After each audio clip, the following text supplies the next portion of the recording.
Okay.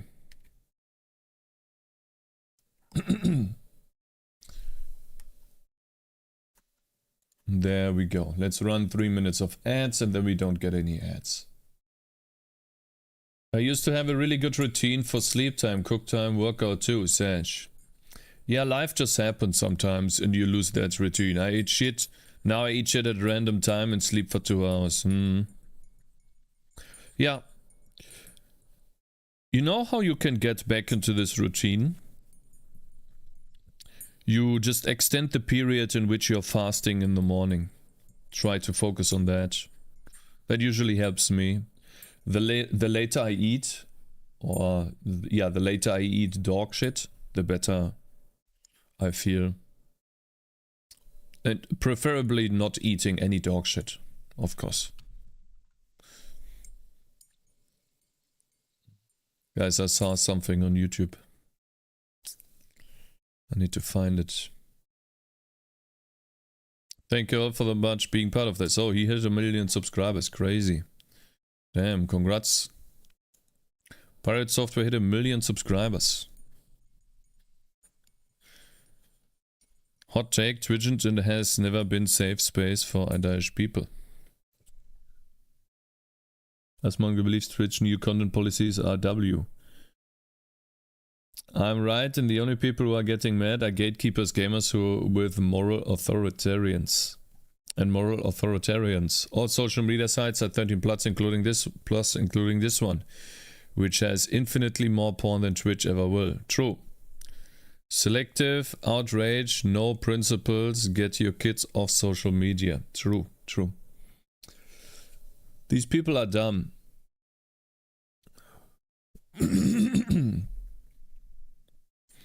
Okay, so let's see. I'm looking for something else though. Thoughts on the hentai patch? Stretch those laces, bro.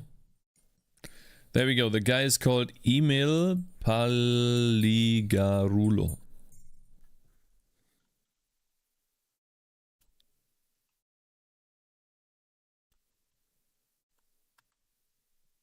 Yeah. Did he like censor his name? Starfield game designer.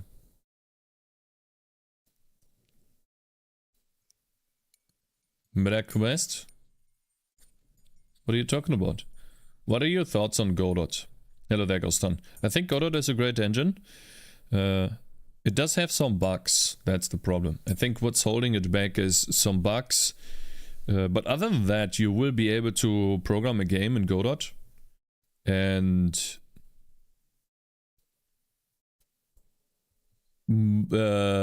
publish it to multiple platforms as well. So I think it's a great tool to make 2D games.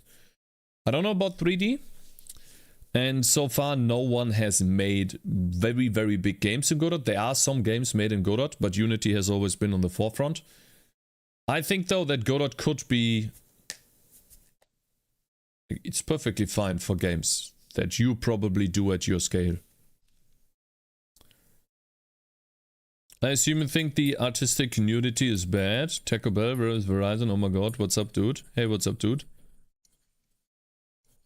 What are you doing, Programmer Jeff? What are you saying here? Taco Bell? Oh my god, huh? Good morning.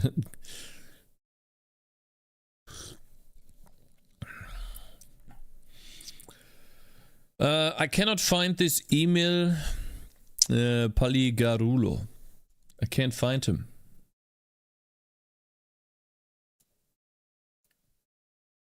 Spouting these ads, bro, supporting your channel by watching that shit. Oh, I see. Yeah, the ads were long. I set an hour ads. And I'm gonna, I set a 3-minute ad, and I'm gonna do another 3-minute ad in a second, so we get an hour free. Because it says pre-roll ads are disabled for 50 minutes, but it shows one coming up in like half an hour. Gotcha. Dodge the question, twice, lol. What do you mean? I assume you think the artistic nudity is bad. I don't give a shit about the artistic nudity. Don't care. I will not be there. And if the parents don't watch out for their kids, the kids gonna watch porn when they're 12 on the internet anyways. So it's the parents. It's the parents' responsibility to check on that. So I don't give a shit about people drawing cocks. Let them draw whatever they want. Has nothing to do with me. If I want to watch a cock drawing stream, then I want to watch a cock drawing stream. If I want to watch a World of Warcraft stream, then I go and watch a World of Warcraft stream. And people will watch what they want to watch. You will not stop someone from watching someone draw a penis or do some hentai stuff. Hello Cakez, hello my gets up. Cakez. So I to me, like, this basically, the only thing that I get out of this is the following. I click on this and I don't see a booby streamer here. I actually see people that I could be interested in, and that's what I like. W. I call this a W. That's about it. Don't care about the rest. I just want to find this fucking tweet here. Email Starfield game developer. I'm just gonna Google that. Email Paligarulo Twitter. Thank you. Different handle. Where's this tweet?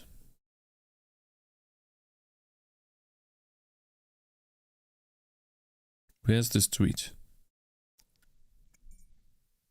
Where the fuck is that tweet?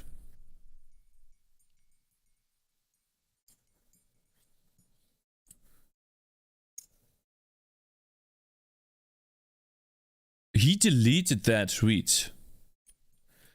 100%. Maybe deleted. Yeah, he must have deleted that. December 13th. What a fucking pussy, man.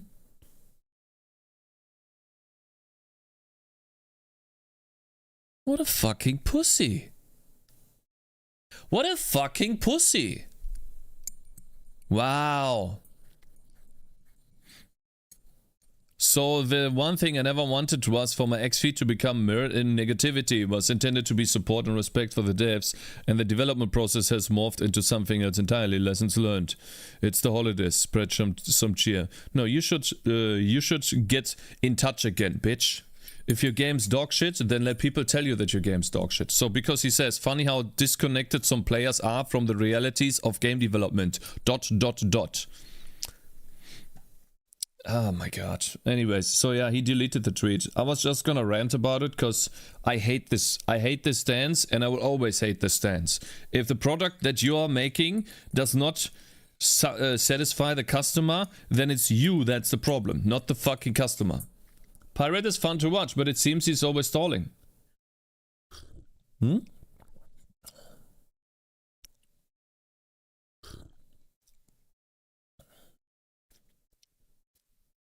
Did you hear about Pirate Software all-time record for Hype Train level 55? Dude made over 32,000 in one stream. Oh really? Did he get a level 55 Hype Train in all of Twitch? Literal cam girl now. Interesting. There was not a single streamer who got a higher hype train than he did. Really? Yes, and that's not counting his YouTube stream. I somehow don't believe that. How's that possible? Like, I don't think that is. Like, there have literally been streamers who got like over like 300,000 views.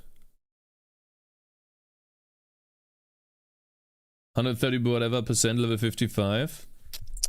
You sure about that?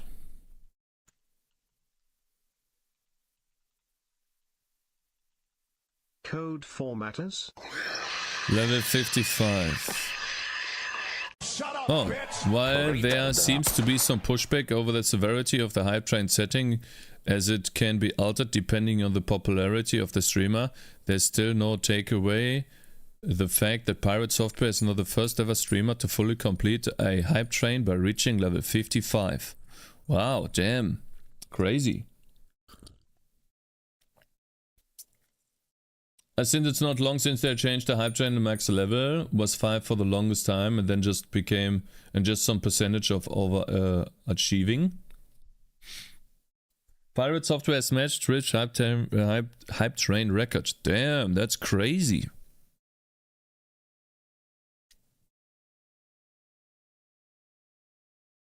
It's a bit small. Let's put myself here. Twitch is gonna drop in your update level 60 soon. Do the tamed out. Then an hour after the first one started, almost immediately, another one started. Listen, I mean, let's see. Let's see here. Is it still in here? Pirate Software? It's the amount of views he gets on YouTube.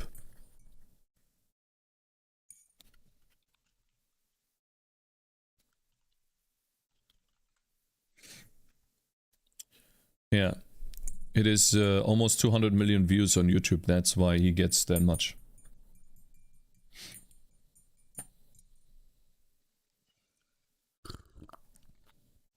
And there is no other streamer, I think, at the moment that can compare with these numbers. Let me see, Ludwig. He's getting 50 million.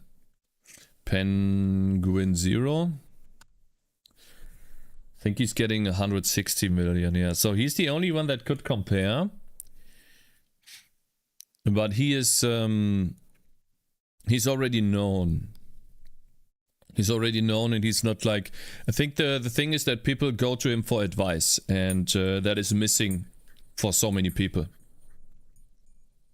I see you have memorized the numbers. I'm not memorizing the number. I guess I have, yes. I know how much each YouTuber makes about, and Asmongold makes about 50 million, I think.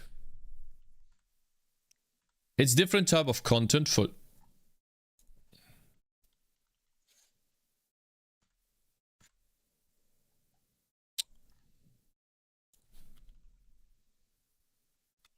I think it's Asmon TV, yeah. Yeah, he's currently sitting at 70 million. He set up his team to craft those amazing YouTube shorts, and bam.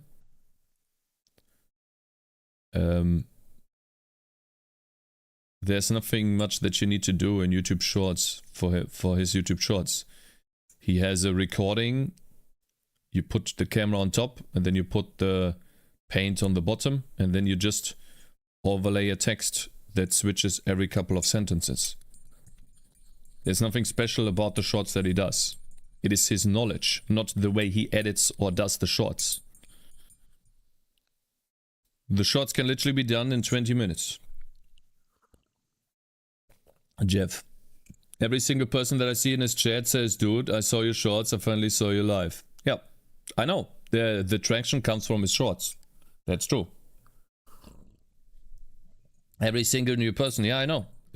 That's why I'm saying. The reason why that happens is because he's getting 190 million views on YouTube a month. Let's see, it started November 2. We have now, let's say it started here, November 16. We are almost a month in. December 16. Genius, wow.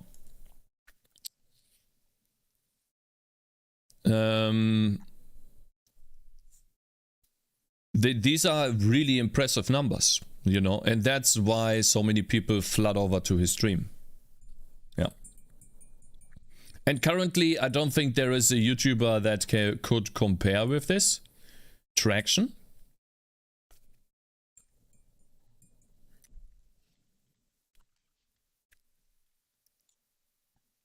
Big money, especially because Christmas time, lol. This is lying. Unfortunately, though. So what I know is 22 million is about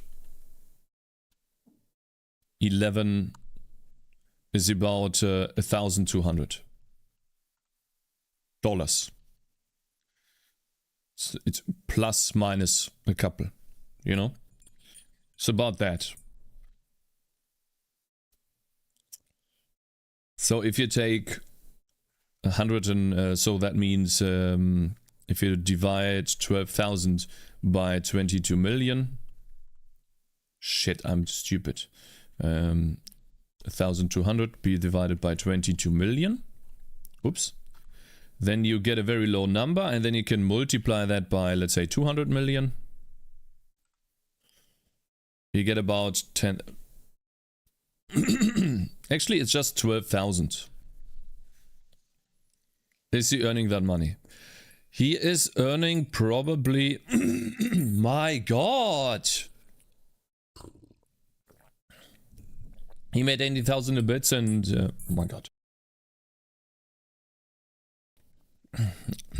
He made 18,000 in bits and 7,200 subs for level 55 hype train yesterday.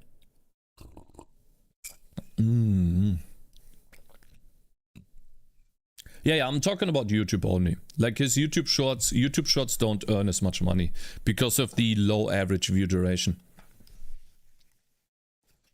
Which I think is stupid, but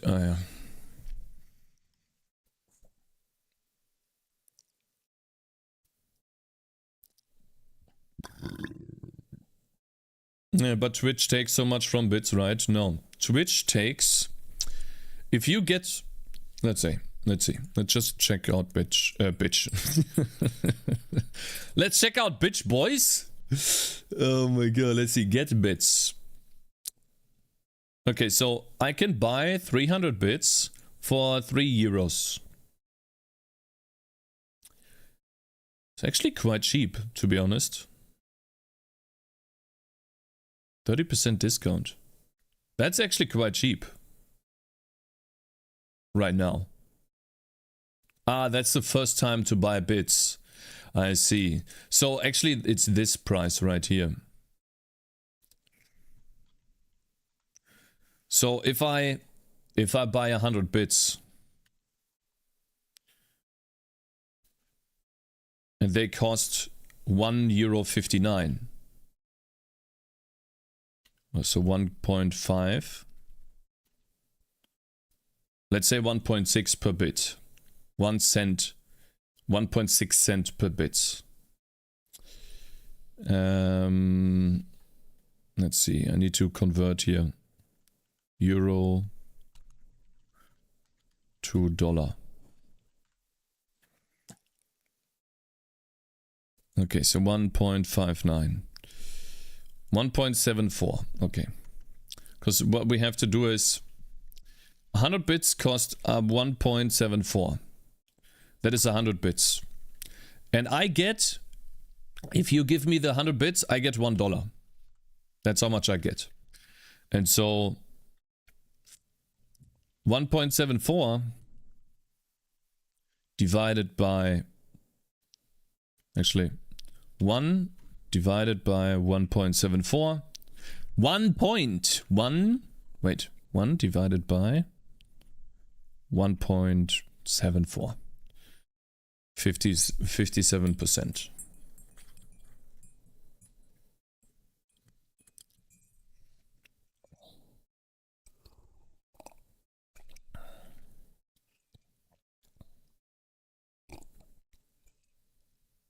Mathematician, listen, I'm bad, I know. I'm trying to figure out how much percent Twitch is getting. Twitch is taking 40% of that, I think. How did you lose your beard? Did you shave? Yeah, I shaved. Let me think here. How do you calculate that?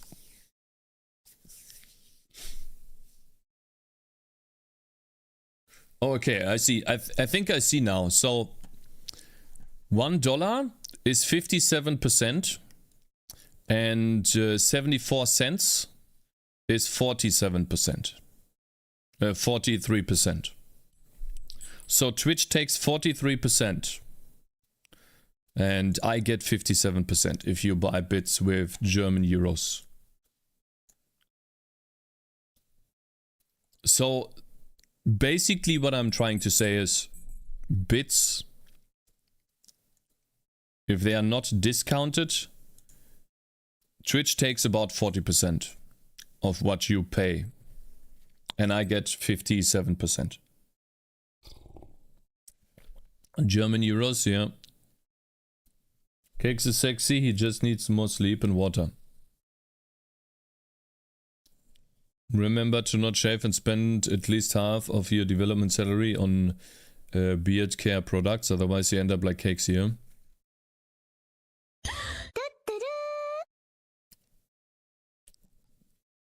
Hello Hazen, good morning. Anyways, I didn't know about this. This is crazy. So he broke the record. Pirate Software beats all-time Twitch hype train record.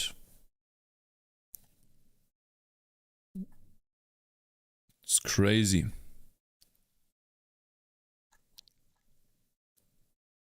I know that he got close to 10,000 viewers. Maybe he broke 10,000 viewers on Twitch. What I didn't know was that... that's why Ninx yesterday said... Was it yesterday or 2 days ago?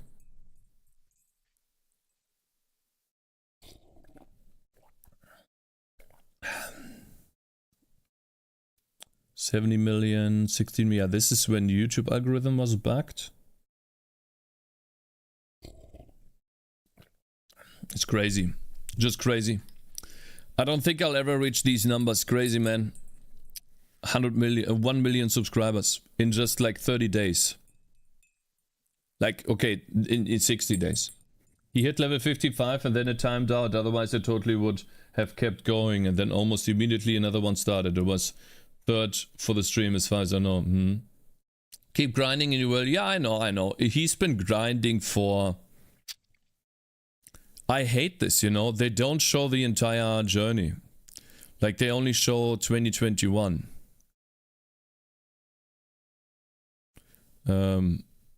But he started his YouTube journey all the way back.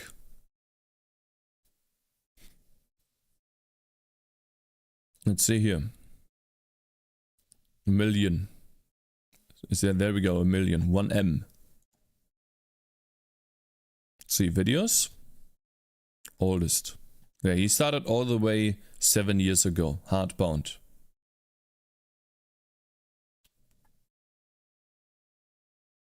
Oldest. So it's like a 7-year journey.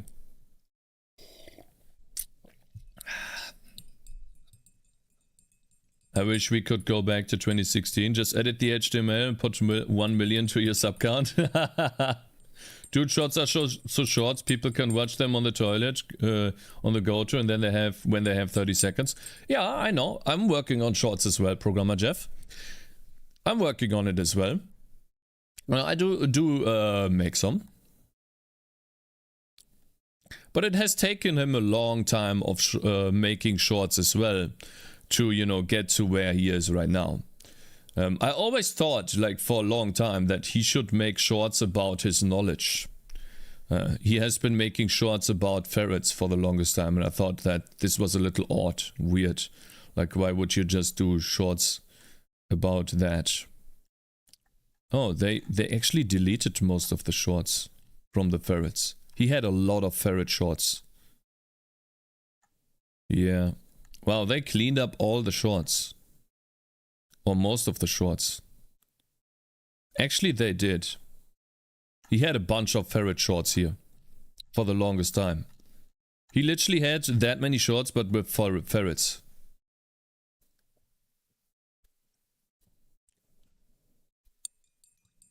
Twitch has a way to make shorts from clips. Yeah, they probably do that. The way this works is you go to Twitch. And then you go to the video producer. And then you can go to clips. And then you find one that's kind of interesting. Like, for example, this one right here, not copying. Right? That's a clip of mine. And you can't probably hear that, so let me restart this here. You probably don't hear this. So, for example, you take a clip that you know is kind of funny. You're insinuating that I'm copying balloons. That is not true. I'm not copying balloons. I'm just taking what they do and I'm doing it too. And then yeah, you can crop to portrait. And then you're like, okay, no channel name, please. Let me make that a little bigger. That is not true. I'm not copying something like that. I'm just taking what they do, and I'm doing it too. I think what they are fucking up here. Insinuating. This one, you should be able to make this one bigger. Like, somehow make that box bigger, because, or taller. Because some people don't want, or some people don't want that particular, like, why would you not allow me to make this box taller? Let me choose my own box, right? And so the clip editor is not great, but what it can do is show you some clips. Why doesn't YouTube have this? Exactly. Why would YouTube need this? You upload stuff to YouTube.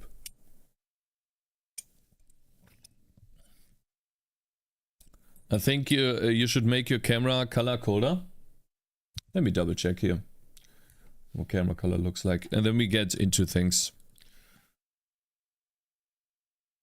No, I think it's good, to be honest. I think it's good.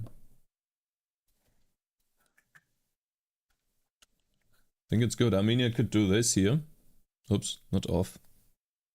I could do this as well.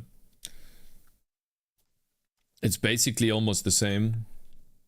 It doesn't really do much of a difference. Really, like, this one is not good. This one is more warm and this one is more, I don't know, alive. You look like an orange pumpkin.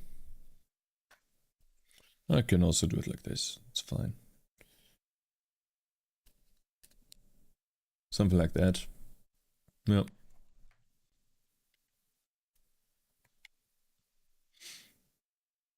Yeah, I've been using this a little bit. The only thing I don't like is that you cannot you cannot change this part. And so usually what I do is I skim through the VODs, I download the VODs, and then I just find something that's interesting and then I edit that myself.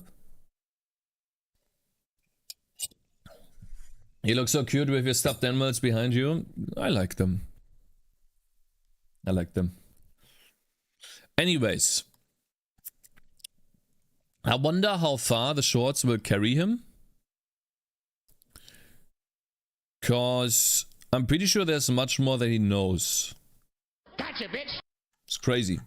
We'll see. Thank you very much for following. I wonder how far they will carry him. I will still focus on long-form content for myself. I'm not Pirate Software. I'm my own thing.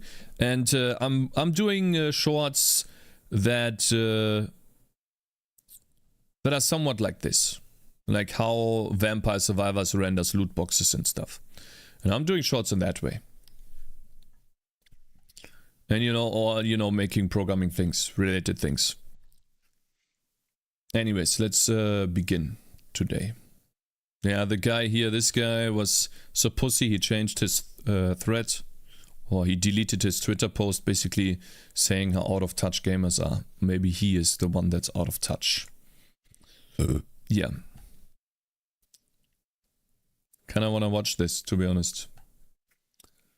You say the shorts, but why should people who watch shorts come to the stream and watch ours? And watch ours? Because of what you do. Because they find what you do interesting.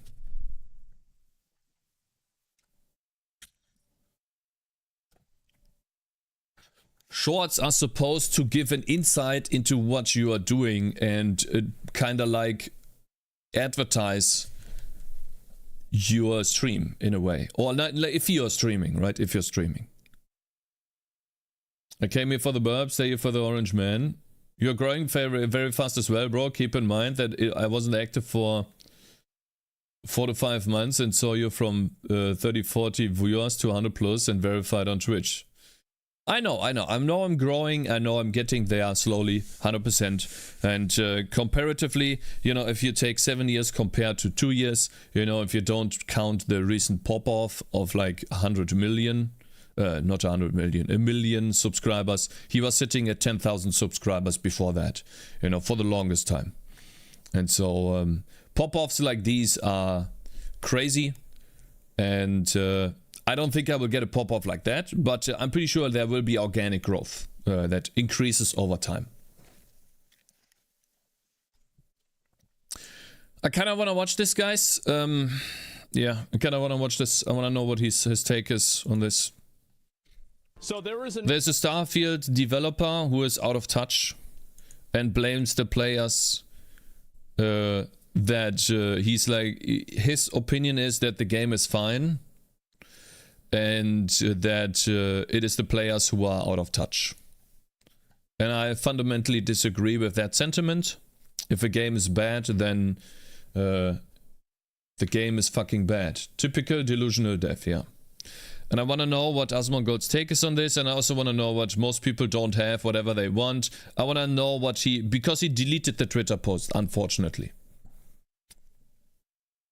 Cake size isn't always good. Sometimes it starts to affect a relationship. Anyways, let's see what this guy has to say. individual that works at Bethesda, somebody who is involved or was involved with the game named Starfield. Funny how disconnected some players are from the realities of game development, yet they speak with complete authority. I mean, I can guess what it takes to make a Hostess Twinkie, but I don't work in a factory, so what the hell do I really know? Not a lot. Yeah, true. I guess what it takes to make a hostage... Wait, what is... This guy, by the way, this guy is the same guy that is now tweeting. It's pissing me off so much. This guy is the same fucking piece of shit. Let me find it. The same fucking piece of shit that is now saying, so the one thing I never wanted was for my ex-feed to become married in negativity. While he's the fucking piece of shit that starts off being negative towards everyone else. What a fucking moron.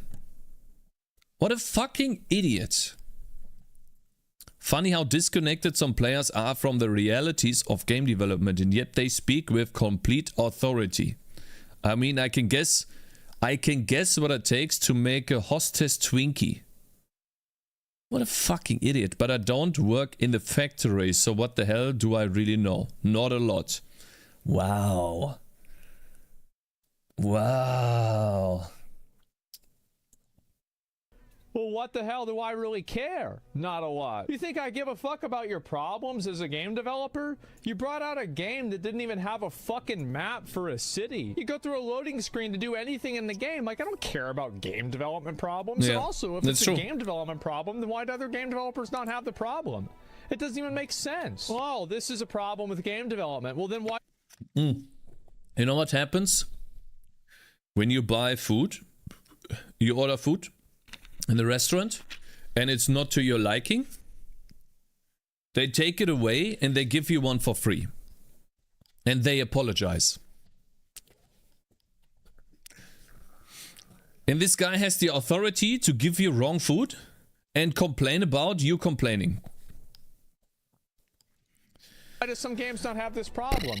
Well, then I guess it's not with game development, it's a you problem. It's not the consumer's responsibility to figure out, like, for example, how many of you guys, like, I've said this many times with streaming, I never try to put it on you guys if, like, the content isn't good. Yeah, true. And anything like that. True. If people don't like the stream or something like that day, then that's just the way it is. Yep. It's not the customer's responsibility to understand some sort of issue that you have. Part of me gets it, really. When you're a consumer and spend money on things, it gives you the right to complain about those things. You're right. True. Yeah. I spend a lot of money on games every year, and sometimes it takes a lot for me to not scream into the internet's collective consciousness. I don't complain about games on social media for two main reasons. Number one, I know how hard it is to make games, and I have too much respect. Oh, what a fucking pussy, man. Oh, it's hard to make games. Yeah. Wow, go cry. For my fellow devs. And number two, I work in a game studio. It would be uncool and unprofessional for me to do so. That's the real reason.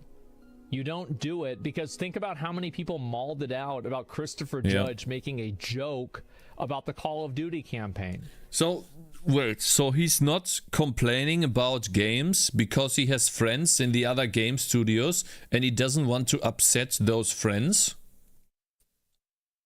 I think that's stupid. I understand, but I think it's stupid, to be honest. He gets sacked quicker than a cutilator. So you think he doesn't do it because his company would fire him, not because he has friends? So you're saying that he would get fired instead?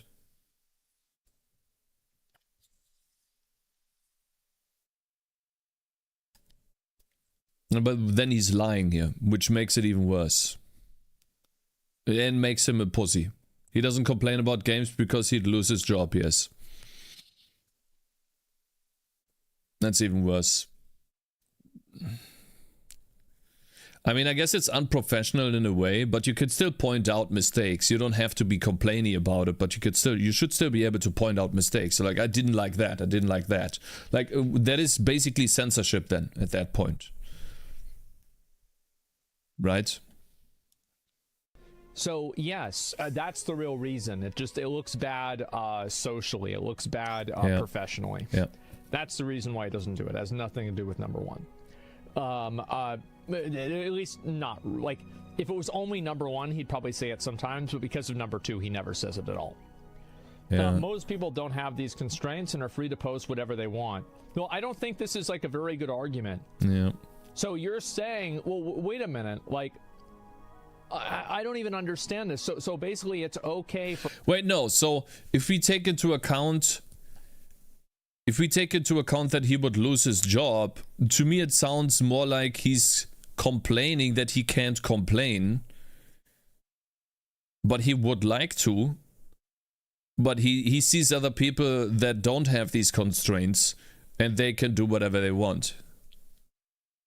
Like for me, it looks like he's kind of jealous. He deleted it probably because it was getting way too much attention. Yeah, because it was stupid. Because it was stupid. It's like, again, it's like going into a restaurant, giving someone the wrong food, and then complaining about the customer complaining that they got the wrong food, which is their right to do so. It was dumb to do this. To me, it looked like he was just frustrated with people giving... speaking their open mind about the game. For other people to do it, but you would do it. But he gives the intentionally wrong reason for complaining that isn't complaining. One of the reasons. And also, he still has a lot of these same opinions, by the way. Yeah. Because it's not like he doesn't feel like games have problems, because he literally explained it, that it takes a lot for him not to scream into the internet's collective consciousness. So it's not like he thinks games are good, it's just he's not expressing himself. Most people don't have these constraints and are free to post whatever they want. The internet is a glorious wild, wild west, and I wouldn't have it any other way. And there was a time when I exercised that right very freely. Whenever I was writing game reviews for Adrenaline Vault forever ago, I was absolutely the person who would say whatever I wanted about a game, good or bad. Sometimes the good was over enthusiastically too good, and sometimes the bad was me being a sarcastic asshat. But throughout the time, I actually had no inkling Oh, what that's actual shedding, game man. development Holy was shit. like, how hard the designers, programmers, artists, and everybody else works. The struggle to bring a vision to life with constantly shifting resources, the stress. This is another fantasy that different people in creative industries sell themselves. The fantasy is that anybody gives a fuck about how hard it is. I wonder how hard it was to, like, you have people that are working on the fucking highway. Like, listen, like, wasn't it the same thing for Pirate Software? Didn't he complain about that too? That he was being overworked at Blizzard? And that it was hard? That he hated it? It wasn't fun? He liked working at Blizzard, but he was overworked, right? And so he changed studios. So why is this guy complaining that he's in a situation that he doesn't like? He put himself into that situation, and he has all the right and power to change it. It's his responsibility. It's not the consumer's responsibility, the ones who just want to play a good game, to make him feel good. Yeah, a lot of people do, so I hear. Like, it's so fucking dumb, man. I just, I hate that. I hate that idea that it's somehow someone else's responsibility. Nothing worth of doing isn't easy. Who the fuck cares about what one guy said? He's a developer of Starfield, and he's basically explaining that the game is bad because it's stressful. I-35 every day, moving concrete around, having to work in, you know, sometimes 100-degree heat, wearing a fucking hard hat in the middle of the pavement for 8 hours a day. Every single job has problems. But I'll tell you one fucking thing. If I go over that highway and there's a bump, I don't give a fuck about how hot it was. I want the bump fixed. I don't care. Oh, but it's hard. Too fucking bad. Fix the bump, bitch.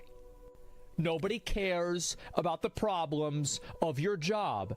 Everybody has a hard himself, job. I-35 Everything's highway. difficult. Whenever I'm streaming, I have to deal with people that might want to fuck with me in real life. Yep. Is that good? You have to deal with stalking, swatting, doxing, all of these serious real problems. You have to deal with chat telling that your code sucks. Well, it doesn't suck. You have to deal with chat thinking they are smart. But they are not. You have to deal with chat telling you that you're copying too much. Cringe.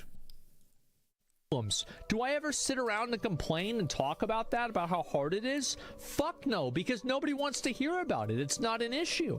You never hear about any of that shit from me. Yeah. Because everybody, how many of you guys have problems at your fucking job? How many of you guys are in an area with chemicals that you think aren't necessarily good for you, or some sort of substance that's not good for you? How many of you guys have to do something that you don't want to do? Oh, yeah. How many of you guys have shifting resources? How many of you guys have stress? True. And does that fucking matter to the customer? Does that matter No. to your manager? No. Does that matter to the market? Nope. Whenever you put something out there that's weak, nobody gives a fuck about your problems. Nope. Nobody cares about how you feel. It doesn't matter, and it never did, and it never will. The only time that people care about it is after the fact, and so they can just make you feel better. Yeah, it's like what they tried to do in the Game Awards, but then they told them to fuck off. You know, when this guy, I think I wrote this down actually. Actually wrote this down because it was annoying me so much. So there was a guy called in the Games Awards, right? I think was Sven, and he was dedicating the awards to a member of his staff that sadly and tragically passed away. And that was for Baldur's Gate 3. And they told him to piss off the stage, to go off the stage so that they can run commercials. See, like, he was trying to give credit after the fact, right? After they have delivered a good product, you know, not during the development or after putting out a shitty product. He was making a good fucking product, and then he was talking about how he had hardships, you know, which is the right thing to do. And like, people were trying to, like, you know, that gives you the chills. It's not real. Nobody gives a fuck about how you feel. When if you guys copy code the chat gives you and just doesn't work. So pathetic. Oh man. I swear to God, some game developers, there's like this fucking strain of game developers that are like in this constant battle to be like recognized for having a hard job. It's like streamers. I don't really agree with Asmon. He's forcing slave mentality. That's really bad for your mental health. What do you mean, slave mentality? Do you know that he's streaming daily and he knows exactly what he's talking about? Have you ever put yourself out there? Like, do you know what he's trying to say? Again, go to a restaurant, order a piece of pizza, get a burnt pizza, tell them that you don't like the pizza, and when the restaurant then tells you that it was hard making the pizza and you just have to deal with it, tell me that you're not pissed. Tell me that I'm wrong here. Tell me that you're not leaving the restaurant thinking, I will never eat there again. I will never buy a pizza there again because they burnt my pizza. I have to deal with this shit now, and I don't care whether it was hard making a pizza or not. It's their fucking job to give me a pizza that fucking tastes well. That's what you think, and that's what he's saying. That is the only thing. You don't give a shit if this guy has a hard time making pizzas. If he gives you a shit pizza, then you're like, yeah, maybe you shouldn't make pizza then. That is what you think. And that is the only thing that he's saying. He's just saying the truth. like fixated around people feeling sorry for them for being streamers. Shut the fuck up. If you don't like it, get another job. Like, I'm fine with people talking every once in a while about how this is, but you never rationalize a problem that the audience has by trying to make them feel sorry for you and guilt tripping them. Get the fuck out of here. The article is right though. What was that? Get the fuck out of here. The article I see. It was like is right though. It's people who say they know but they don't. That's not about good or bad. What are they saying? Like, what is the specific statement? Your boss, no one cares that you're tired and overworked. You need to make pizza, work for exhaustion, and die fine, find someone else. Yeah, you go find another job. You go work at McDonald's or something. Go work as a cashier. Like, it's funny how some people think that it is someone else's responsibility to make you feel good. I had a shit job when I was a web developer. My latest job was a fucking moron. I hated him. I quit the job. Now I feel better.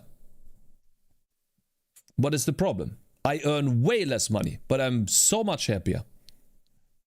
And some people are just pussies. They want other people to fix their mistakes or their problems. It's fucking cringe, man. No, I actually don't agree with them that this is some sort of I don't think that my boss tried to explain something to me, and you guys know that I have trouble understanding certain things, right? I always have, and I always will. Your code is bad, get good. Shut the fuck up. And so he was like, "Oh, funny. Like, did I explain it in the wrong way?" And, you know, he was basically making fun of the fact that I couldn't understand. And that, for me, was the point where I was like, okay, so this guy is not going to be the person that I'm going to work for a long time. And here I am. Game development is even nearly as hard as these people are making it out to be. Do you want to know how I fucking know that? That was right, it's because somebody wrong. can make a mod that solves a problem for the game in 24 hours for free. This isn't me complaining about my job. I've experienced all these things, and I will again. That's the nature of AAA game development. Good, all right. But I also have a great position. I'm still gainfully employed after 21 plus years. A blessing considering the thousands of layoffs this year. Yep, true. Let's see here. I'm not trying to change anyone's mind because the internet. But my position, I can't not share the truth. This guy wrote the story to Shitfield to make a bad game. That doesn't mean that they should have made a bad game. And the game, most of the game devs are incredibly talented, even if the game they release isn't up to par. Really? Wait. This guy has to rant and let people know that there needs to be reasonable working conditions. I agree with him. You know how you get reasonable working conditions? By looking for a job with reasonable working conditions. You go out there, you look for a job, and you apply to multiple jobs and then get offers. You bring value by being experienced, and then they offer you a job, and you will find the job that you like. And you can also bring that up to your company. You're not going onto the internet to talk about your working conditions. The internet doesn't give a shit about your working conditions, and that is not the right person to ask or go to when you have issues with working conditions. You go to your boss, or you go to whatever in your company is set up to handle that. You don't go to the internet to complain about that. So that how is the wrong talented place. Can they be if a random modder can solve a problem that takes the team months? How talented can they really be? Yeah, true. Do you think that like, so he's talking about the UI, by the way. There was a random modder. I know the modder has done this for Skyrim and other Bethesda games as well, but they take about a day or two to create a UI system for the game so that the game doesn't feel shit on computer, on PC.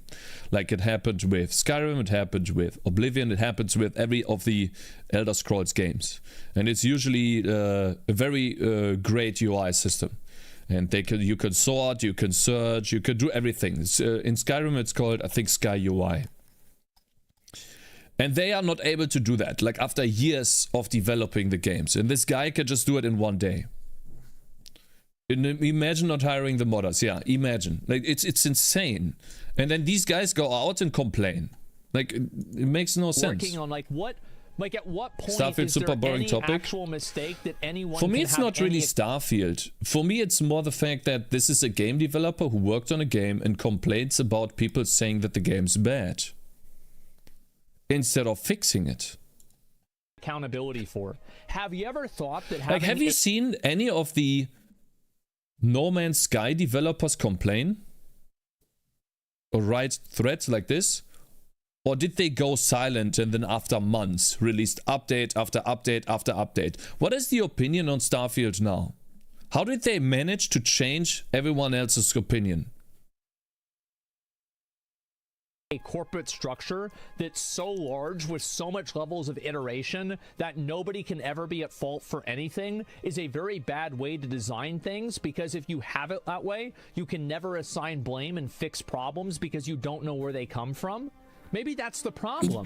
Maybe the problem is that everything is such a granular thing that people are responsible for eyebrows on every character that nobody's actually ever responsible for why Sarah in the game looks like a bad version of AI. And the personality is an even worse version of AI. I don't care about how talented they are or not. You've engineered a situation that creates failure. That's the truth. And no, I'm not going to just buy the I don't know idea if how that long. these I people want to are see the rest super of the fucking thread. understanding for everything whenever you have a modder that can solve the problem in a day.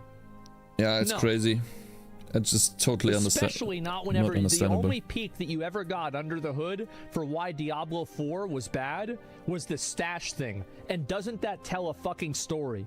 The people that are making these decisions, that are working on these games, are probably just as fucking incompetent as you think they are. They actually don't know what the fuck they're No, I think the problem is that the good people are tired of the companies, how they run things, and then they leave. You can see this with, what is it called? I always forget that. It's not Starfield.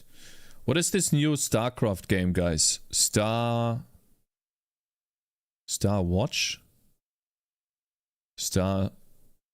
What is that new StarCraft?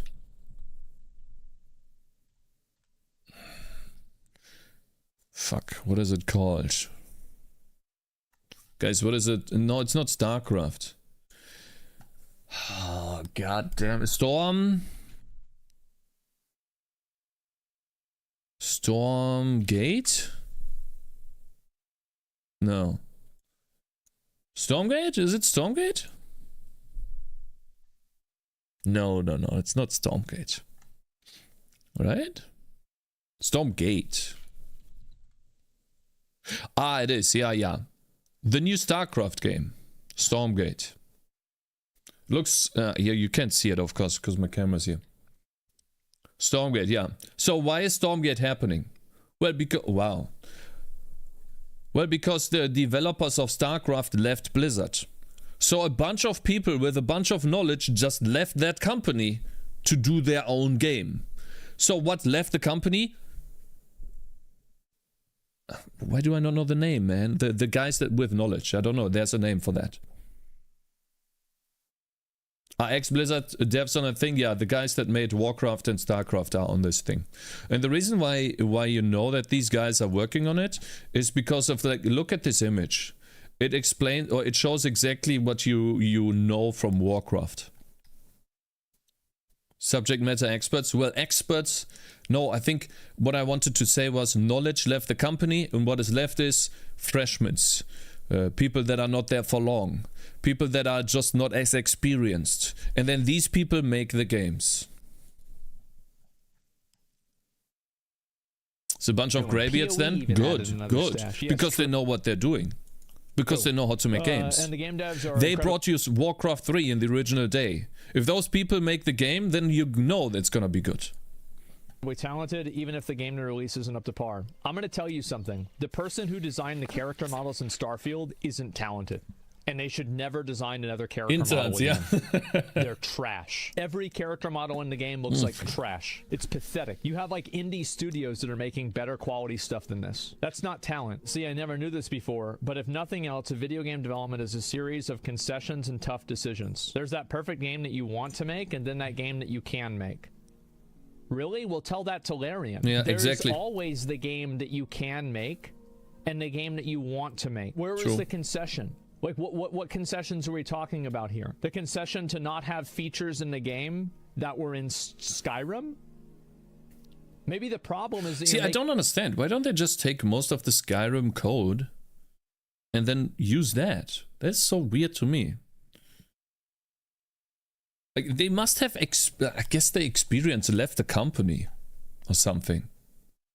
And to me, it's like, how? No map? Yeah, what the... Have you seen fucking Reloaded? Making too many concessions. Have you ever thought that, like, maybe the structure of making the game is the problem? If you have a system that spits out shit, then maybe you should change the system. So, like, I don't understand this idea. Like, I work at a company. It's the same engine. Yeah, new version. Of course, yeah, it's the same engine. They should have I think, like, you don't know how many people left. That's the problem. But I'm pretty sure not that many people left the company. How did this happen? It's the system's at fault. Yeah, anyways, I don't want to, like... Sarah looks like. And also, I am the design team. I'll tell you... I want to see what else he says. I don't want to watch the entire thing. We also have to do some coding. The game engine it's already is an hour. shit.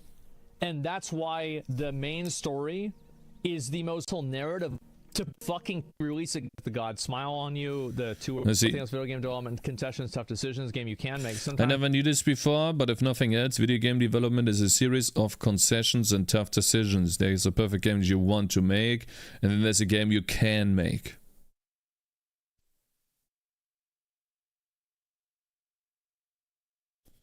What do you make your game about? My game is a tower defense game. Currently looks like this. We're gonna work on... Where the fuck is the... Oh, I still have 2 calculators open. Let's close those. Wait a minute. Omega Destroyer? This moron was the lead writer of Starfield. Thank you very much for $2. I didn't see that. My man. Omega Destroyer. I'm very sorry that I didn't see this. Thank you very much. I appreciate the big support, man. Thank you. Sorry, I didn't get a notification on that. Sorry, man. My game's a tower defense game. And today I want to work on outlining TrueType font file, TrueType font file font. Give money to a millionaire. I wish, bro. I wish. One day, maybe. You know, one day. Yeah. Today we'll try to do that. But yeah, we're gonna watch the video first. This is what it looks like at the moment. It's inspired by balloons. Rip Hype Train. Anyways, let's see here. If the gods smile on you, the two are very close. Sometimes if the gods smile on you, those two are very close.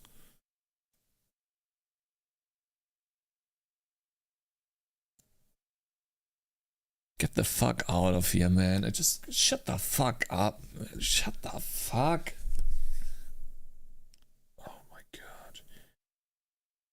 Watching YouTube stream unironically. Fucking hell, what a fucking idiot. You know, this just reeks of... This reeks of... I can't do anything, I'm sorry. Type of behavior or mentality. And I really hate that. But in order to get there, in order to get as close as possible to the vision, the team has to push itself harder and harder, often while dealing with devs being shuffled around or leaving. Yeah, they are leaving. The smart devs are leaving when the working conditions are terrible. See, he stays there because he's dumb. The smart devs leave because they don't like these working conditions, and they also see that it's not happening, it's not working out. So how about you pick yourself up and find a way for your two? Looming deadlines and creative decisions. Need some more self-responsibility, yeah. And team is absolutely the operative word here. Yes, of course, right? Because team allows them to completely obfuscate any sort of accountability. Exactly. So, yeah, no responsibility. Team. It's never It's like, it's the same thing that this guy says. Game dev. Caution. Wait a second.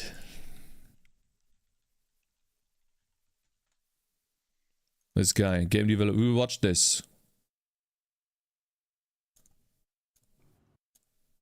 People said, no, do not do that. Watch. So he wanted to bring up a whiteboard and write down the names of everyone who is responsible for a task in the game development or in game development or in that particular project that they were working on, right? So let's say, you know, John, you're going to fix the UI system today, and Billy, you're going to work on the enemy AI because they keep attacking the wrong target, you know. And so that is what he wanted to do, and so everyone could just see that whiteboard and then know, okay, so that is what I'm gonna do, and there's a bunch of tasks below that that have no names to them, and whenever someone sees, oh, I'm done with something, I'm gonna write my name next to that. See, that is what he wanted to do. Doing the exact same thing 10 years later at Carbine. Overwhelmingly, people said, no, do not do that. I will quit if you do that. If I see my name on that whiteboard, I will quit. And I said, well, what if we don't put people's names next to it? I'll still quit. People will know it's me. Can barely hear him. Yeah, he's a little bit quiet. It's insane. This is what's going on there. It's like no accountability at all. One's fault for something. Nobody can ever be at fault because every decision is collective. Yeah, that doesn't work because whenever nobody can be at fault, you can't solve problems. You're resident of this? People constantly pointing fingers at you while you don't have the necessary resources for success. Just plain sucks. Then they have engineered a situation that causes them to fail. Then that's also their fault. Cakez, what about never, like, it's managed. I was wondering about your personal decision to quit web dev. Shitty job. No pay raise. No opportunities to rank up, to go higher. And I hated the boss. He was an asshole. So why would I stay there? Why would I be unhappy? Was the best decision of my life. I love that decision. Like, I'm so happy I made that decision. I would do it again. Like, I was very unsure whether I should make that decision back then. I would do it again in a heartbeat, like immediately. Boom. Gone. I wouldn't even ask for a raise. I would go immediately. Yeah. It's just not what I wanted, man. An issue, then that's also their fault. And by the way, this guy's the design director.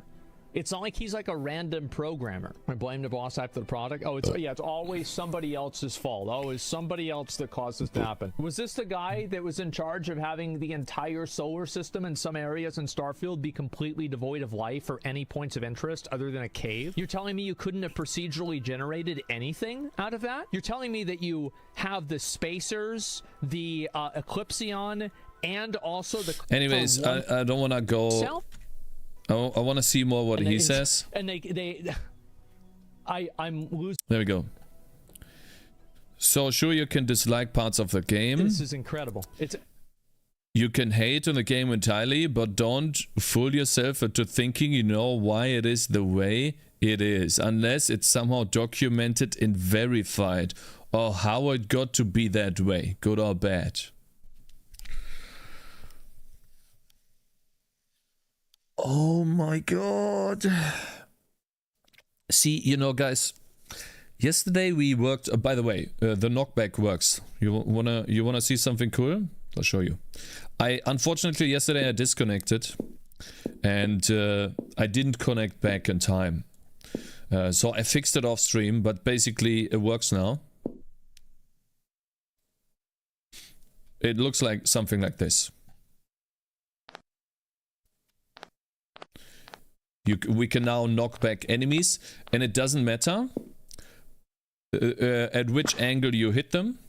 They will always be knocked back to where they came from. Watch.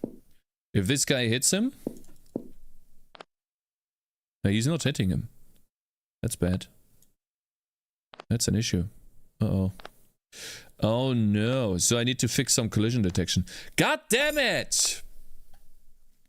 Okay, so pretend that he's able to hit him. Let me see here. So, it's actually fucking terrible. God damn it. Why is that not working? There we go. So I guess he can hit him. You see how this guy always goes back to where he comes from? And you know how I thought it would be cool if you could just knock enemies anywhere in the world? Well, it turns out that was a bad idea. And even though, you know, the idea of it is cool and it could even be, you know, applied to a game, and the game already did that, you know, it's called The Hero We Need. Actually don't have it, but it's a failed tower defense game that tried to do that, and it failed because it was way too much to manage. There's way too many things that happened. And guess what? Bloons is doing it the opposite way. So he's like trying to rationalize that they came to an idea that they thought was cool, but then the players didn't like it, and now all of a sudden their idea, even though they think is cool, that is the reason why it is in the game, and it's good that way. Which is totally dumb. Like, you can have a good idea, but it can still be bad in practice. Absolutely incredible. So sure, you can dislike parts of a game, you can hate a game entirely, but don't fool yourself into thinking you know why it is the way it is, unless it's somehow documented and verified, or it got to be that way, or how it got to be that way. The game looks awesome. Thank you, George. Let me give you a little bit of advice, okay? Just because you can intellectualize your inadequacies as a team doesn't mean that other people are wrong whenever they see that they are inadequate. You're trying to intellectualize the problem, and so they are trying to think, or they are thinking, oh, what we did was good, and they can reason to themselves why it is good, and then the player base comes along and says, no, it's actually dumb, I don't like it, and it's a unanimous vote.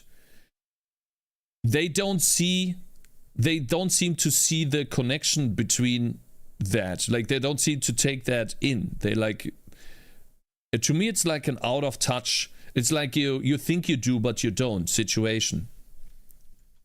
Get into this like abstract concept, so there can be no blame assigned. It's like an echo anybody. chamber. At the end of the day, this was a game that probably cost over $1 billion to make, easily in the hundreds of millions. This guy's keeping working in Bethesda. He's delusional. Everybody Bethesda. online thinks that it's a fucking joke.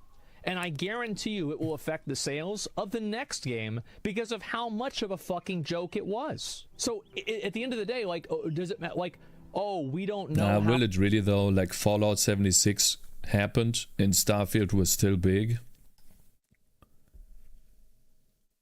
Bethesda's game design was outdated a decade ago. This guy is cool. I like this guy with his ball. You guys know this guy? Nakey Jakey? Oh, it happened. We don't care.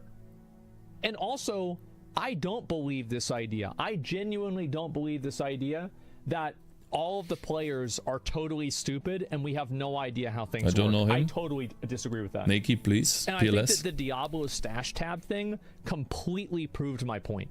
I think that it's not that complicated. I think there's not that much to it. And I think the problems are absolutely fucking evident to anybody who is even there for a day. Bethesda could make Pong and you can tell me what the and people would buy millions of copies. Yeah, exactly. I think any of you guys I don't think it has any, like, if Bethesda came out tomorrow and says we're gonna make, did the skeleton come back? Yeah, Ruffy, the skeleton actually came back. He came back after a while, yeah. Nothing special about me at all. Just because I don't know how a car is made doesn't mean I don't know how hard it is to make a car.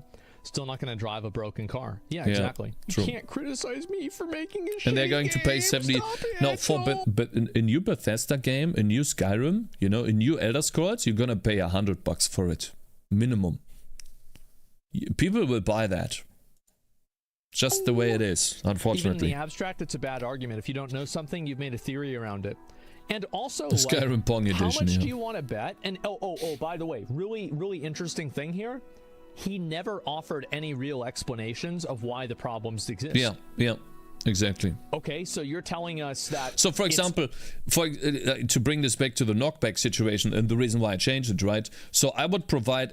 I thought it would be cool if you could knock back enemies anywhere you want. You could dash them. You could smash them into certain things. But it turns out it was a bad decision.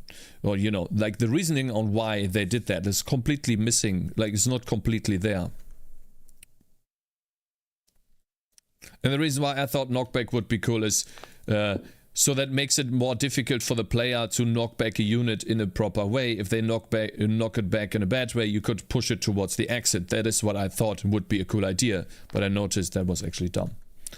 Actually, stupid idea. Totally reasonable that you make a bad menu and then a modder can fix it in a day. Okay, so this is totally reasonable. Okay, why?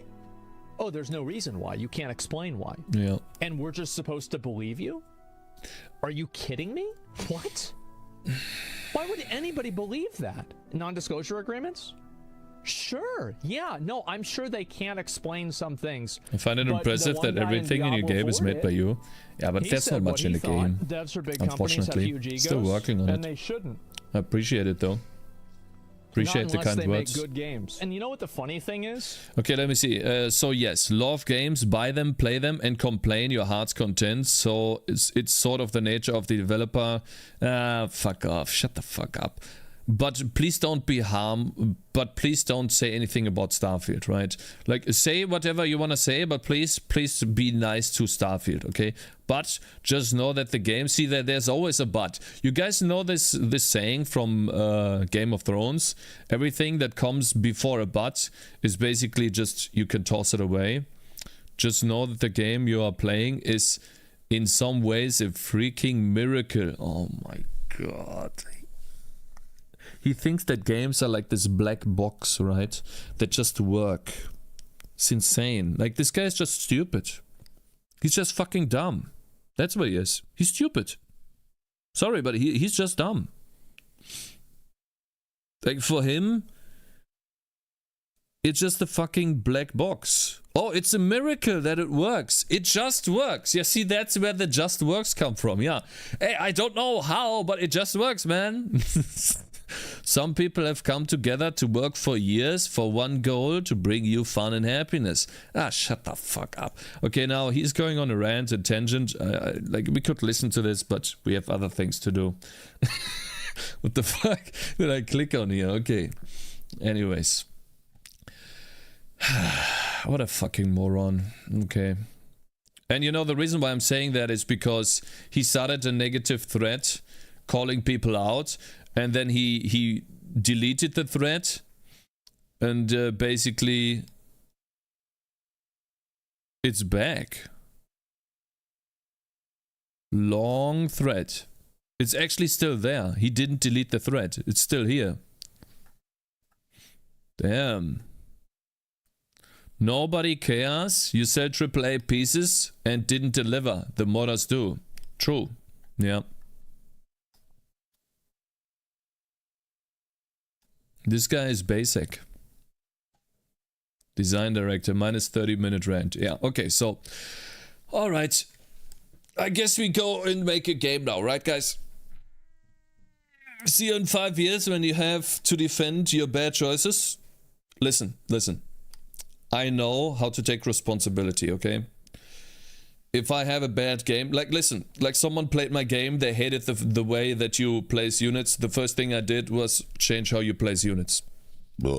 If you think that I will take any sort of criticisms on my game and cry about it, then you're wrong.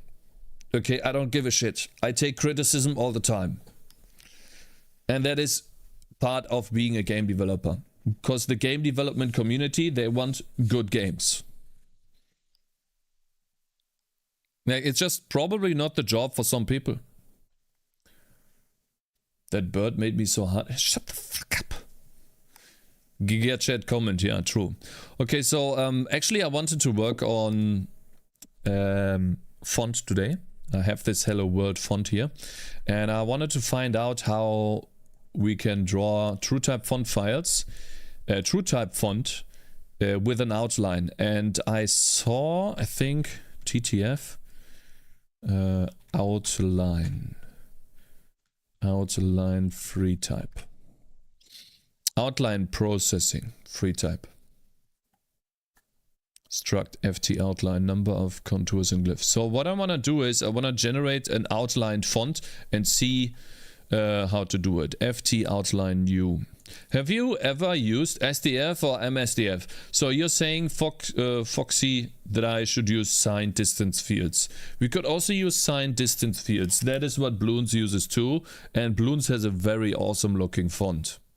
What about the all-time people that tell you to use more files, functions, oop? Well, they're wrong. They're wrong because that has nothing to do with the end product. And you know, take a look at Undertale and then tell them to use less if statements. They will laugh in your face and call you stupid. Because they have literally made millions from the game. They are millionaires. And they use if every single line of code. It's like an if statement.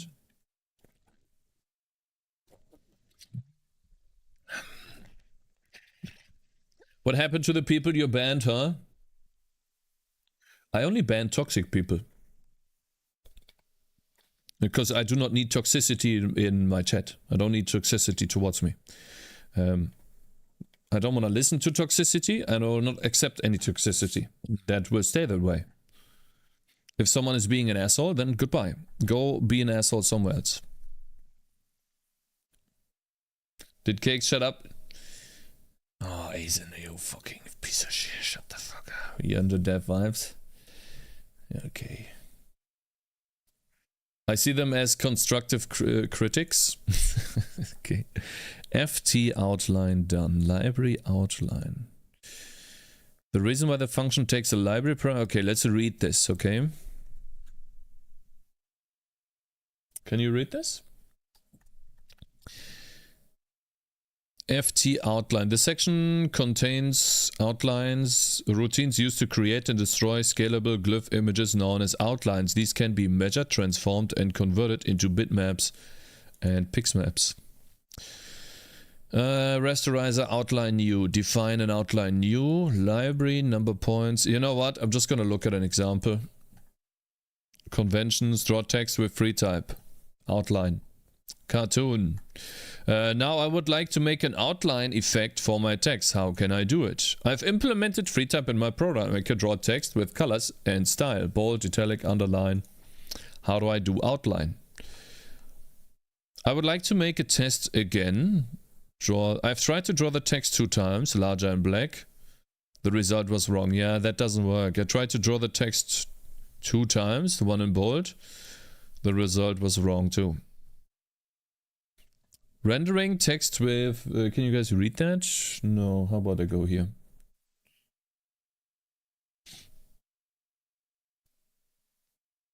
MSDF is actually pretty simple, however, you have to have a specific atlas for it, so it might be more to implement from. Actually, I can't do that, Foxy. I tried using signed distance fields with non-pixel art, with pixel art font, and it didn't really work out. Pixel art font, in a way, does not support signed distance fields very well, unfortunately.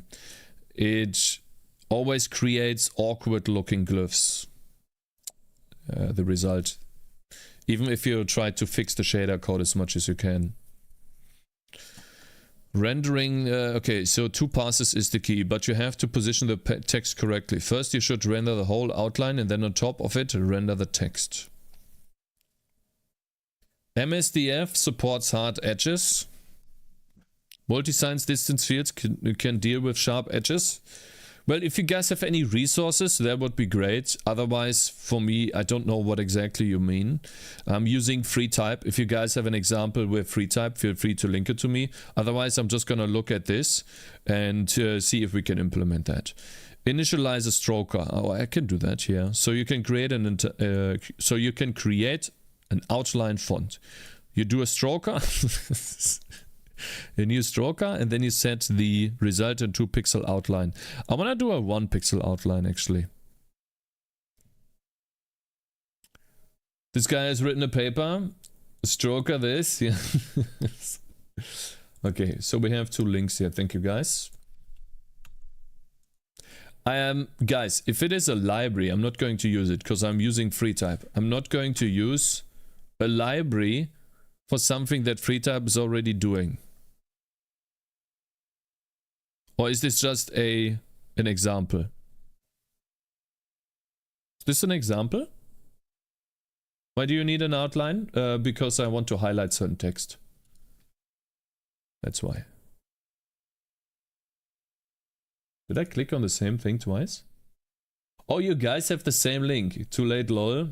It's not a library, it can generate an atlas. It's just an example generator for the atlases. Okay. Alright, we're gonna look at this in a second, but first I'm reading this. So we set a stroker here. And then a generation of an outline for a single glyph. Glyph index, get character, that's a glyph ID. That's probably, you know, the characters, the ASCII characters, A, B, C, D. And then they load the glyph. Then they get the glyph.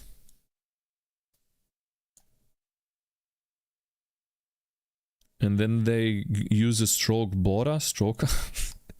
And then they get it, then they put it into a bitmap.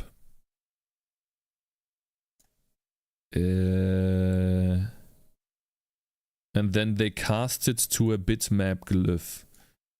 Split the glyph here on your target surface. Do you mean the glyphs do not get wider after using stroker? Maybe you could check if the format, because only that glyph. Stroker, I hardly knew her.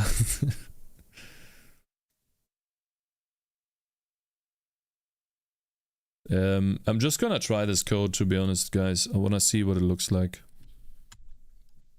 No idea. The cool thing is we could just put this into the game. I tried to create an outline in the shader, by the way. Didn't really work out. You know, tried to do a for loop over the texture and see if one of the neighboring is unequal to 0. That looked something like this. Actually, didn't change anything. Didn't work out, let's say that. Okay, guys, before we start, I really have to go to the bathroom. So I will go to the bathroom real quick and then we start, okay? Be right back real quick.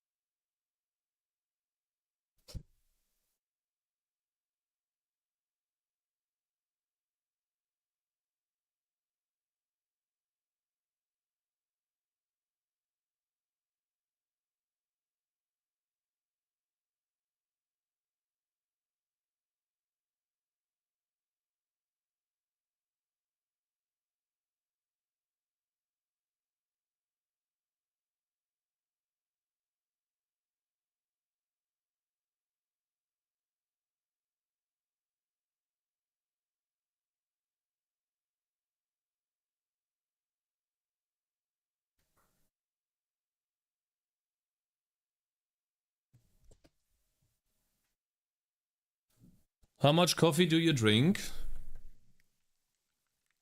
Depends. I could make myself a coffee now, but now it's too late. I'm just gonna try to get it in here real quick. Let's see. Font. Load font. There we go. We're going to change this code. Originally, how I did it was the following. I supply a path to a TrueType font file and a size of the font, and then I initialize FreeType. I generate a new face using the file, and then I set the size in pixel that I want the font to be. And then, you know, I get glyphs for every glyph index that I want, or that that I'm interested in. Right now it is 32 to 127. These are the ASCII characters, you know, starting with the exclamation mark and the empty space up until, I think it's the tilde, like this one right here, up until this character right here. And for every glyph, I copy that over into a texture, and then I upload that texture to the GPU using OpenGL. And now what I would like to try first is paste the code in. Yeah, that's how you make a font atlas, yeah. So first I would like to paste the code in that we got from the internet.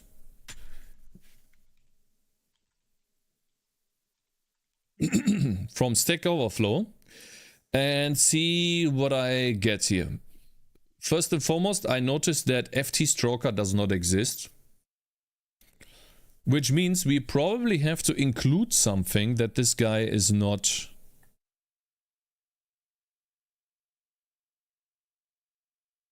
talking about. So let's see. Oh.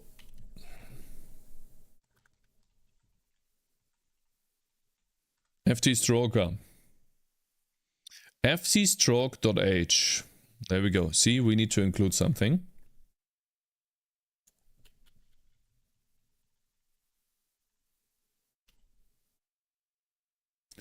ftstroke.h. Another copy pasting session. Yep. ftstroke.h. Glyph Stroker API reference. Defined in FT Stroker. Type dev. FT Stroker injection. How do I use the FT Stroker? Do I have to include something special? Like how to use that?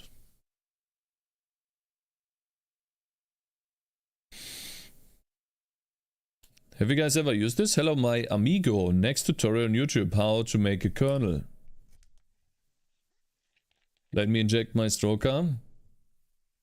Everyone loves a good stroking, true, true.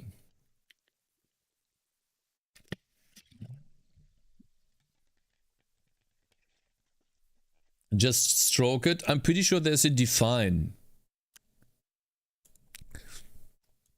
I'm pretty sure there's like an ft freetype.h. Let me see. Stroke. ft underscore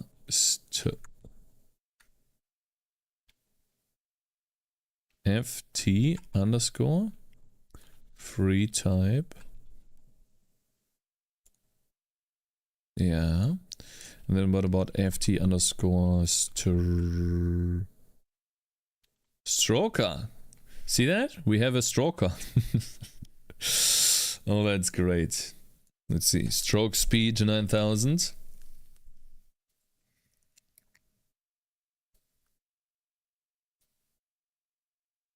Define. See that?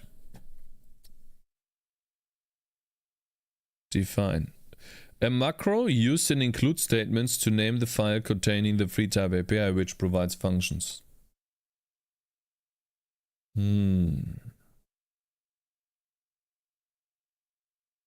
Define. Macro. Description. I guess I just have to include this FT stroke.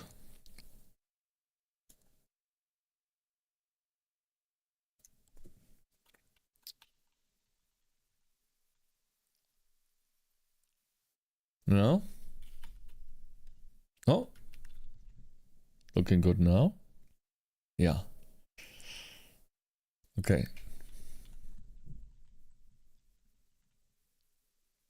I don't know about the stroker set, but this seems to be working.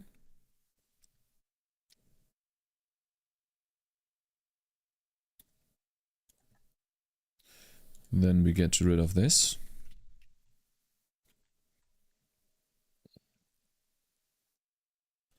Get character index. We do that already. Here, glyph index. We don't need to do that again. Then we load the glyph. ft load default, we already do that. Font face, where's that coming from?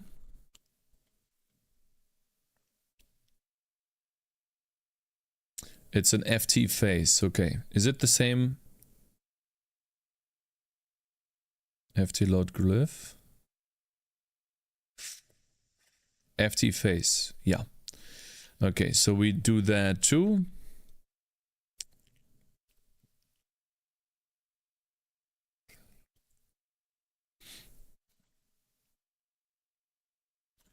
Guys, what are we listening to? What a weird... You can have it in the recording, but Twitch will mute it.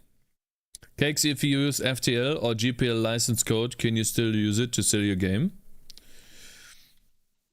To be honest, I have no idea about licensing. So I'm making everything myself, but I have no idea about licensing. You should probably ask Pirate Software about that.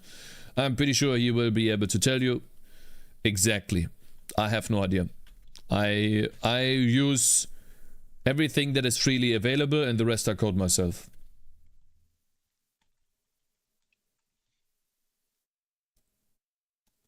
I will probably be able to tell you in a couple of years from now. But now...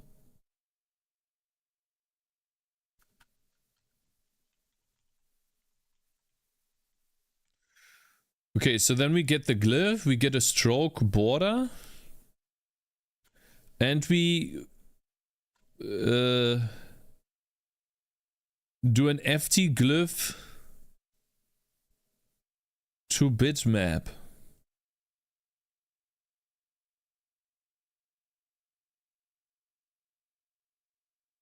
ft bitmap glyph. What is that? Huh? Root left top bitmap.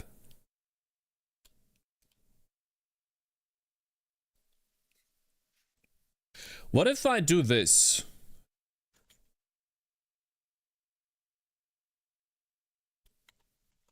Gotcha, bitch. What if I just do this?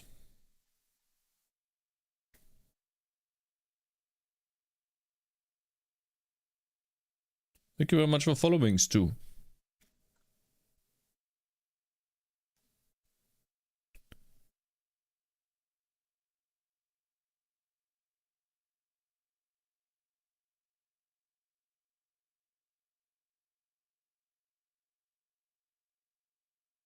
It builds, but it says there's problems, which I don't like. It's probably because some clang issues. We'll have to fix those, but Kiwi's not here.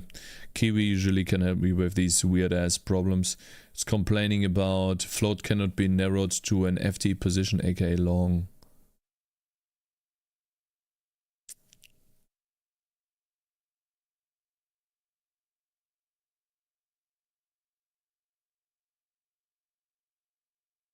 Hä?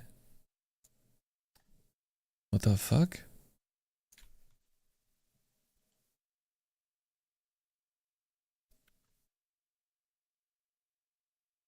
Glyph with a different type versus FT.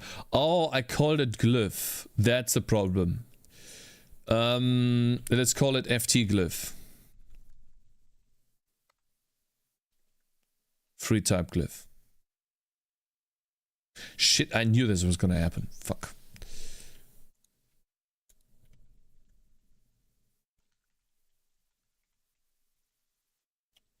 Whoopsie. Let's fix this real quick. Whoopsie. Fuck, man. God damn it.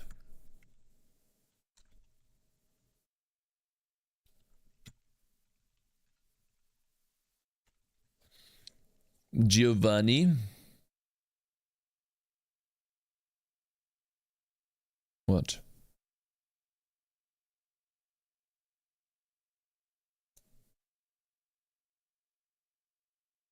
Eh?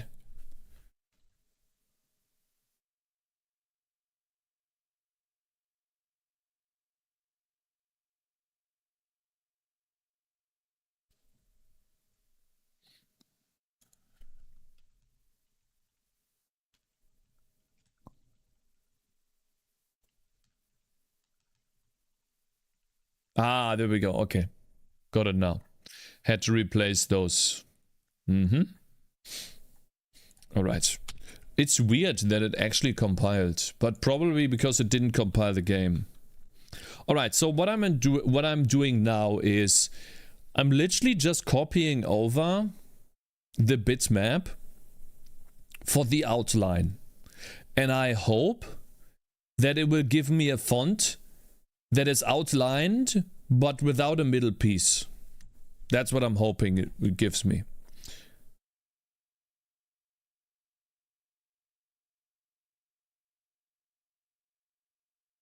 Maybe I have to actually use a different whatever that's called. Or I got an error.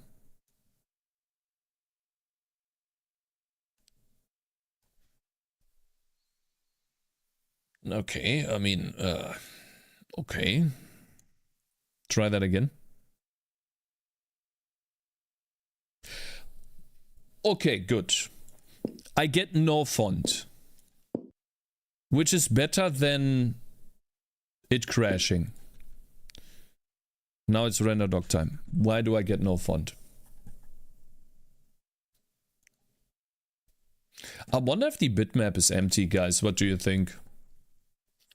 Or is the font just completely black?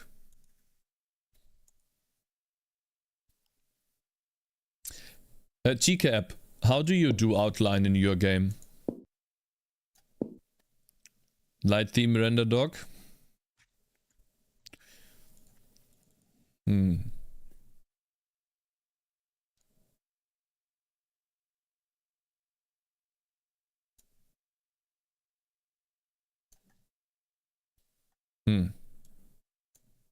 Nothing. Nothing.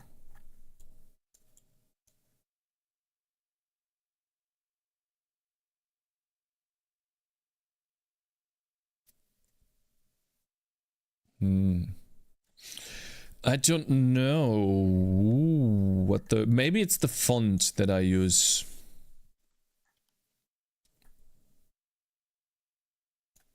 Let's see what happens. Hello, Shady11. Did you remove the excess leaves from the bushes? No, not yet. I've had so much to do. Absolutely not. I will not do that. Because it's not important. Aha, so we get no bitmap. Okay, so the first one doesn't have a bitmap. Fine. That's the first glyph. That's okay. Next glyph.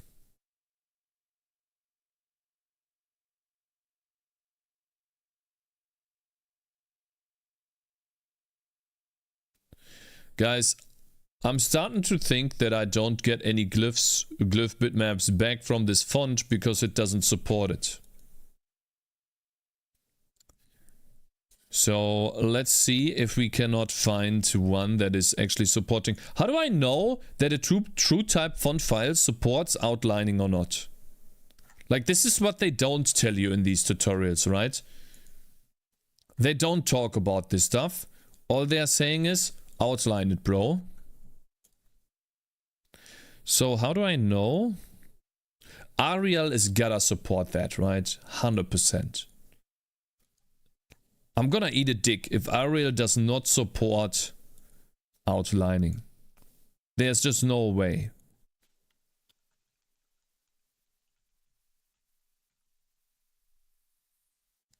Right?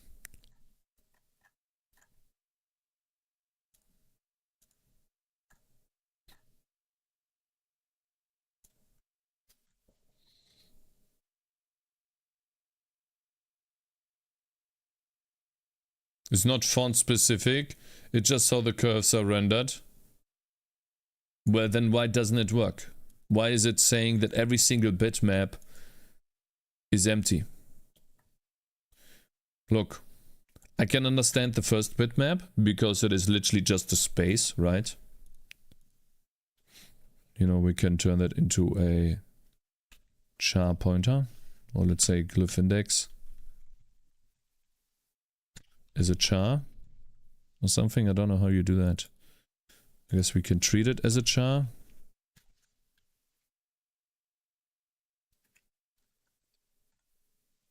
See, the first one is just a space. I can understand that, fine. But the next one is an exclamation mark. Why does the bitmap not have a width and a height? Do I still have to render the glyph?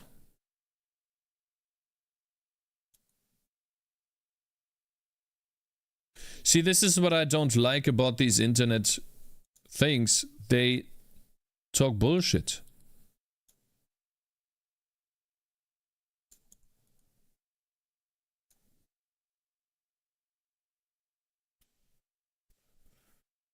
Is FT glyph used?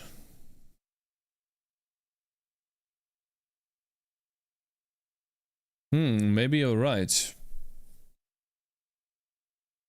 Maybe I need to use FT glyph.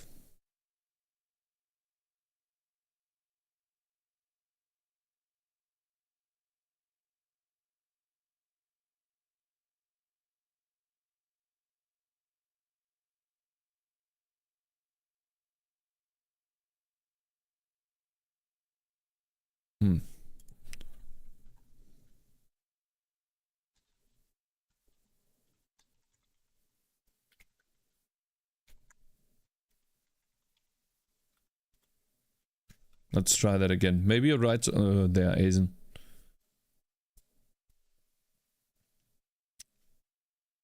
Could be.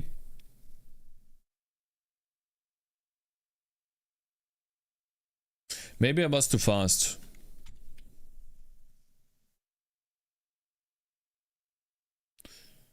Building does take a little bit. Okay, try that again. Or maybe it's optimized away.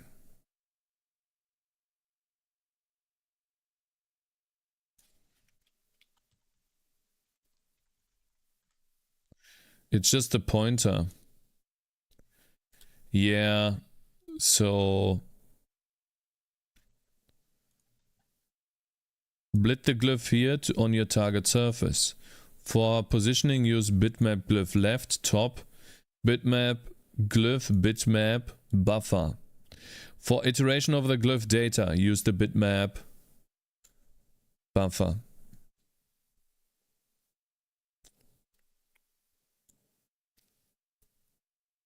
Bitmap rows with pitch. What does pitch mean? We have the buffer with. Okay, let's see here. Use the comment.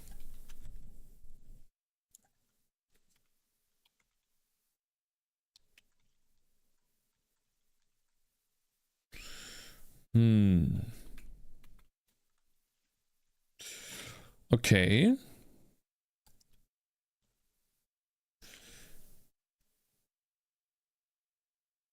I need to probably just if that out.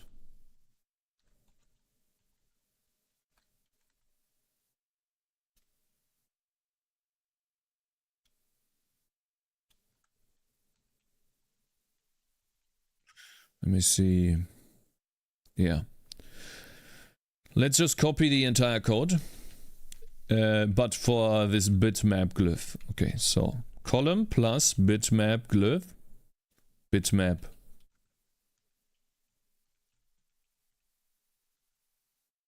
Width plus padding, yeah. And then we use font height, I guess. Font face size, metrics, ascender. Do we use the font face? Yes. Okay, we can keep using that. And then we just copy over using 2 for loops. Just render the glyph 2 times, and one of them slightly bigger on the background. Ildore, we tried. I tried doing that. It didn't really work out. Looked really bad, unfortunately. I tried doing that. It looks weird inside of like a P or an A when you have like, you know, an enclosed area. Unfortunately. So I'd rather do it correct, if it's possible.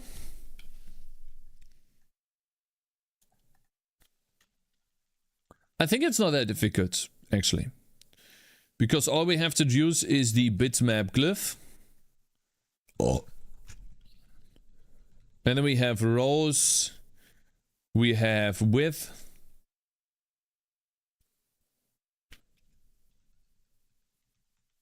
It's literally the same thing.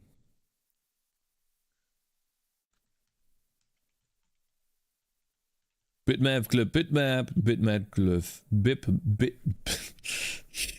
bitmap glyph. I think this is it. Isn't the pitch the length of a row? I don't know because we have the width of the bitmap. So I have no idea, and the rows should be the number of rows, but we will see. Okay. The bitmap, this one doesn't have anything, which I can agree with because it's just empty. But maybe we have some... No, we don't. Okay, fine.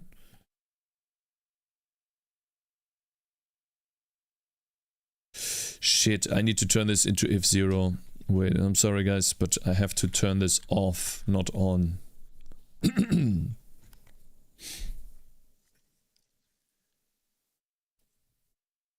Let's try this again. Alright, okay, so let me see. Bitch. Oh no. Ah, god damn it. Let's search char. Glyph index. And then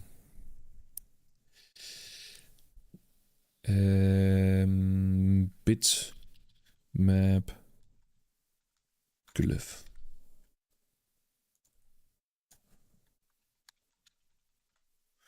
All right, now we get data about the glyph bitmap here on the left. Ha! See that? It seems like pitch and width is always the same, but we have 16 rows and 5 columns. I mean, and in the buffer, yeah, we have some data here. I wonder, yeah, we use the buffer.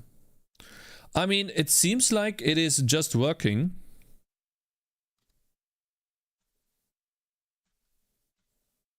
Oh, it's going on with this for loop, of course. This seems correct to me, all of this. It seems pitch and width are always the same. Yeah. Okay, let's see. I mean, I'm very excited.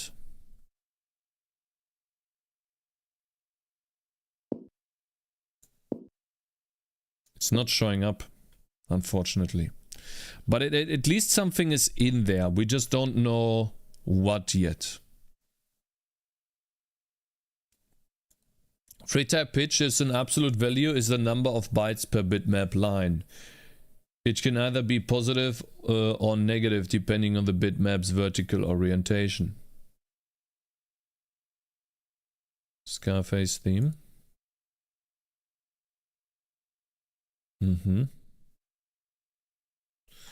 Take a look into that, thank you.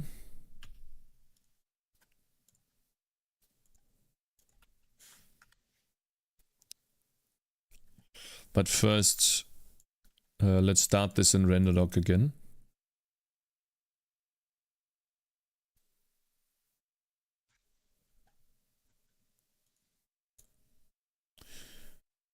Guys, I need to go to the bathroom again. Oh! Huh. You know what I'm gonna do? Guys? I'll do the following. In code, after if glyph index is the same as 33, return. Ah, no, I can't return. I break. No, actually, yeah. Have an idea. So I'm only going to draw. I'm only going to copy in one glyph.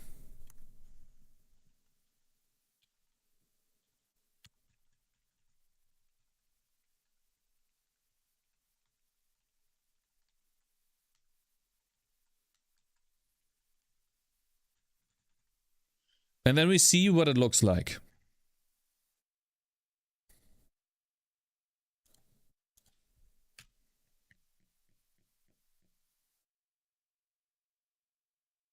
Bump allocators. Oh yeah, of course, because the game's still running.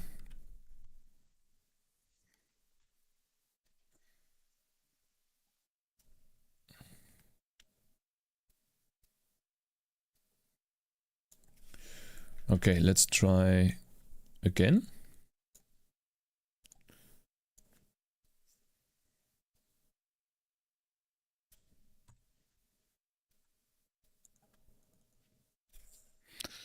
Yeah, guys, I really need to go to the bathroom, man. Holy shit, I think I drank too much water.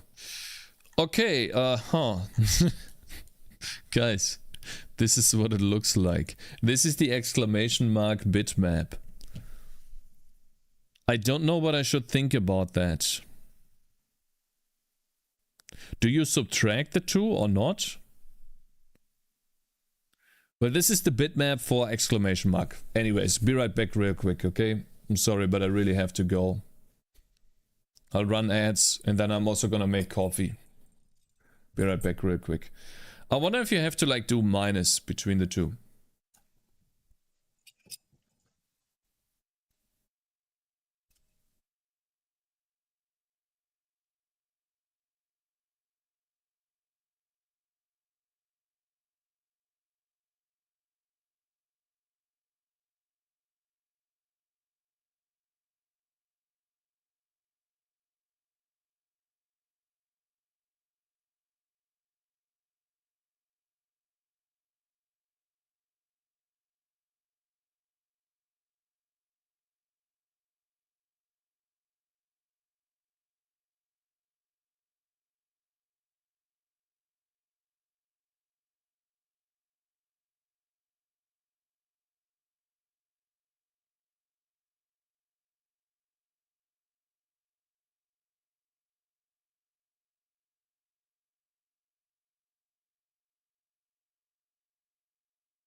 Okay, I'm back. Okay, now we can try this with non-Arial font, right? I don't like Arial. Maybe we have to subtract the two. Maybe not. I hope it looks good. It would be awesome if it just looks incredibly good. Let me see. Arial.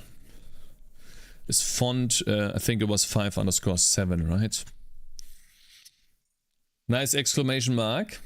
By the way, guys, Coffee Lava and GCAP, what does the 250 and 105 mean? What does that mean, guys?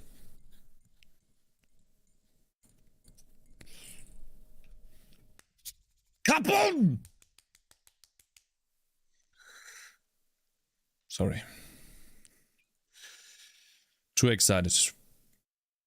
Settle down, boys. Settle down.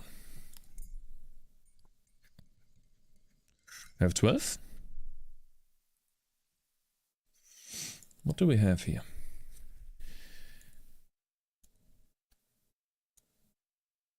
Aha. So it is literally the same. But that could be because... Thank you very much for following. Okida. 250 top movies and IMDb. Scarface theme. Oh, that's a movie or what? Scarface theme? Maybe pitch divided by width equals channel count. Well, Foxy, maybe. This looks awfully the same. Maybe I didn't build while it was offline. Let's try that again. I can't, huh? What is your guys' problem? Huh? What are you laughing about? I don't understand you. Are you stupid? Huh? I don't understand these people. They're so weird. I'm using the correct font, right? Also, why is it not skipping? Oh, I see why it's not skipping. Because I get it now. Okay, wait. I know what to do. Hey, where the fuck am I? No. This, we have to not use the glyph bitmap thing, but we have to use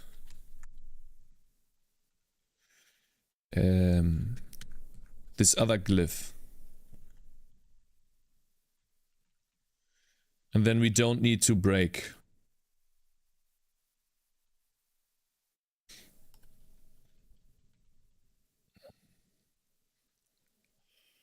Okay, this is how all of the things will look like. I'm confused that it's still not showing up text. That's a bit odd. I know why it's not showing it up. Now. Because I'm using the font face that I'm not rendering the font face. So while before I called render glyph using the font face, I'm not doing that anymore. And I was using the width and columns and advance. All of the data is now null and not set, and so all of this is 0. And I store that in every glyph, and so now every glyph is 0, aka I'm not drawing any font. So I will probably have to use this other glyph or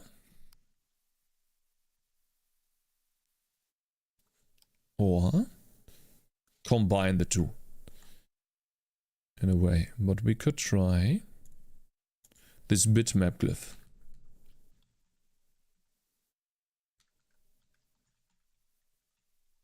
Here.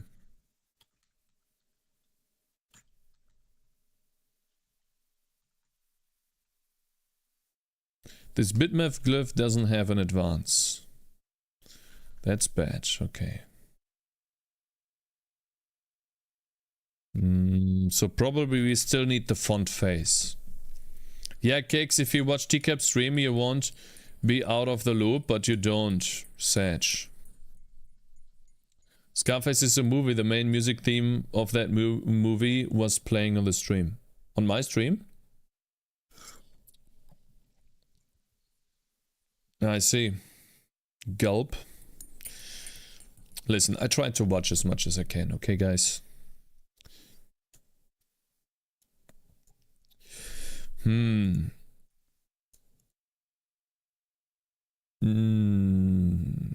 guess we render the glyph too. Let me do that real quick.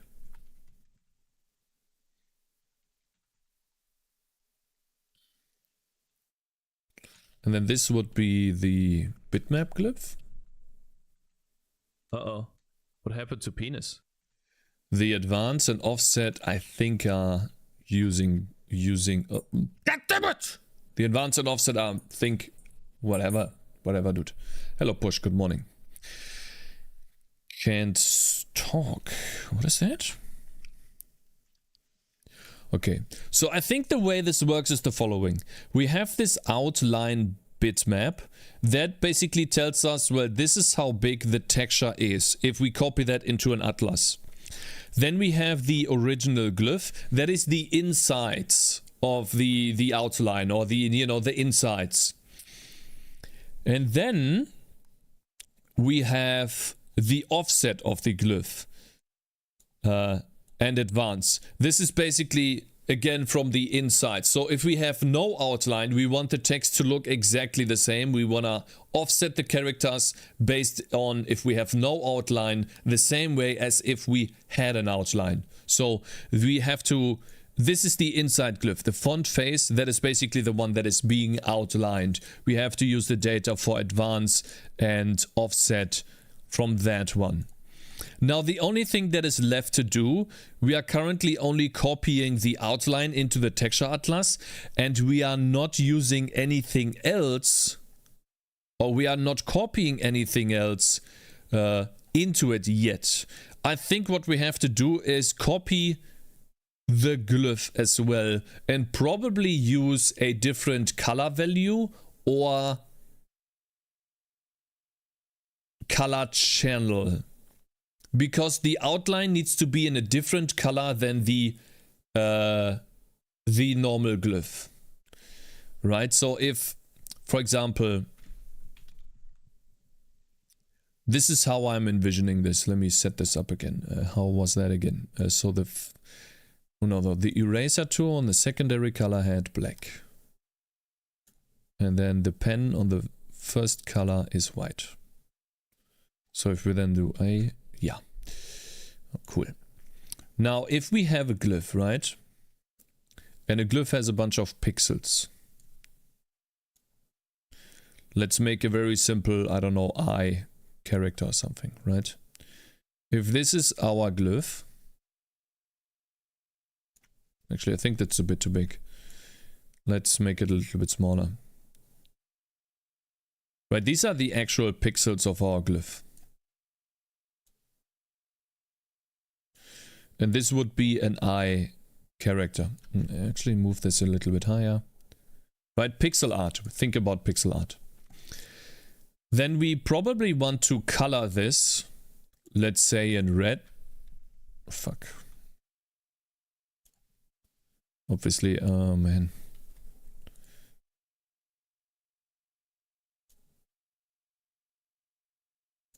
Can be no gaps, otherwise we have an issue here. We probably want to color this in red for the character. And then for the outline, we will most likely have a bunch of pixels along the outline that look something like this. This is how I think it will be, right? I could be totally wrong. Right? But I think that is how it's going to look.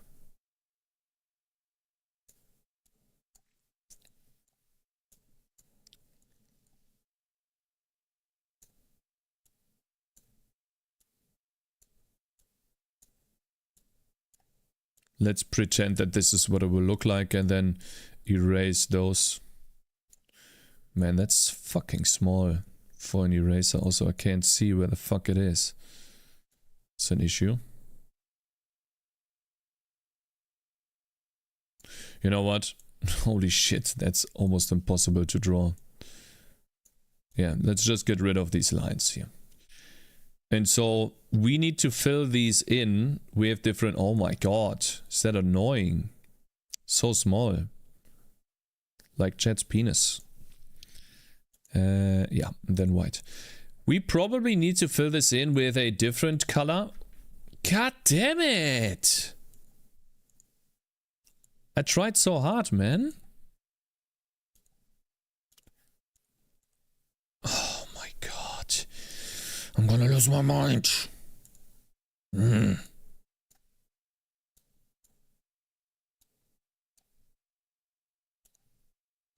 different color or something else. So that we know in the shader, okay, so if we use an outline, we also use these color values. Senior paint engineer, square shapes tool. Oh yeah, square shapes, true. Square shapes, question mark. Yeah, tumor 0. I should probably look at chat. Hey, Cakez and guys, any good tips on learning material tutorial on on engine design? Material tutorials, like how to organize different classes of the engine. What does that mean, different classes? Say one class of an engine. You sound to me like you're making a game in C++.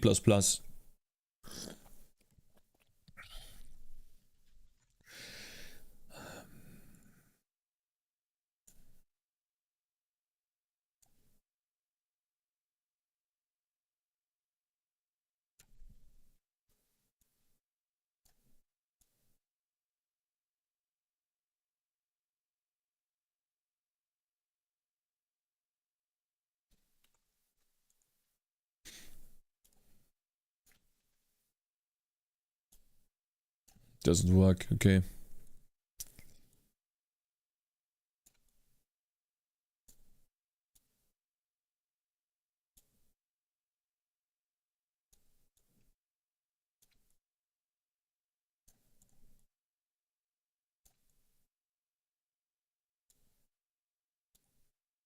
I think it will look something like this.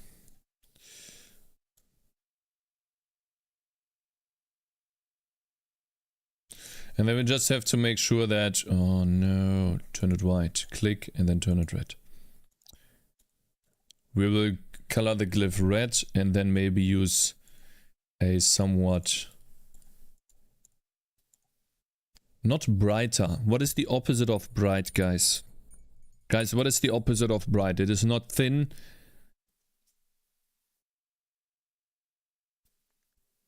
Dark, darker.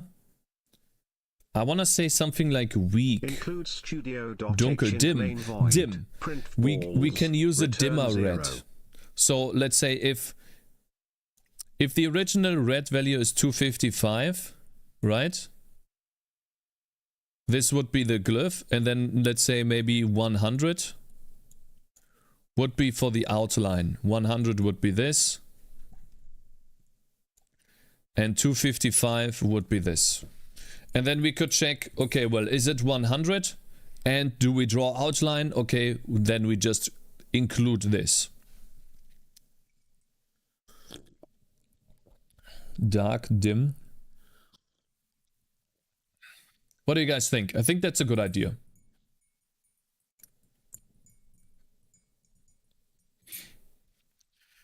But first, we'll copy it like this. And I want to see what it looks like in RenderDoc. But that is the idea that I have in my head right now.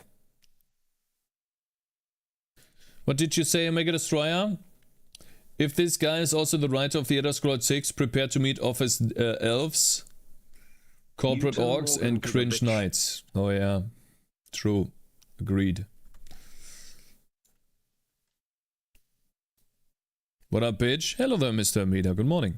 We are debugging our program to support outlined TrueType font files. I already have an idea on how we can implement it. Very simple. We just use one texture for that. Should be fine. Your idea looks like a cock. Oh wow, look at this, guys.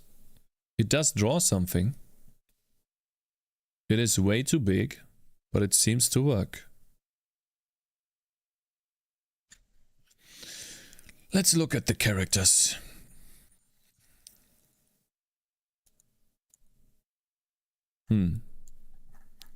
Okay, so these look like outlines to me. Hello world. Okay. I think it's because the outline is too big. It's using a 2 pixel outline. I want to use a 1 pixel outline.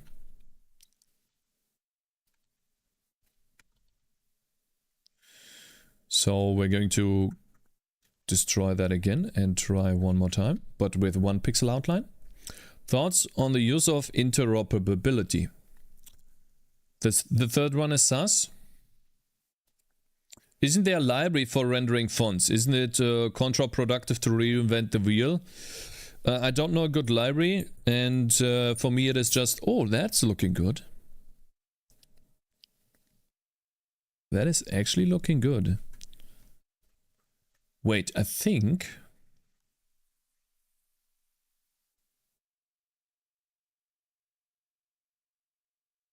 we are almost there. Definitely better, yeah. Now we just need to include this. This for loop has to be included. In here. And by including the for loop, I mean... we have to somehow write into the correct position of the buffer. Oh. So we're gonna do this. We need the false here, is because I need the code. The reason why I'm reinventing the wheel is because first and foremost I want to learn, and second is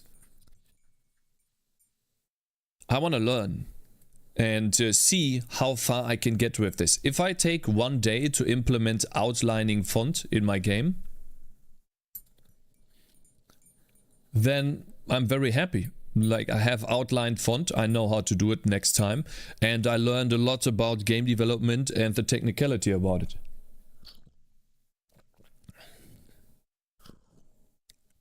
Oh.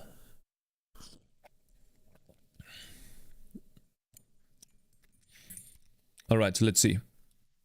We have to close the game for this. Build again, and this is when we have to compare data. This time we compare the bitmap glyph with the font face glyph. Bitmap. There's a reason why we do that. It's very important. Or not. Because this if check is not hit.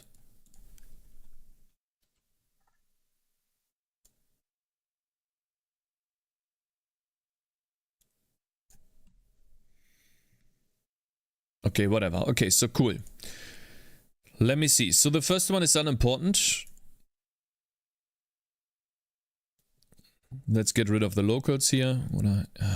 Variables. There we go. So we are only interested in this bitmap compared to this one. So we have less rows. So what I'm assuming is, the reason why I'm doing this is the following. I'm assuming that since we have 1 pixel border, I'm assuming the following. If this is the outline, right? The orange pixels are the outline, then the entire bitmap for the outline is 3 pixels tall, or 3 pixels wide. I'm assuming that since the border is 1 pixel, the original glyph is always going to be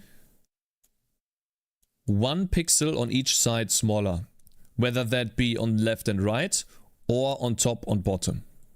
So there will always be 1 pixel padding around the entire character. And so whenever I copy this glyph into the bitmap now here, or here, I think I just have to do a +1 on each side.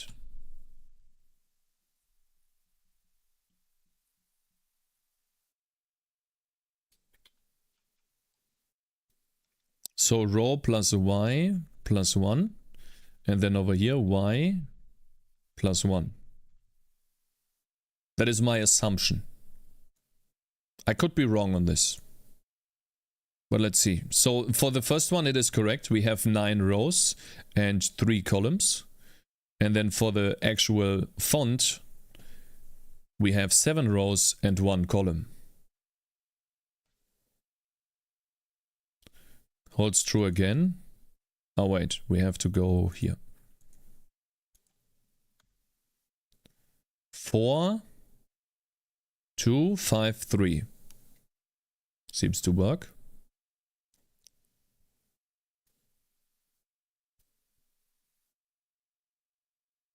Wait.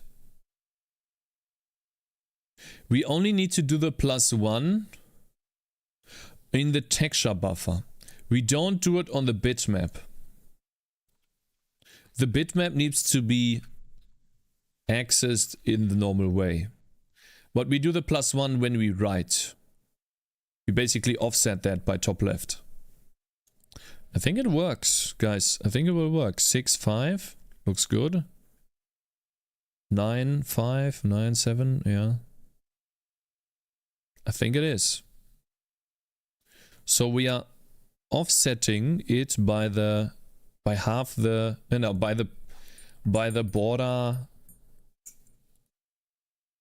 by the outline size. So we have an int outline thickness.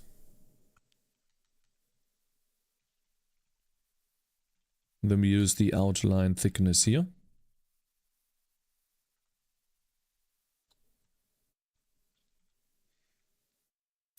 And we apply the outline thickness to the texture buffer here.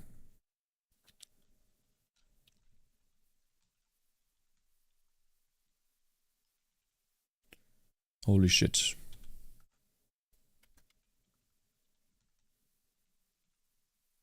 Stroker looking good. True. Okay, let's see if that works.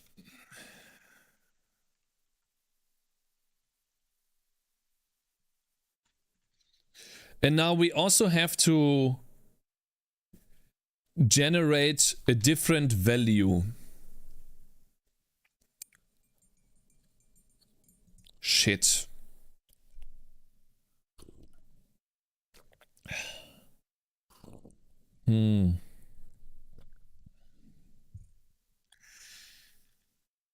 Unfortunately, this is not gonna work.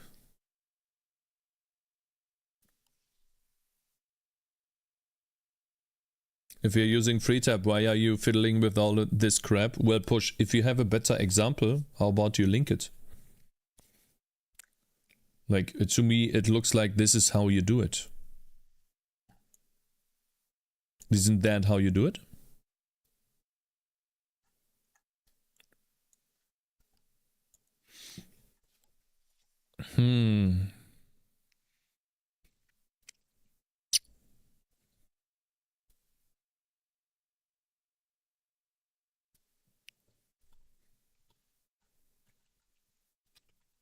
The outline should be divided by 2. Now I want to see how it looks.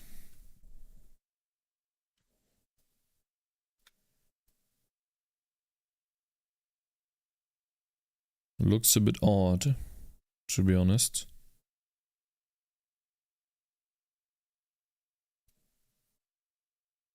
What if I divide the outline by 4?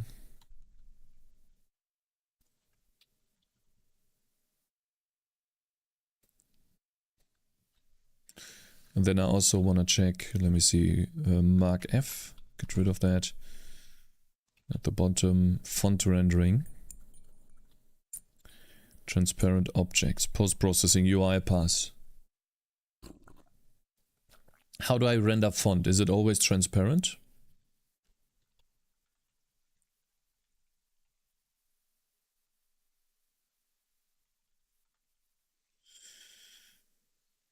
Split words, blah blah blah.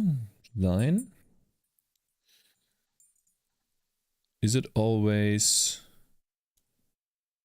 get transform? Rendering option font. Rendering option outline. So I think it's not transparent.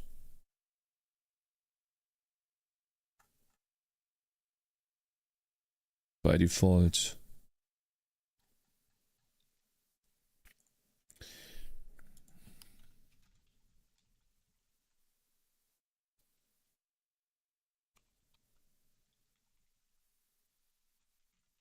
That could be an issue though.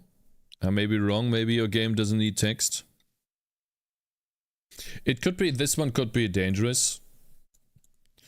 Because transparency can fuck up ordering. Huh. So this is the outline, by the way, guys. This is what it looks like right now. That is divided by 4. And then if it's bigger, it's just scaled up. Looks really bad, if you ask me.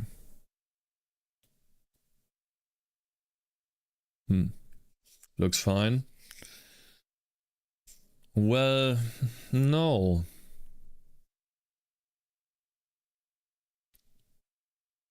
Let me try something.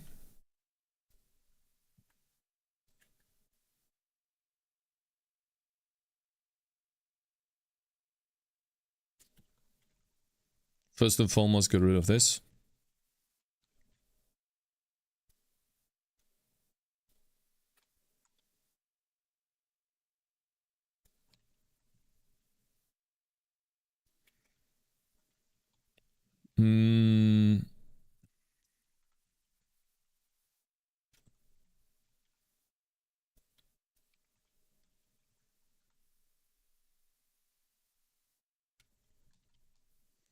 Give me oh my god, no.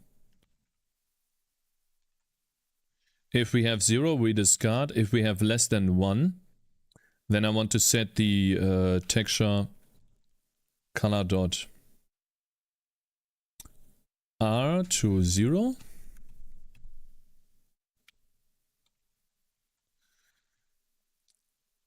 G to 0, B to 0, and alpha to 1.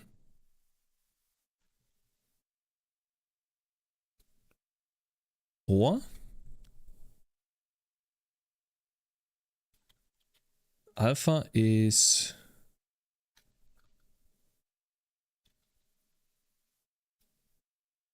texture, wait, texture color dot R times 4.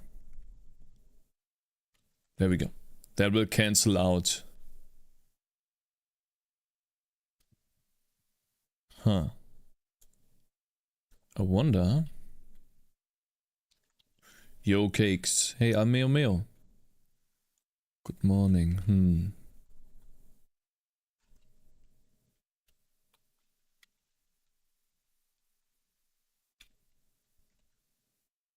Now it's white. Did you see the Aseprite Pulsai plushie? No. Maybe the outline is not thick enough, it's very dim. The reason why it is dim is because the texture itself, I can only write one channel to it. It is only a red texture. And so I'm trying to use the following. I'll show you what I do. Go back to 2 pixels, now it's divided by 4. No, it's not that. It is just the lightness that is divided by 4. I'll show you. So in the color path right here, we have a texture, and this is what it looks. For every single character in the game, I store an outline for it as well. And this is what it looks like. The outline is divided by 4. So the brightness of it is... it shows up here, but it's not... So I'm trying to multiply it by 4 again to show the correct outline. But maybe I need to multiply it by like 10 or something. It's very not... Oh, I see. Wait.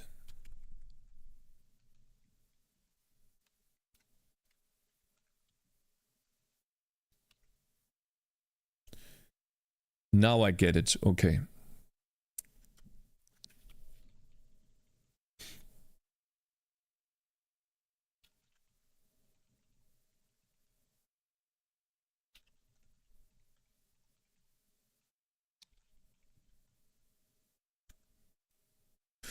There we go. That is what it looks like. Okay, now we finally have, this is hello world. 1 pixel hello world. That is what the outline looks like. And I think the outline looks dog shit. But let's give it a try with Arial, right? Before we say that it's terrible.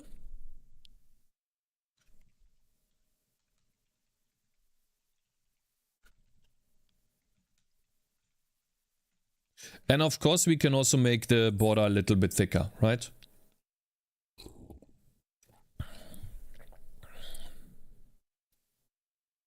Eh? Did it not build? I think a simple dilation kernel could do nice outline without free type. My method is better. This is what you do. This is what you usually do.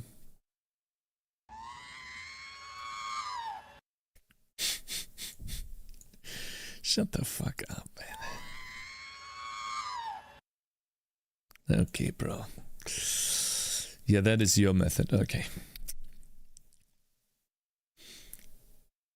Oh, wow. Okay, so this is... Yikes. This is Arial.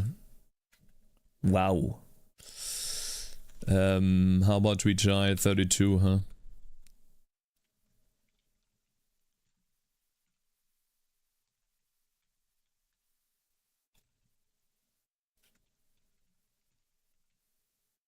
We're gonna supply an outline thickness as a parameter.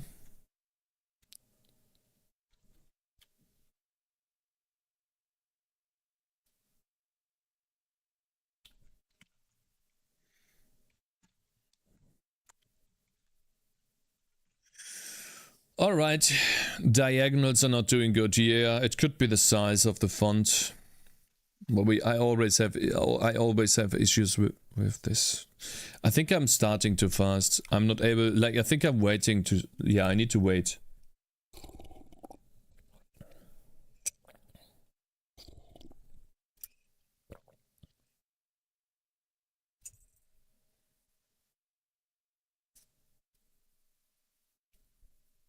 The idea is that you first render the stroke text, then render the non-stroked on top. That is it. Yeah, that's what I'm doing.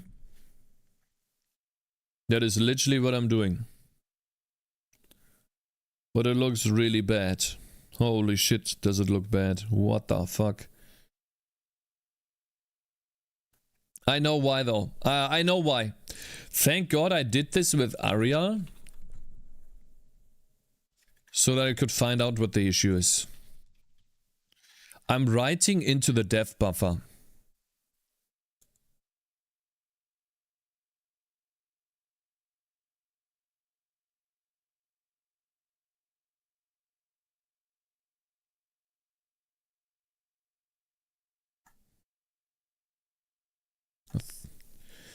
But I'm disabling. Wait, that's not everything.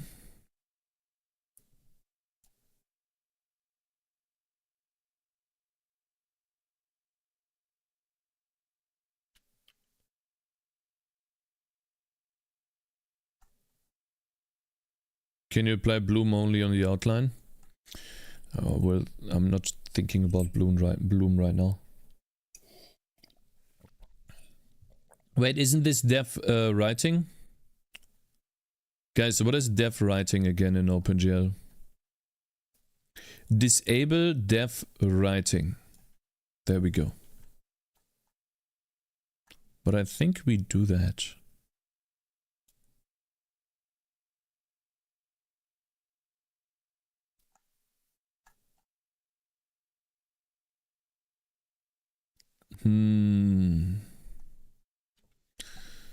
I need to test something.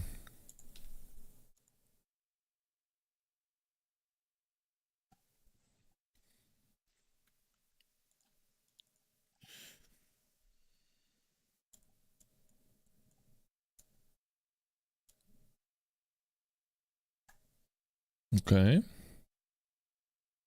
And then we have the lights, and this is where we draw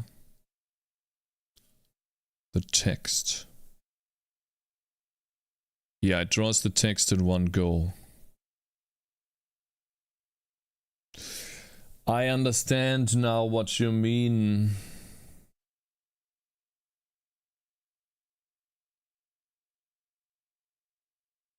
I understand what the issue is, I think.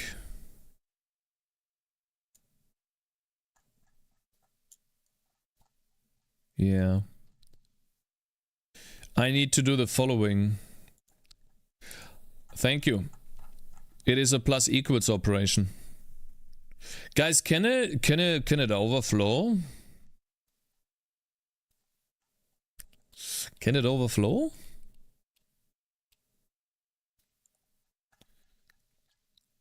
I have a texture buffer here that is a character. If I do plus equals, will it overflow or do I have to do maximum?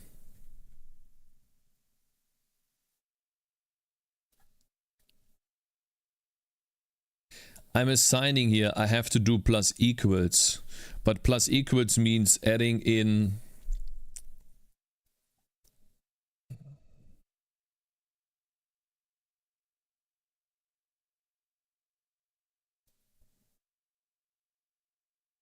I have an idea.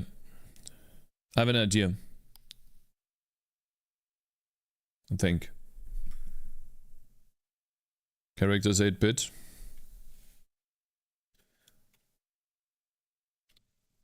Yeah. It should be overflowing. Let me mark this as F. Load font. I'll try something again.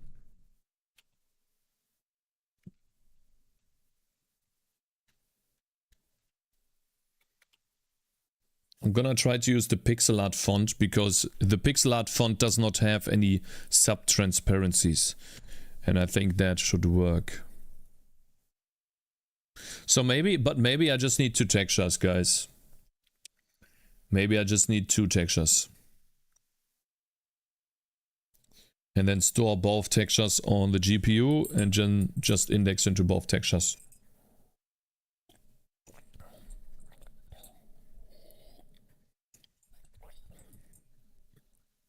And then I draw the text twice, essentially. I think that is the best solution. Aua.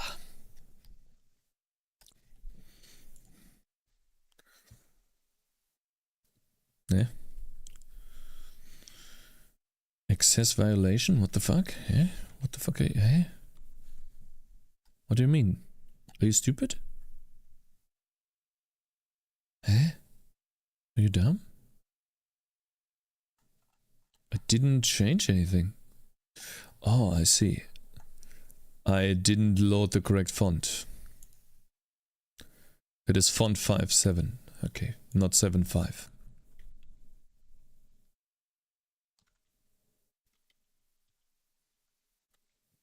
Unsigned long char, you will not use the negative numbers in char. Even then, I will still overflow and I don't know what happens then. Because an unsigned character, if I have a 100 plus... It's the same thing here. Really.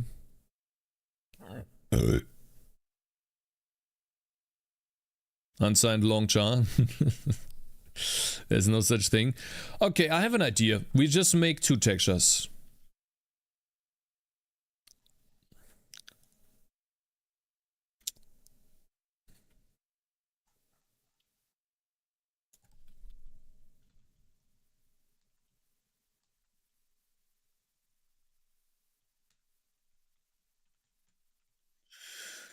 Dot frog. What do we have? Trails. Light map.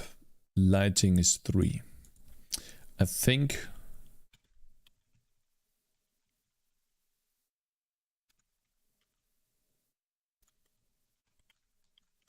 Now that we have the outline atlas, I should have this documentation in here.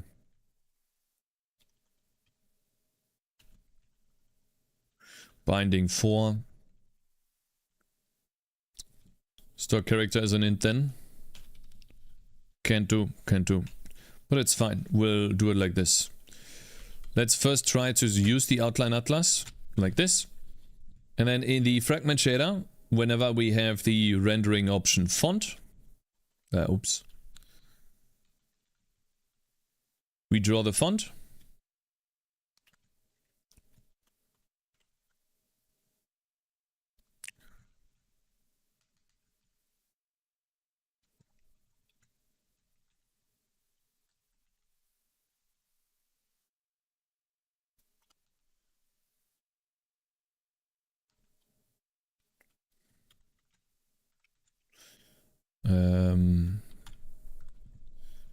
Trying to find the rendering option, what it's called. Rendering option, text outline.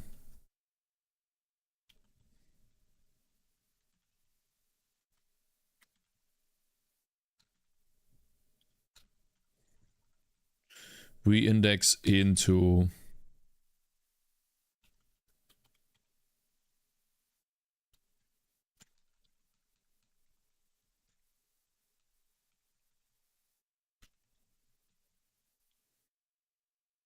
we fetch from the outline atlas. Okay, so if we outline, we fetch from the outline atlas. That's what we do. Why not just use a second channel in your texture? You are just using the red channel, right? Because maybe I could do that.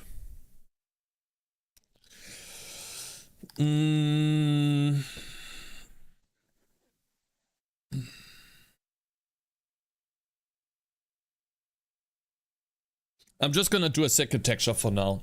I think it's easier. Yeah, I'm doing it because I think it's easier.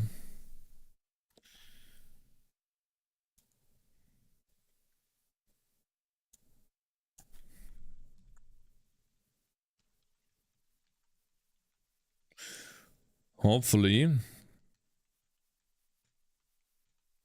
I can do this on the stack. I should be able to do this on the stack. If I don't, I will run into problems. But let's try to do this on the stack. This is a lot of data on the stack. I hope it works.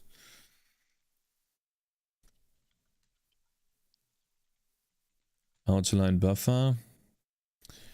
And then we need to generate 2 textures.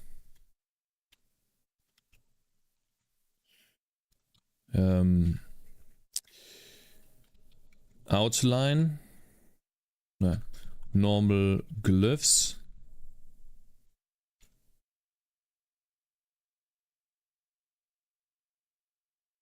then why am I using this texture buffer, and this one right here is the outline buffer, texture buffer. Font atlas uses the texture buffer, and outline buffer uses the outline atlas ID.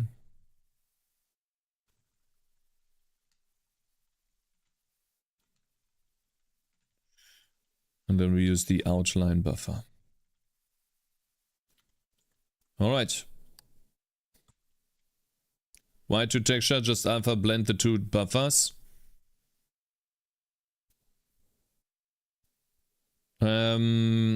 Yeah, because I don't know how to do that.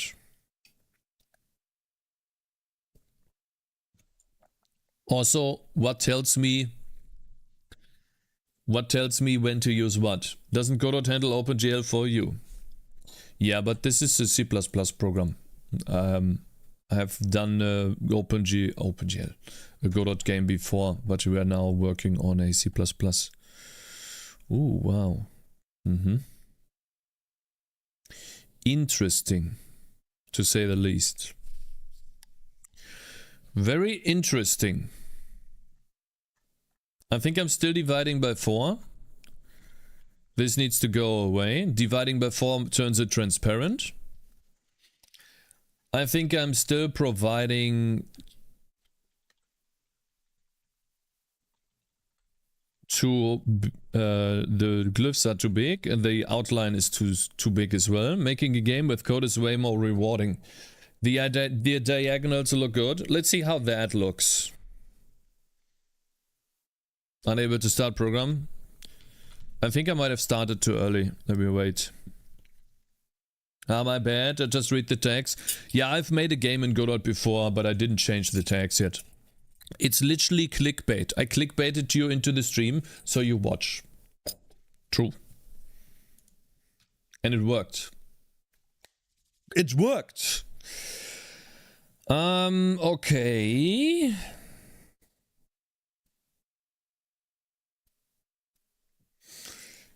Let's check what the buffers look like.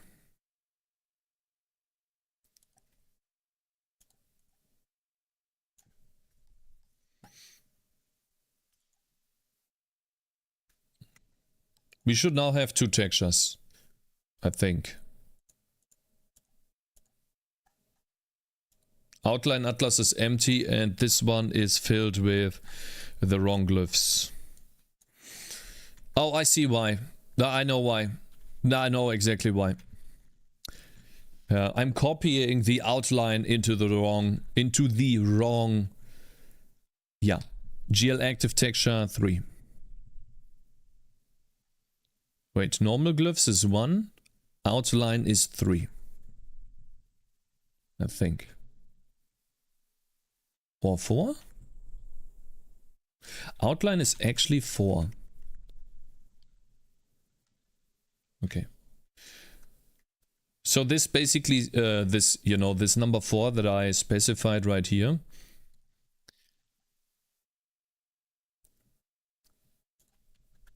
This corresponds to this binding number 4. While before it was number 1, I copied into the font atlas and left this empty. Which is why this one was empty and this one was filled with the outline. Now we are doing it the other way around. And that also means we can fix the rendering interface when we render text or underscore text. Text.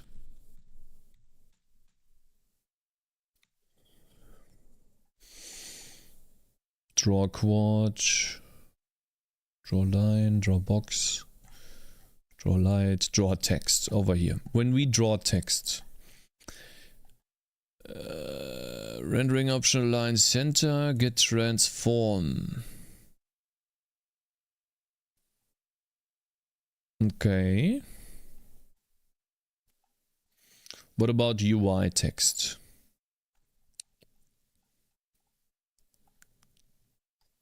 Yeah, if we outline. So we are probably, we don't need that.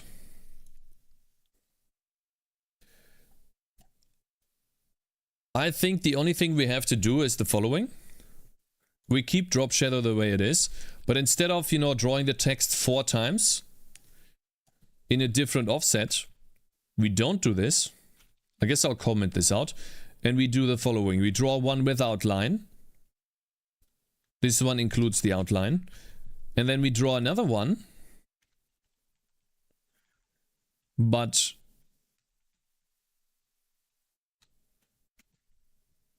how do we cancel out a bit again? Isn't that... Guys, how do we cancel out? How do we do XOR? Is it this? And equals not rendering option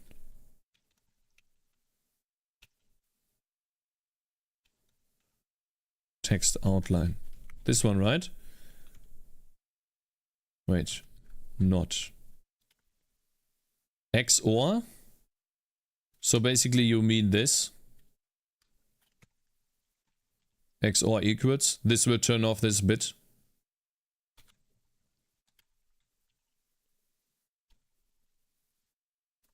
Is that correct? Sorry for stupid question, Bo, but which game are you which game engine are you using for developing games in C++? The game engine is called Visual Studio Code, together with the extension ClangGD, and a simple build.sh file to build my game. Flags and equals not bit.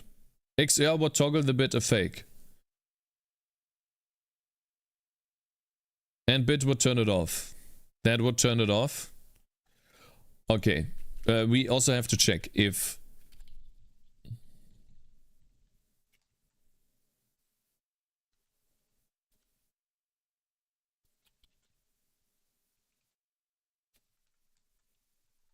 So basically this. Right? We draw the outline first. And then after that we draw the text on top.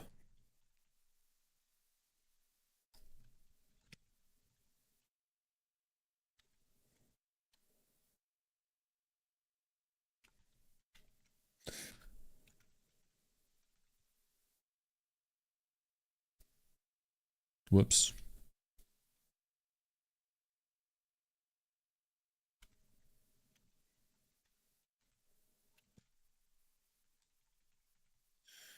I don't know if the in front will work because the layer, because the transform is transparent, but we'll see.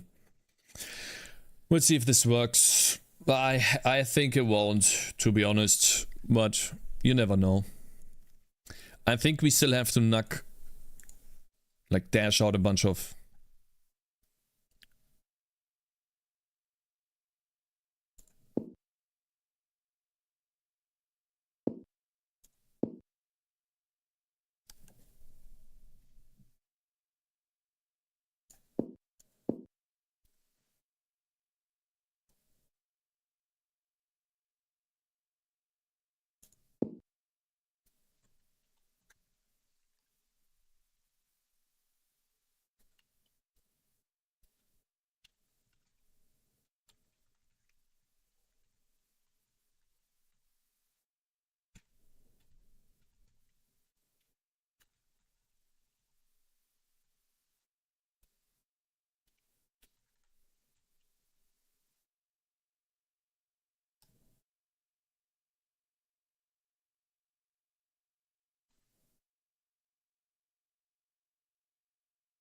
Huh.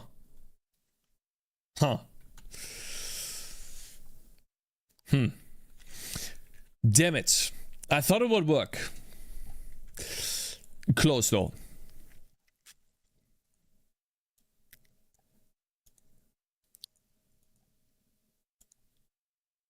Ooh. Look at the font atlas, boys. This is the font atlas. This is the outline.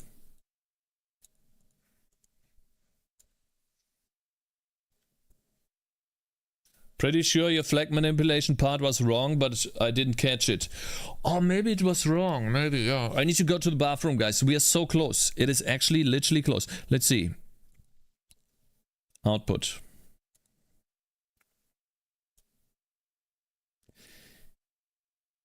Mesh viewer.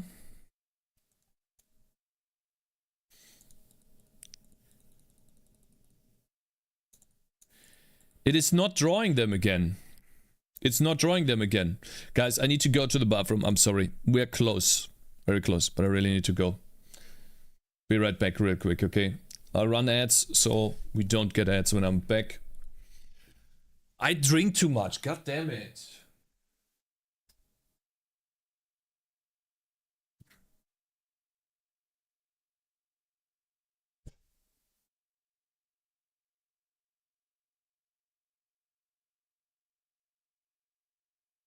I'm just gonna swag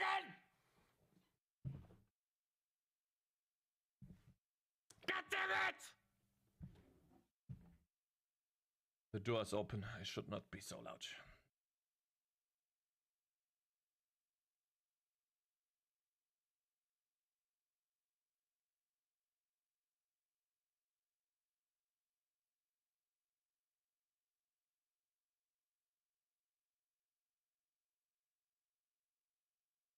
I'm pissed. I'm fucking pissed. I'm fucking pissed that I don't get a fucking break!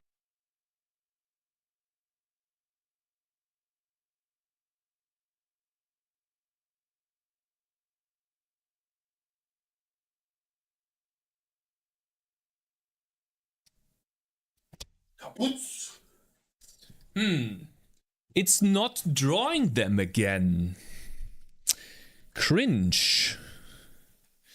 It's not drawing them again. Oh! Oh! Oh! It's gotta do the outline, right? It's gotta do the outline. Ha! Ah, wait, I'm not debugging. I'm not debugging. Try that again.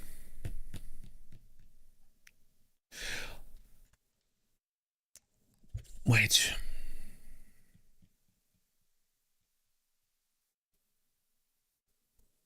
I draw hello world with an outline.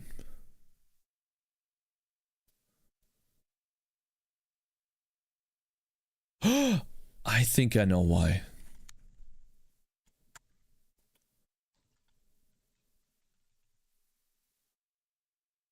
We need to check text data, and then we, it looks like, yeah, this.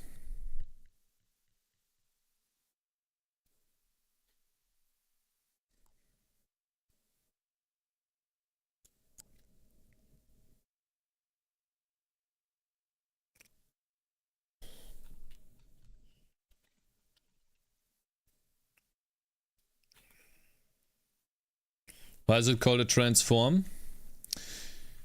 Yikes. Well, because it is.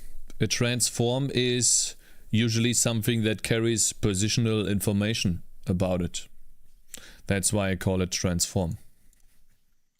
It is usually a position and a size and a scale. That's why I call it transform. Rendering option text outline. I don't think the transform has the outline data here.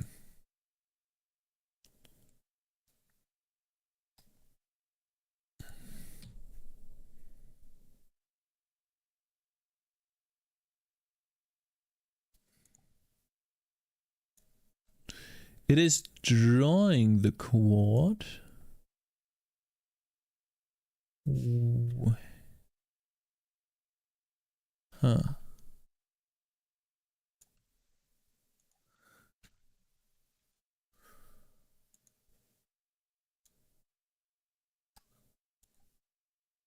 But yours carry way much more data, I know. What would be a better name? Or equals? Yeah, it's adding a bit to it. And now I have 27 that I draw. And the second batch of quads should draw in the same positions. So for example, oops.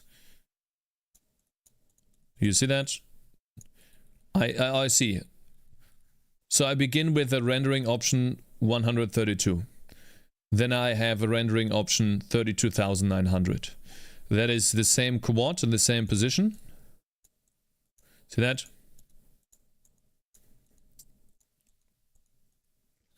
It's the same quad. Which means one of them has the outline rendering option. And so inside the shader, I should actually find that here. No, that's not the shader, I'm sorry. Inside the shader, I should see that here. Oh, I get it now. I understand now. This needs to be the first if check. And then this needs to be an else if.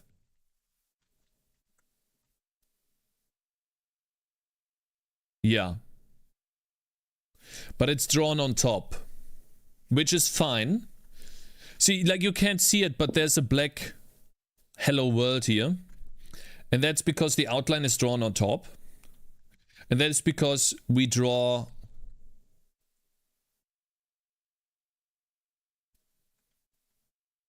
We draw that first.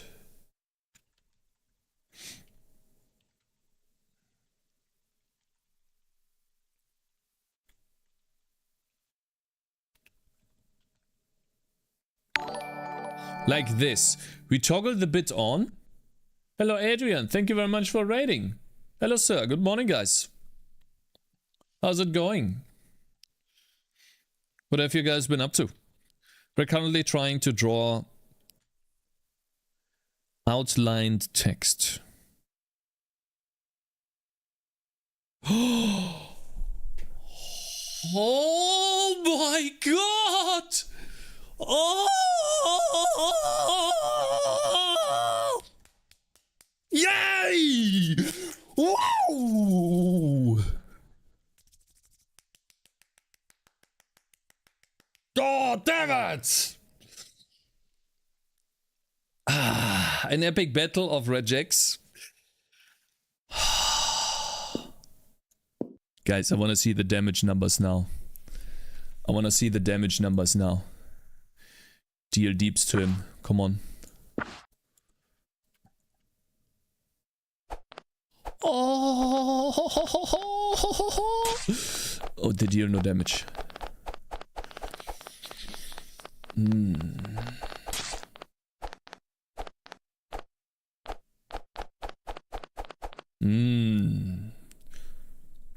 So did he apply bloom in the end? Guys, we have outlined font. I think I'm happy with this. This is good enough. I don't need anything else, to be honest. This is good enough. Outline text in any size. And you still done it in less than WebDev makes a landing page. Stroker, stroke, good, me like. No, this is good. This is good enough, in my opinion, as an outline.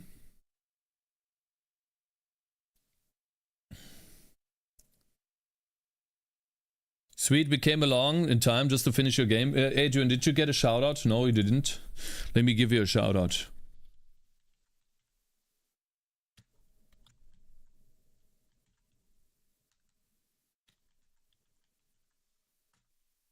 Hopefully I made it. Yeah, okay, typed it correctly. Thank you, sir. Sure. Okay, so for those of you who would like to know what we are actually doing, I'll explain it to you. Quick overview of what we did. I'm using FreeType to load the fonts. I'm supplying a path to a file. And then you do the typical FreeType initialization. You know, you create a new face, you set pixel size.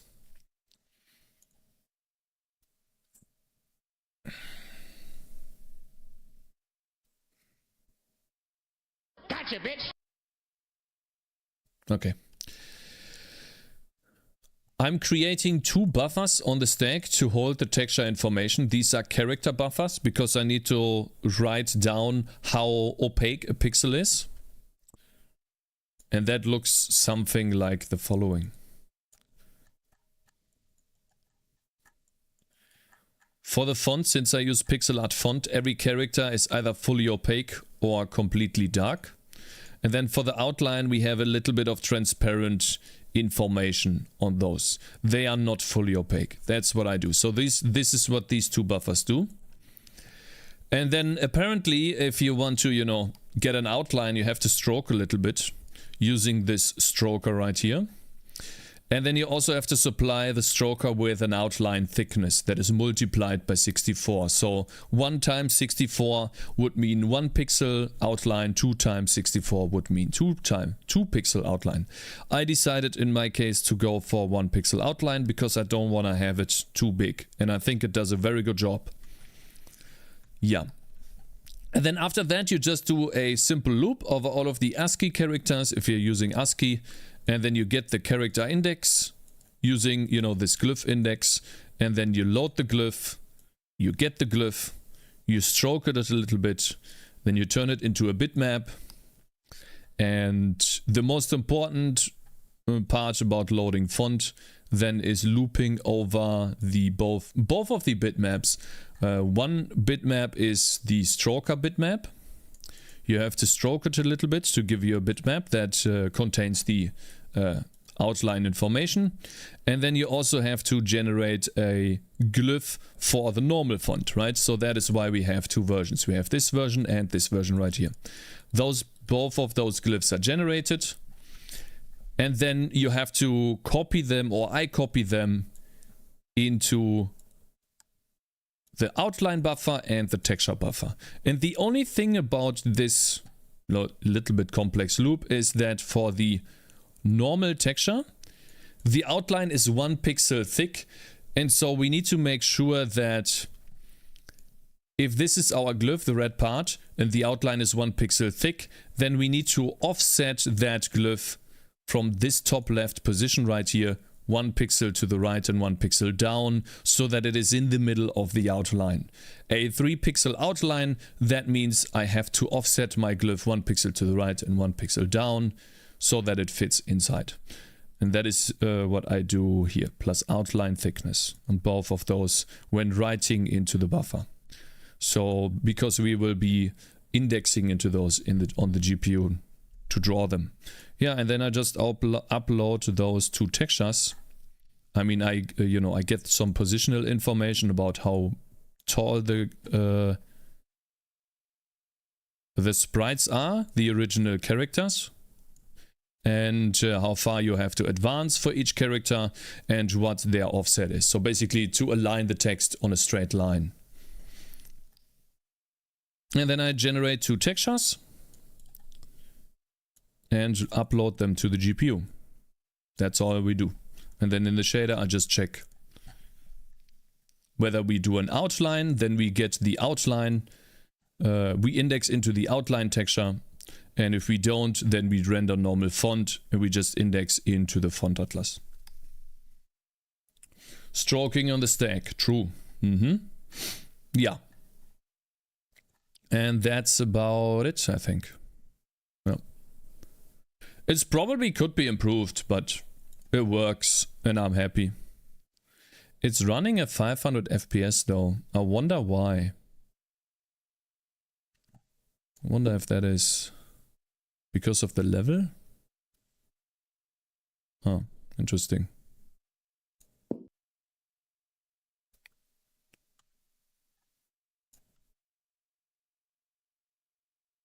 I mean, that is this is in the most respectful way that accent is. Hello, Dev Spudges. Thank you very much for raiding. Welcome, guys. I'm a little bit unhappy about it, like what happened. Why is it only 500 FPS? I was literally sitting at 1000 just now. I halved my FPS. Hello there. Good morning. I tried to make outlined font today using TrueType font files and we just managed to do it. I wonder why.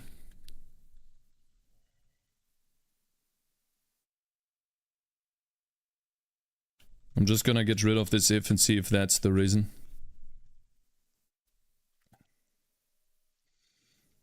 And I'm going to get rid of this if check here as well.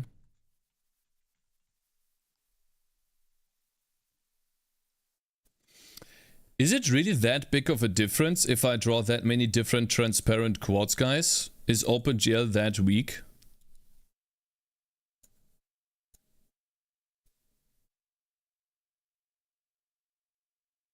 Wow, I mean it is 800 now. Nah, doesn't seem like it's much of an impact, if anything. I don't think it has an impact. Let's see. This is just drawing those. Yeah, it's the same frame rate. And then if we access, or if we change the shader again. Doesn't seem like it has an impact at all. Look at this, guys. New font rendering method.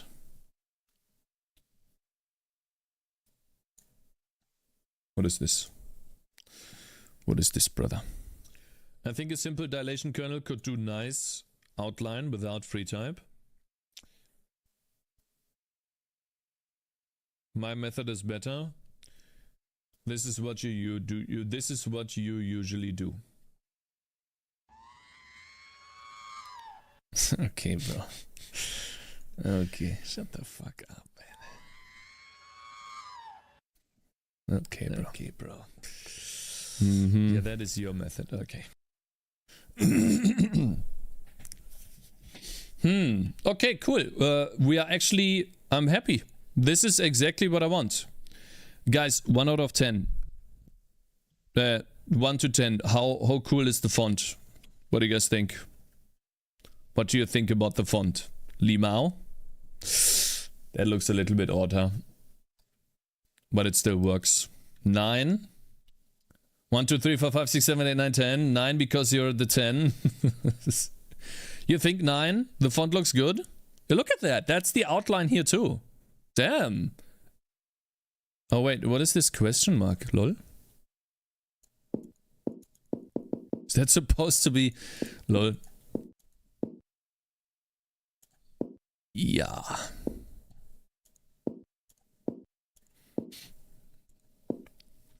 I kinda like it. I didn't see the rest. It matches the rest of the eye nicely.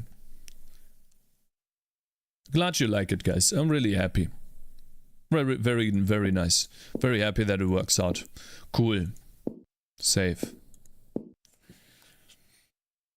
It matches the rest of the UI, honestly. This one is a little off now, but we'll fix that later. Cool. Now, I can currently only outline in one color, aka in black. We'll see about different colored outlines. No, I think it looks really good. I think it looks awesome. What's up, bro? Hey, Devish. Good morning. I worked on outlining font today. That is the result. The hello world right here.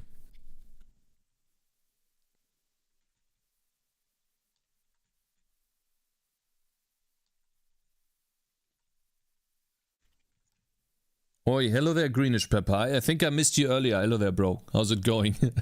You really wanted to get that high hidden, right, bro? Looks like a standard pixel art font, blends in very well. Yeah, I think it blends in very well with the already pixel art game. Exactly. And now we can supply any size and it will just work. And I'm most happy about the damage numbers. And by the way, for those of you who went here, yes, or weren't... That is a bit odd, the drop shadow. We'll have to see about that. It's in the wrong... Let me fix that real quick. It is just an order of operations.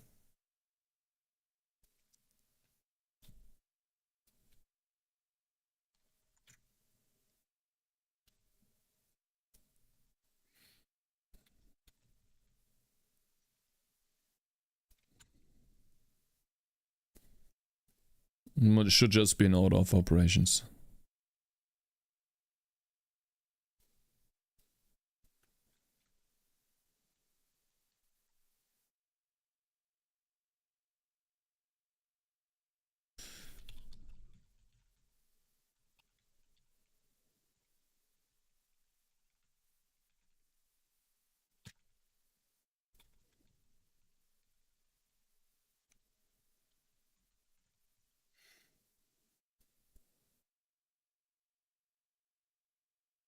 There we go. And I think we do the same thing here with transform 2. Because then we don't have to toggle this off.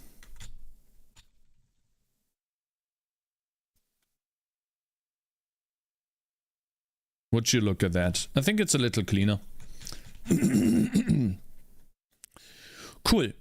Now, what was I saying?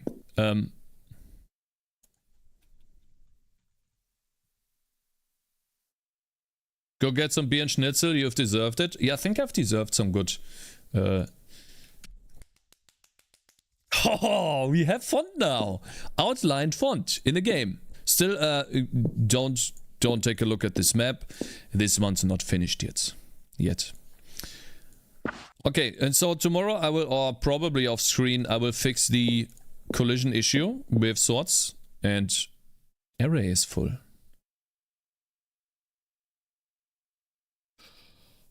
Oh, I see. I'm rendering too many transparent quads, unfortunately. I think I'm rendering too many of these. Nuts. Yeah. I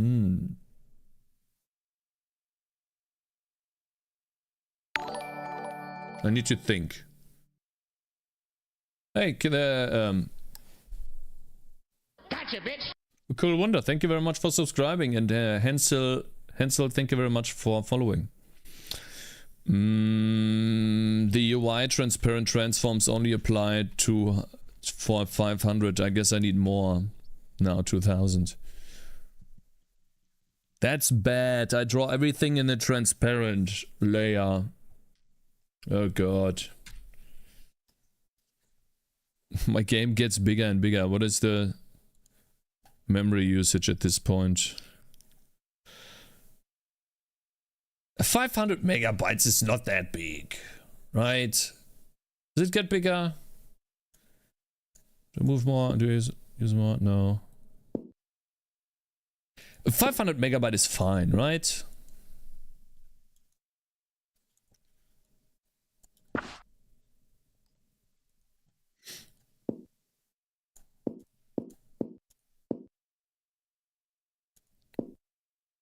Gotcha, bitch. Final Spartan, thank you very much for following. Gotcha, bitch. Okay, so, and Vent 1C as well. So this is what we did yesterday, and I just wanted to show you guys it works.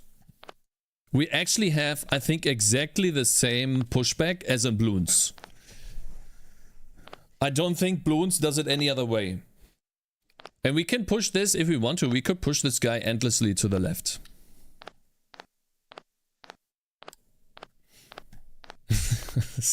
The only problem is sometimes it seems like, yeah, you see how this guy is missing?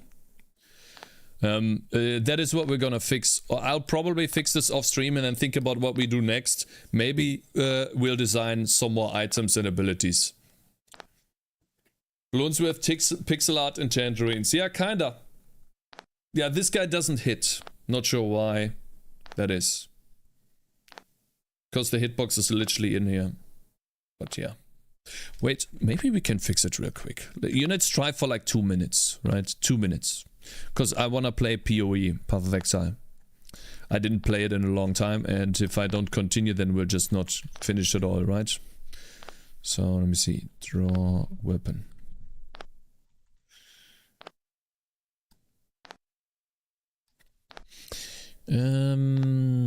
There's gotta be a collision detection.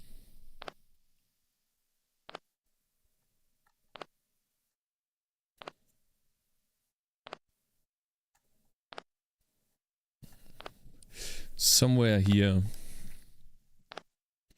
Hit enemies. And there's gotta be an if hit enemies, yeah. Attack damage for every enemy. Hit targets is full, contains ID. Rect circle. Yeah, that is wrong.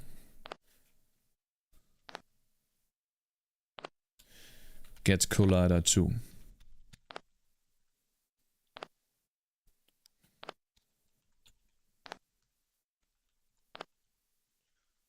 Rect collider. And then we have rect collision. And then the weapon collider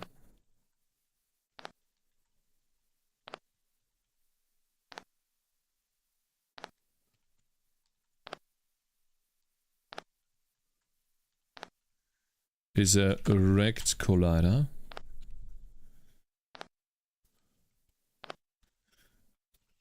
Let me see. By the way, imagine, do you generate some documentation to know what you have and all of this mess? The documentation is mostly here and the code itself. So for example, if I have a function that says contains ID and I supply an ID together with an array of IDs, then like I try to code in a way where the code itself explains what it does. And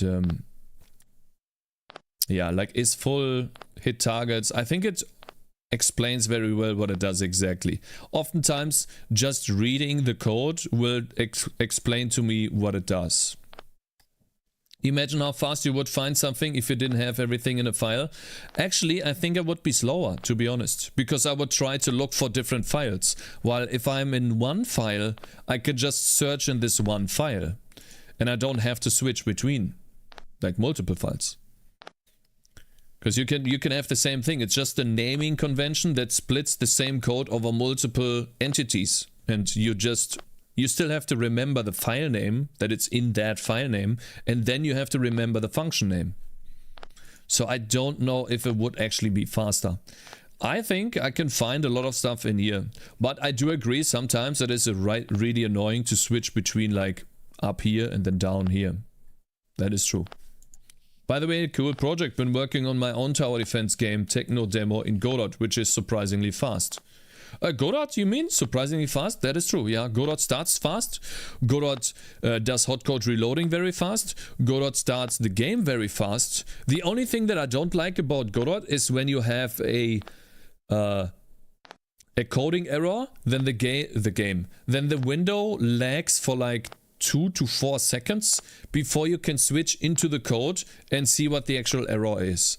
I really don't like that. Like, if they would improve on that a little bit, then I think Godot is one of actually the fastest engine. I don't know about Game Maker, but it's really fast, yeah. I mean documentation, not comments, to get a summary of function in certain group, etc. Ah, I see. Yeah, I just memorized that at the moment.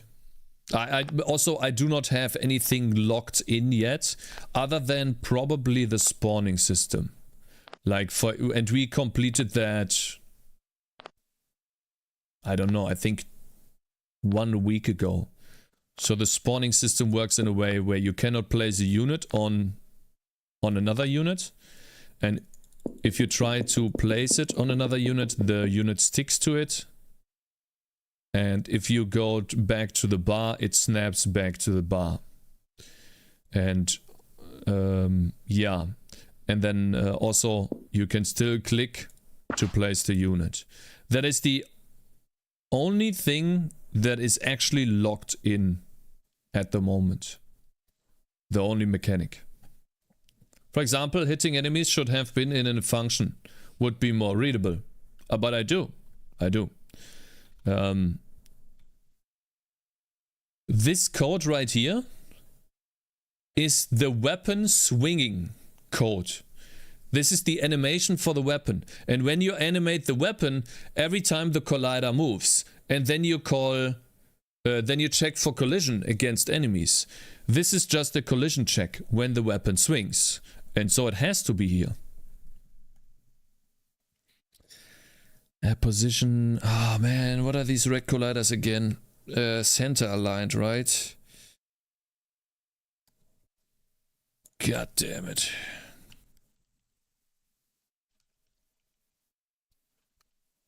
Fuck. Position.x. Weapon position.y minus range divided by 2. Then wait, we have a... I see, we have an offset. You know what? We're gonna do it like this. We initialize the collider to 0. And then we do weapon collider2.offset is weapon position.x. And weapon, actually, basically this thing right here. This thing. And then we have weapon collider2.size. And we do this.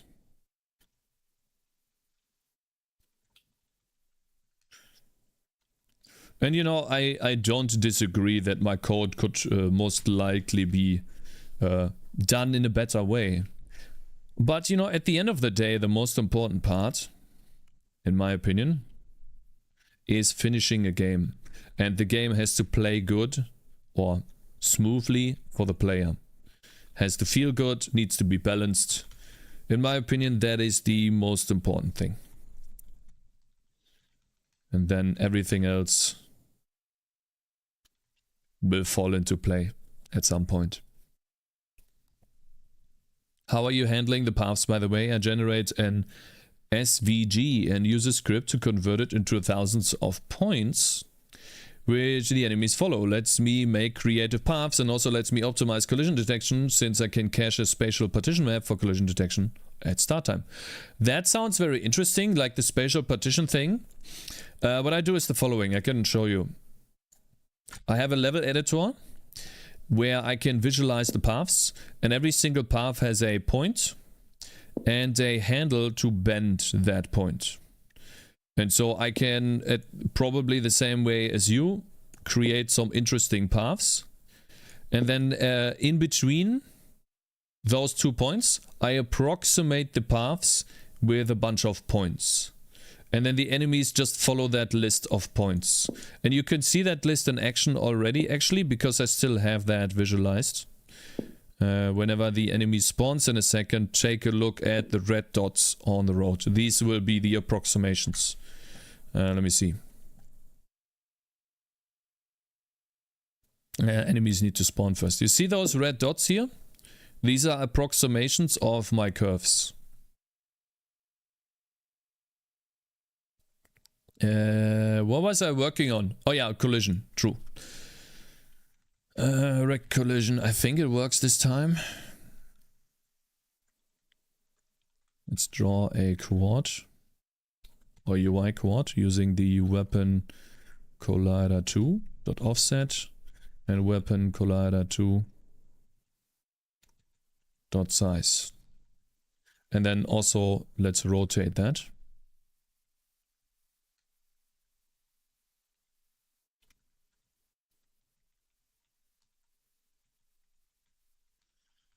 Okay, so I'm going to visualize the collider now to see if when this guy swings, if it is colliding with the enemy. Don't get caught up on getting it right. The more important, it's more important to get it written. A finished game is way better than a polished, unfinished product. 100%, I agree. Nice, similar ideas. Yeah, I think Final Spartan, the idea is that we don't want to place a bunch of points and then move every single fucking individual. I'm pretty sure you did the same thing as me. You placed a bunch of points in the editor and you're like, oh my god, and I'm gonna change these points because I decided to change my map. And then you're like moving all of those fucking individual points, and then you realize that, oh, my unit moves here and then makes a sharp turn up and it looks dog shit. And I'm pretty sure that the exact same thing happened to you. Yeah. See, this is, you know, smart people think alike. That's what I say. What the fuck is that? Oh my god. It's totally wrong. That is totally wrong. Yikes. How's it so big? I mean, it does hit.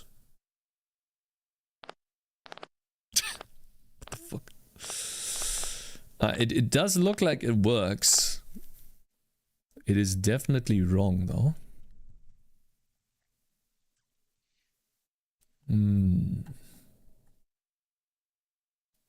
Weapon position is pivot point. Draw the sword. Aha. I see. So weapon position has not been changed here. Let me try this.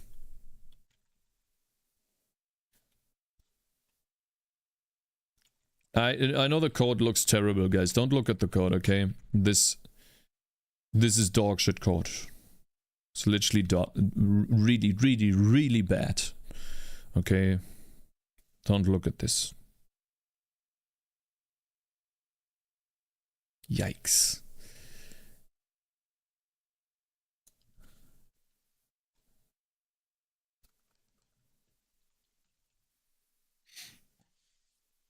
This is a coding stream. What do you mean? Don't look at the code. Ship it. Yeah, almost. It seems to me that it's offset still. Yeah, it's not hitting.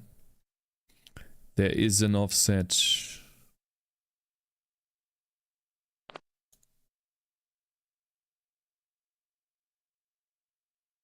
It's functions is better than mouse can accomplish. I mean, I'm drawing the sword. I'm drawing the sword at this position.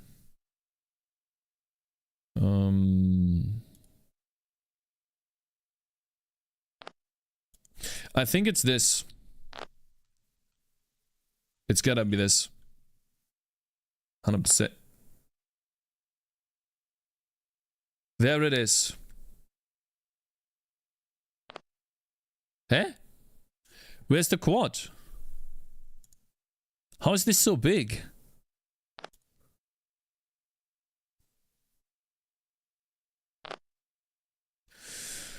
Okay. Now we just need to change the size of this thing.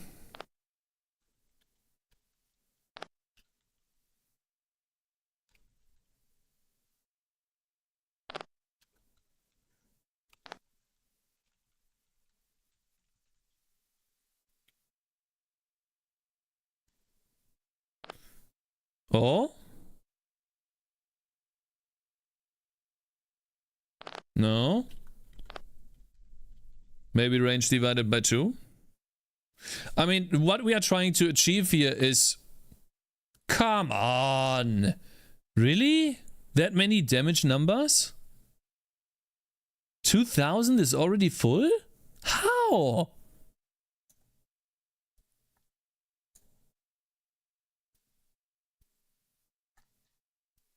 What are you drawing? A sliced menu? Eh?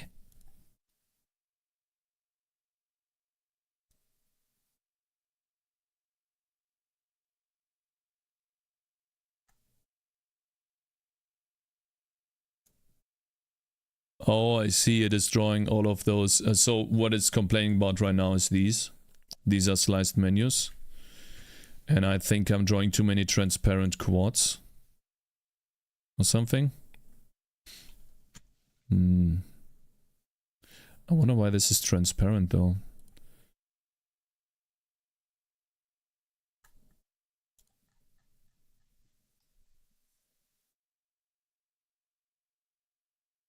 No render options.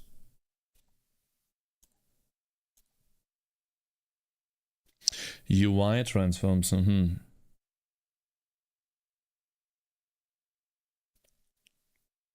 You gotta be setting these up on purpose, right, lol? What do you mean? What am I setting up? I think it's related to knockback. I'm not... Huh? What do you mean? I'm not setting up anything. Lol? I think I don't draw 2000 quads. There's no way. Like, how am I drawing 2000? There's no way. Anyways, how big is it now? Now 488 megabytes, that's fine. That's okay. That's okay.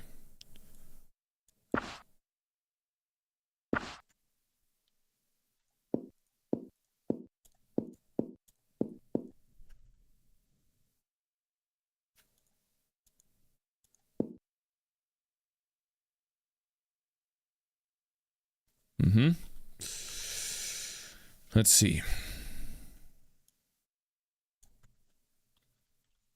That's what she said.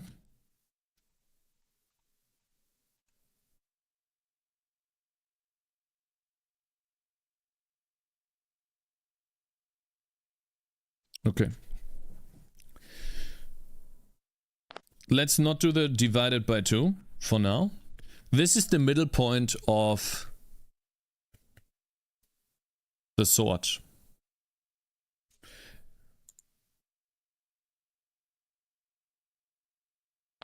And we are not reaching far enough outside. And we can also draw the quad a little bit transparently.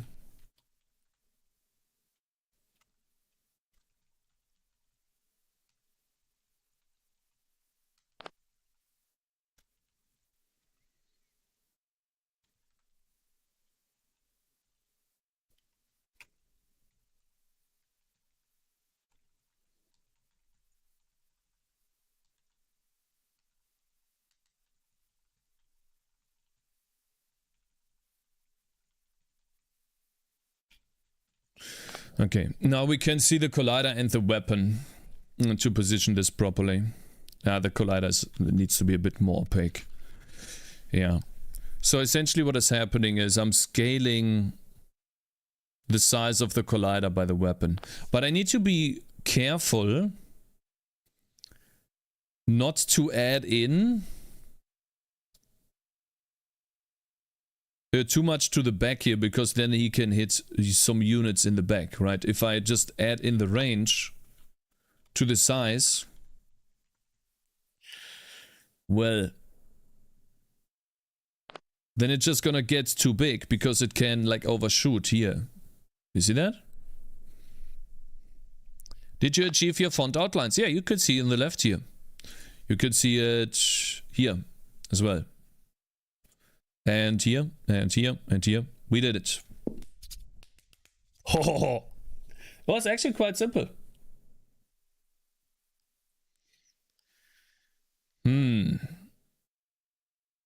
Did he not hit anything here?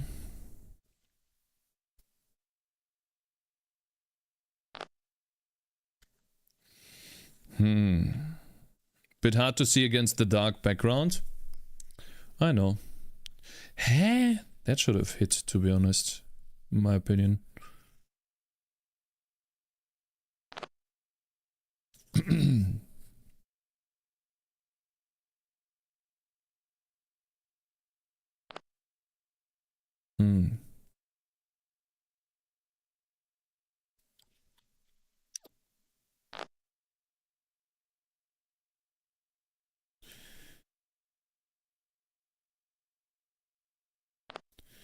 It's difficult to... You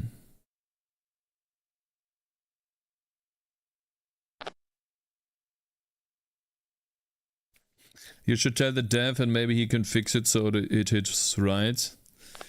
Okay, bro, that's fucking toxic. Okay, I'm the developer. You know that, okay? That is fucking toxic. And cringe as well. Good idea, you should send a bug report to the devs. Yeah, just wait. Just wait.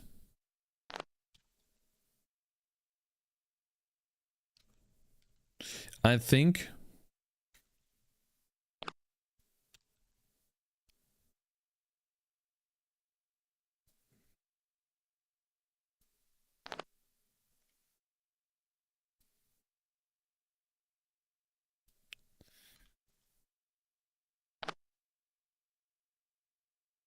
I just need to shift it forward a little bit.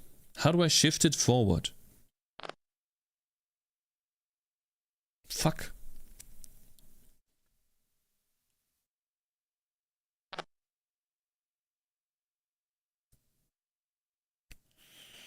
If I can't add in like 10 pixels here, for example, because it offsets it in the wrong way.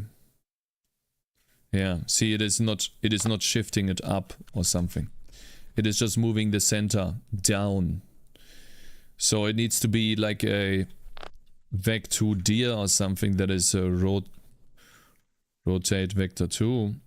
And I think it's direction up, rotated by the angle of the sword. So this is very technical, but I think we have to plus the direction times, I don't know, 4.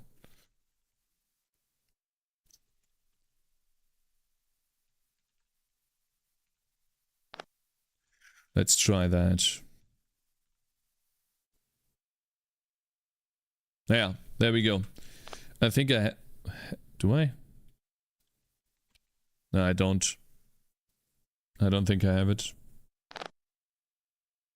Let's see what happens on 20.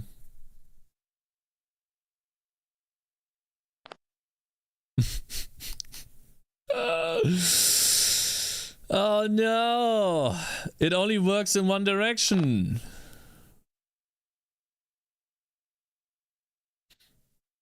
I think you have to move the pivot point outside the rectangle.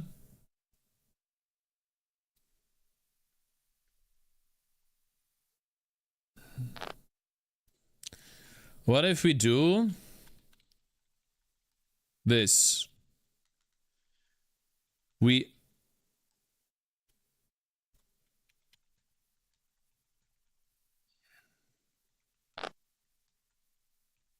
This is gonna look weird, but maybe that's it.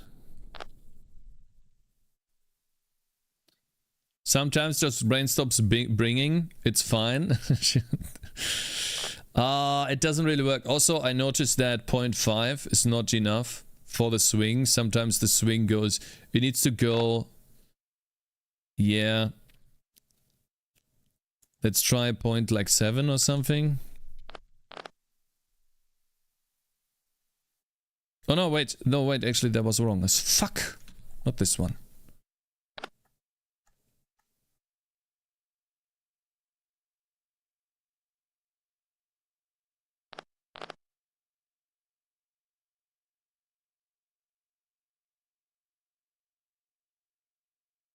Swing progress. 0.4 at minimum.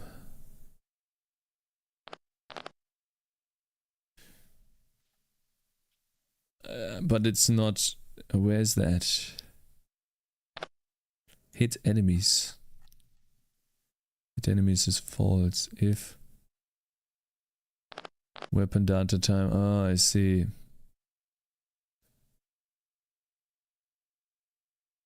Yeah, I need to... Okay, we'll deal with this later. Yeah. There's a couple of enemies that are spawning. I think this guy needs to help.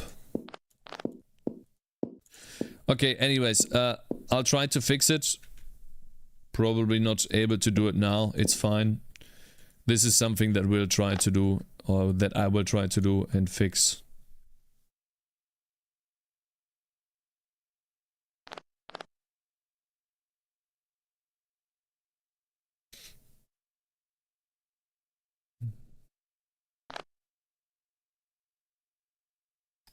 I think I have it, actually. I think I have it. I already had the correct formula. Watch. Direction.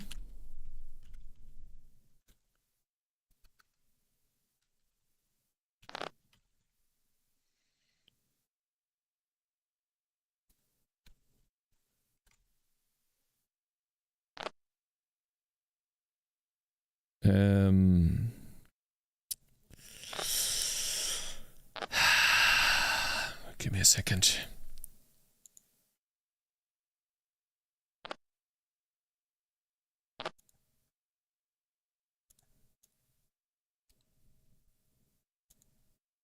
Okay, I got it. So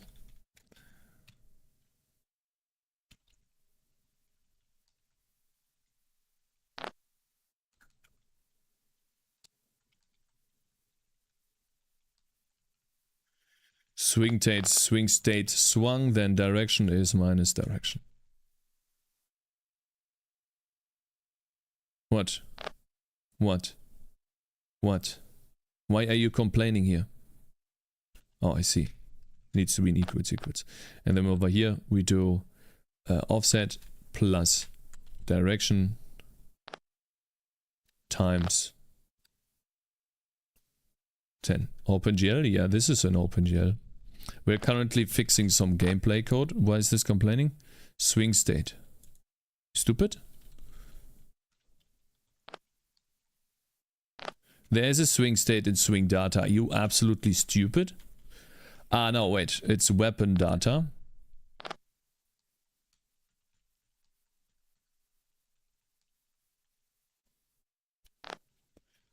The weapon data, swing state.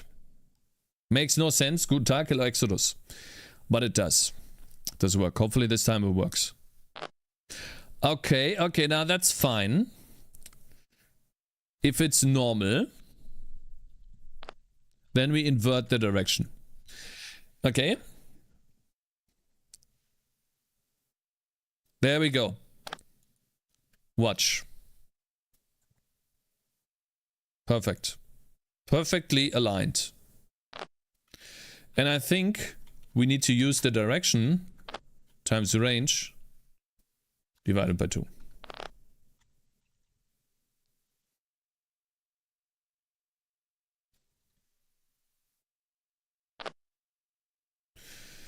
Okay, now we can just move this normally. I think it looks... they are still a little bit too far, but this is what we can do now. This is how we can do collision now. The collision detection is now working. Cool. Awesome. I don't know why it's no longer transparent. Not sure what I did here. The quartz that I draw should actually be transparent. Not sure how I managed to undo all of that.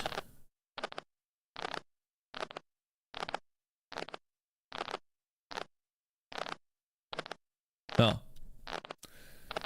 Does the sword get damage with each swing on the enemy? No, the sword, like these enemies are very high level enemies that are actually... They're actually almost impossible to deal damage to because they have so much damage. What the fuck is that?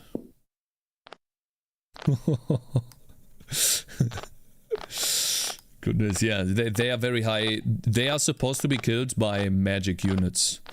I'm currently working on the magic units though. You can see some of them on the right here already. But they are not implemented yet. Like this guy doesn't work. He misses all of his shots at the moment. He doesn't do any damage. I still have visuals for him, but that's about it. I'm slowly working. I'm currently trying to finalize this guy right here. And then we move on. This guy is also is still in deep development, so he misses because he's old.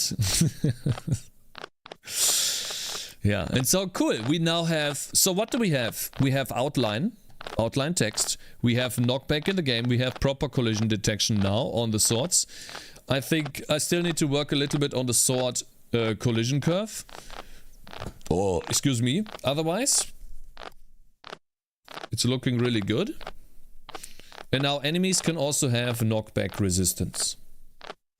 Deep development. Yeah, we are still in deep development. And thank you, Dark Adepti and Zeke for following. It's still deep development, yeah. But we are getting there. So tomorrow I will probably add in another ability for this guy. He currently has 1, 2, 3 abilities. We need at least 8 or 10 abilities. Let's see, how many abilities do we have on this guy? This guy is mostly complete. He's missing like 2 abilities. And if we add all of the abilities together, we have 1, 2, 3, 4, 5, 6, 7, 8, 9. 9 abilities. And so he probably needs 1 more. 10. To be considered done by abilities. So that we have enough abilities to choose from. And this guy has all of the items already for him done, but he's missing the abilities. So we need 7 more on this guy. We have 3 at the moment. Yeah. Interesting.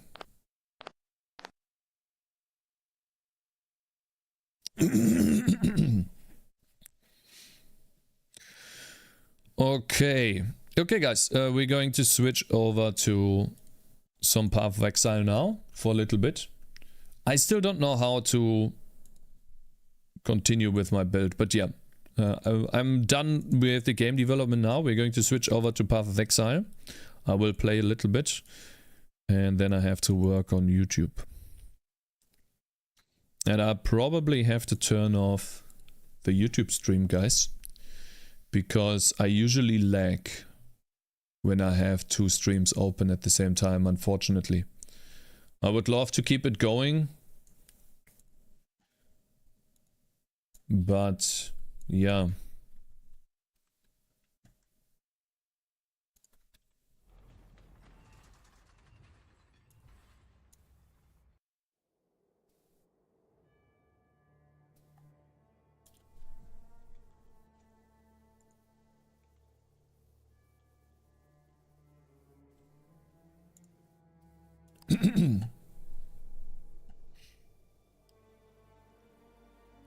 Reducing graphics might help. No, that's not the issue. The issue is internet connection, Sanket.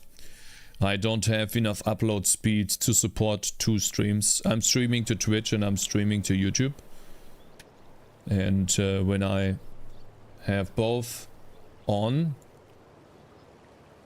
then I lag. Unfortunately. Okay, so guys, this is what I actually should probably change the title on here too.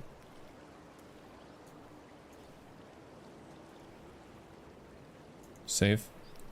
I'm switching over to Path of Exile now.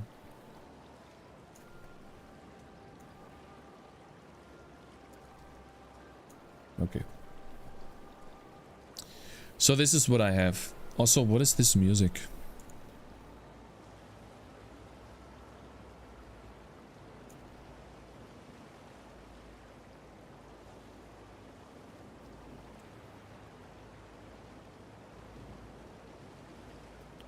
Okay.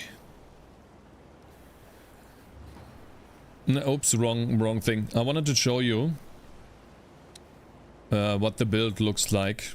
And I have absolutely no idea how we're going to make this work, unfortunately. But it, you know, it works with Spellslinger. So essentially the way this works, we have this Frostbolt Ice Nova, and then I spawn a bunch of Frostbolts, and then I can cast it on those Frostbolts. You see that? It has a decent range. The projectiles are a little slow. But this is what it looks like at the moment. I think the downside, unfortunately, is though that it doesn't deal that much damage and the projectiles are very slow. And I have to click 2 buttons.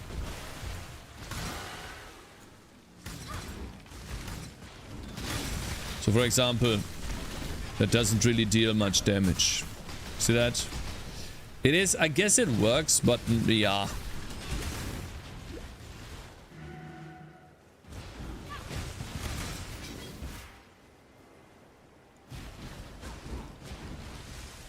Yeah, so like only half HP.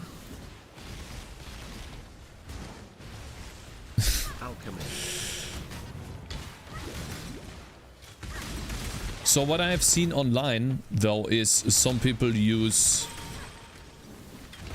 cast on crit. They use, what is that called? Spin to win, and then they cast on crit. And so maybe we could do that too. They run Cyclone. That is casting Frostbolts on crit, I think. And then they use Ice Nova on a trigger or something, which we don't have yet as well. So I don't even know how we're going to do this. I'm pretty sure we're just gonna play this with Spellslinger. Let me see. So instead of this, we use Spellslinger. This is what it looks with Spellslinger. I guess it does work, kinda. We could use the ability like that.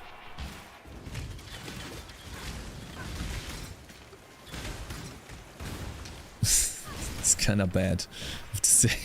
I didn't think the build would be this bad, man. Holy shit. It's actually really bad. It's slow. Yikes. Yeah, it's absolutely no. Yeah, and then you look at this. Absolutely no damage on this guy.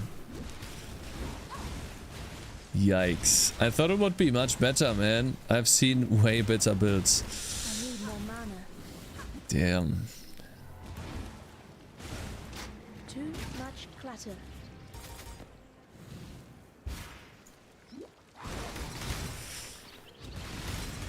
Yeah.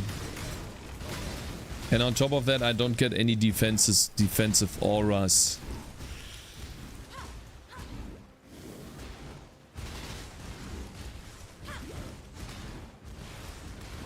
Yikes. Oh my god, this is so bad. Okay, we can't do it like this. Spell Slinger. Spell Echo. I mean, Spell Echo does kind of work. But we have to use 2 buttons.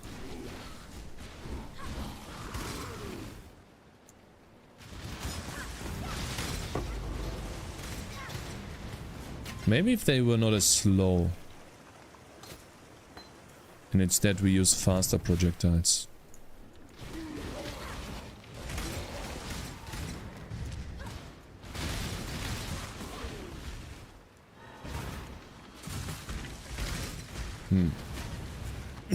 I mean, it's not great, but it's also not bad.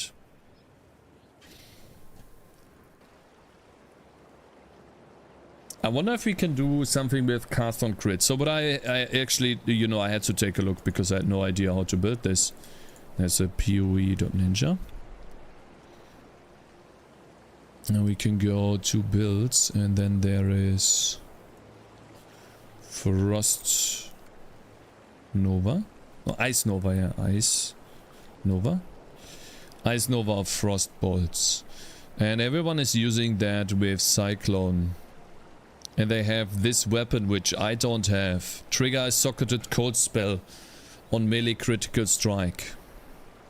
They all use this weapon and I don't have it. What is this guy doing?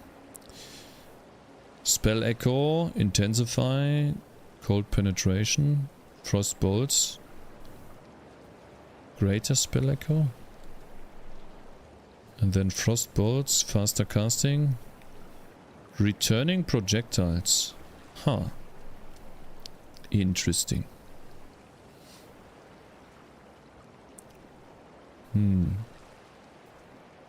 Faster Casting, Greater Multiple Projectiles. So this guy is just casting it on his own. This guy is literally hand casting those projectiles. Intensify.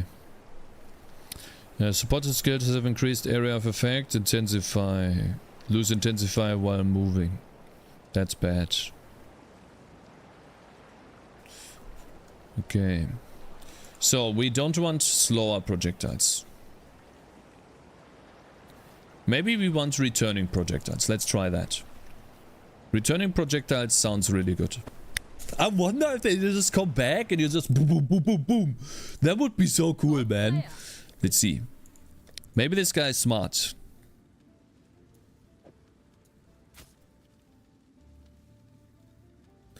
Oh, and he cast this himself.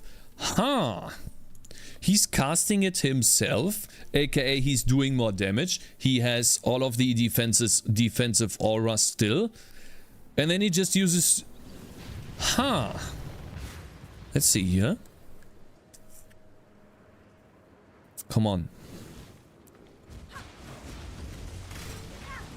Oh my god, this is cool. I mean, they all come back. Oh, this is so cool.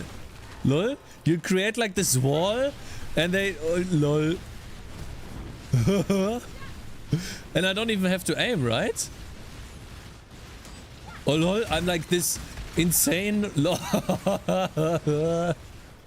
Hey, that's awesome. Ring, ring, ring.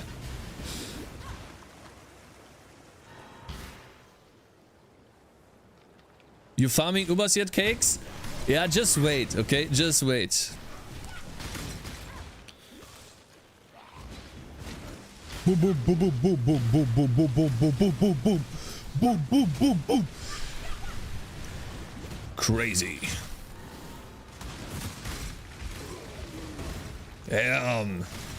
Look at that, dupes. Rare boots. Actually cool. Rare boots. Rare boots. Okay, I got it.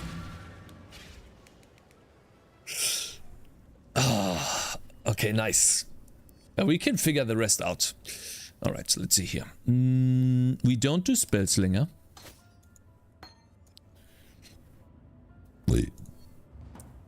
Slow clap. Ah, come on, guys. This is great. I dropped another Divine mod in white maps today. It's time. I'm pretty sure I dropped when I broke a pot.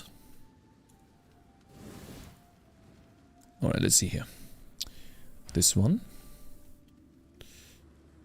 And we probably want to have Herald of Ice.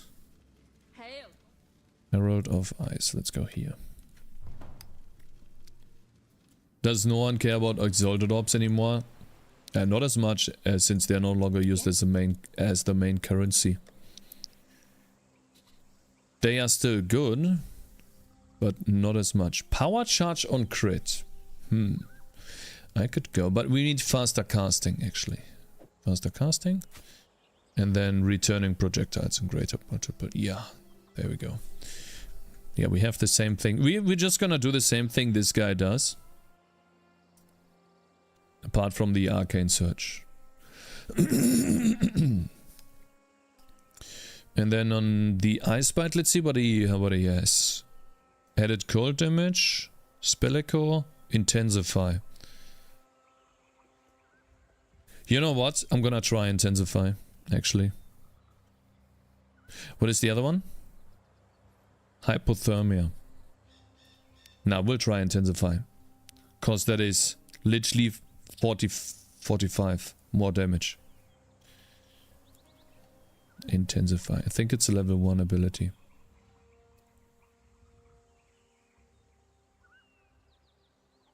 This one's dog shit. Okay, boys, wish me luck. We need to literally get perfect rolls.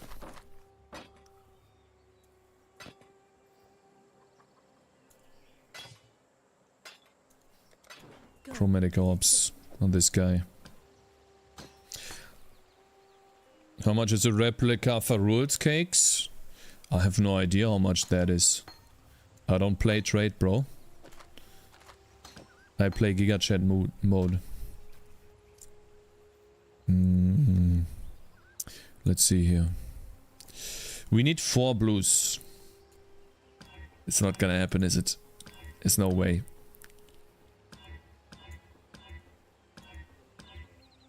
It's actually not gonna happen. There's no way. Fuck. I know how to do it. I know how to do it. I'm wasting my currency right now. I think the best way to do it is using Jeweler's Orbs. So we give it 2 sockets. And then we try to make it all blue. And then we just use the socket count to increase. To give us blue. Oh my god. It's a 50-50 chance, by the way. Every time I get a green socket, the game was like 50-50 chance, you got fucked in the ass. Okay, bro. Like, come on. And now give me another blue. Fuck! I knew this was gonna happen. Off color. Every time. Fuck you. God damn it. What was that earthquake? We need... Okay, we have 18 more. Just had to use Chroma while you're ruining it. I need to ruin it because I need 4 blues. I don't, I think.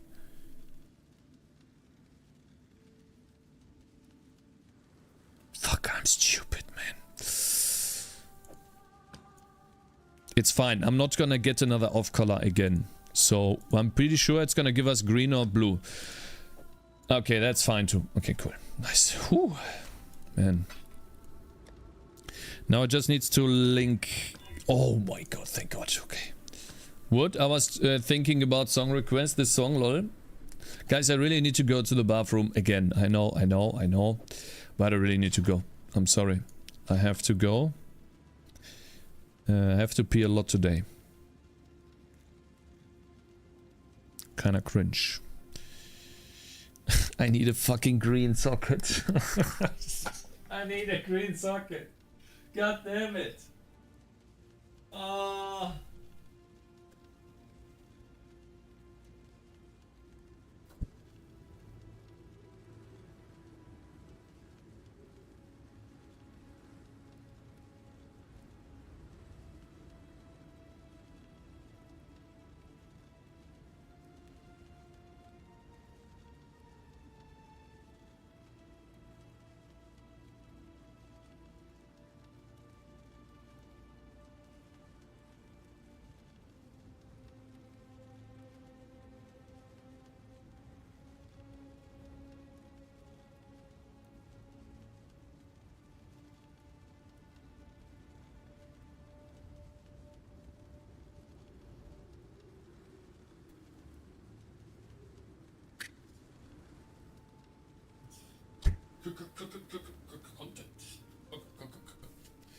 Need to pee to get the green socket. Okay, so unfortunately I actually have to use the chromatics again. We need one green socket. Yeah.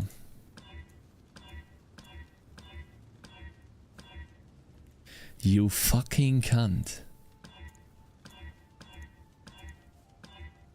Gotcha, bitch. Come on. Oh my god, on the last one. Oh my god, thank you very much for following, Lucas. I appreciate it, bro. Thank you very much for following. Bloop. Alright, so we go with Intensify and added cold damage. Unfortunately, I don't think we get that in Act 1. As far as I know.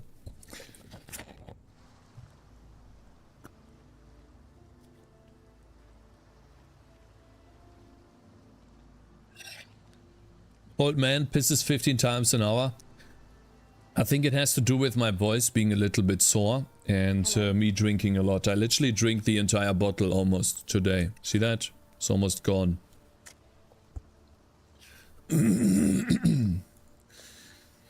Oh, we have added cold damage. Awesome.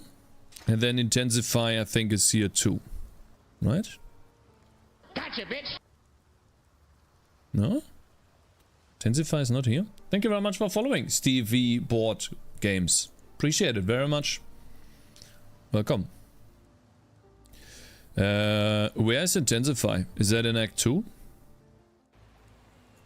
Am I so out of touch? No. Stevie_board_games just My man. subscribed. Thank you very much for 86 support subscribing. For 1 year. Thank you very much. I really appreciate the support, man. Thank you. It means a lot to me. Thank you very much.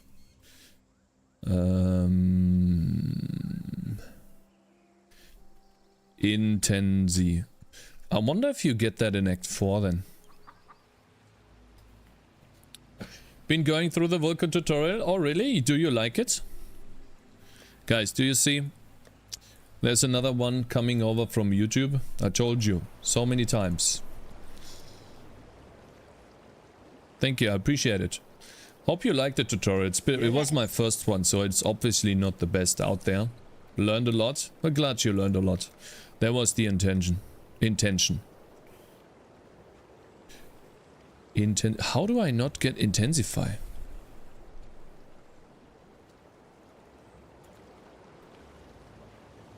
Maybe over here in the library? When I'm ready and not before. May reason. Ah, there we go. There's Intensify. See, I told you. It was good to not pick up the quest, because now we know what to do. Or whenever we play this again, we know what to pick up. Okay, so we now have this one with Intensify, Spell Echo, and added cold damage. Gonna try to set the frame rate to 60 and implement hot reload and LLVM. Ooh, I have also a tutorial about hot reloading. Maybe you watched that already as well. It actually works, yeah? Okay. This is Frostbolt. Correct. Why don't you go to Lily, bro? Because these gems are adequate level and I get them for free. Or most of the gems. Oh yeah, we also need another Herald Herald of Ice.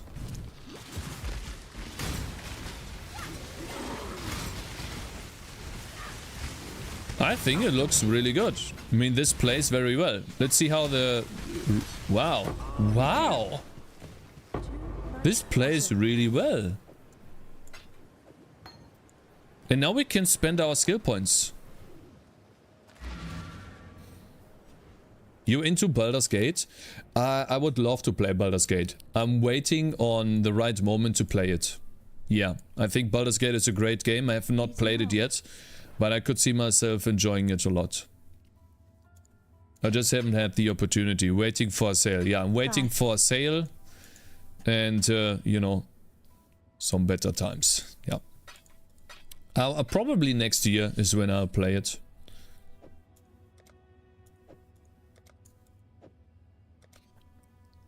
I was watching a stream like, how is he doing that hot reload? Yeah, that hot reload is great, right? It helps a lot with developing the game. Okay guys, this is where we sit in the hideout and we plan out our build using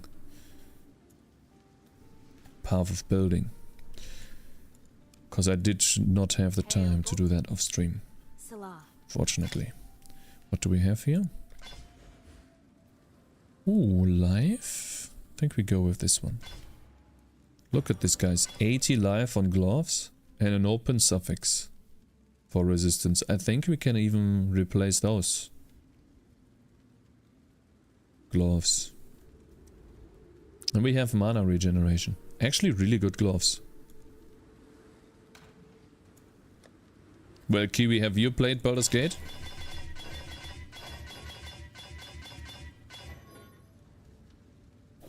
This is a good leveling. I'll keep it here for now because I will most likely not get the colors needed. Nah. What's keeping you? Okay, where is it? Here. Import builds.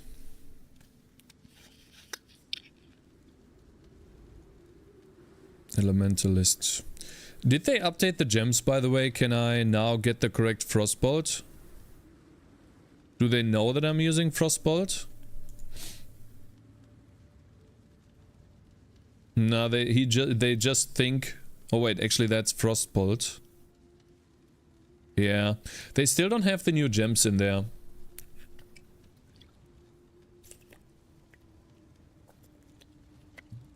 Update your POB? I did.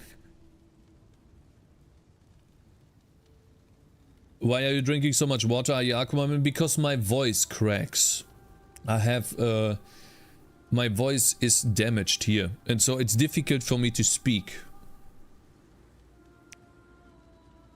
And so I'm constantly like managing this. That's why I'm drinking so much. Because it lubricates this part right here. Otherwise I would not be drinking so much, of course. Yeah, unfortunately, yeah. Do you guys know when they update POB? Is it not updated yet? Maybe I'm using the wrong version.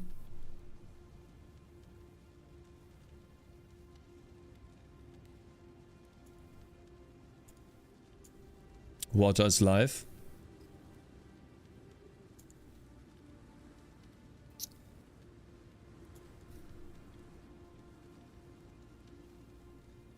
Path of Building. Past week. Returning after many years. Content update. I'm disgusted. Oh god. Looks like it's not updated. Just import the code. What do you mean? Just import the code. What is this guy talking about? I'm literally checking for an update. There's no update yet.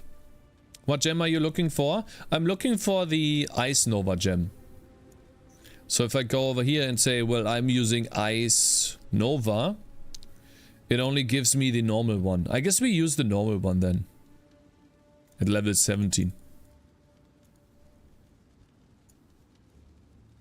And we try to make that hit as hard as possible.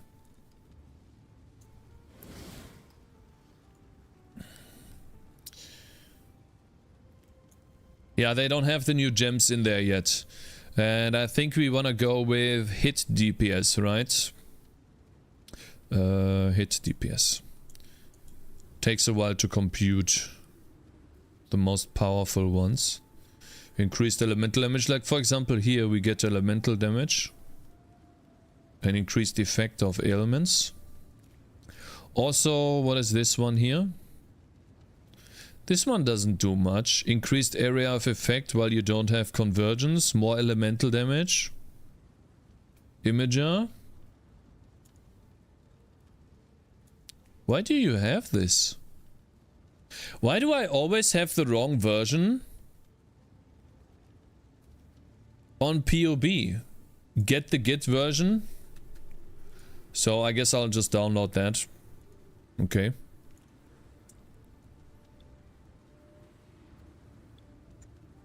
Weird.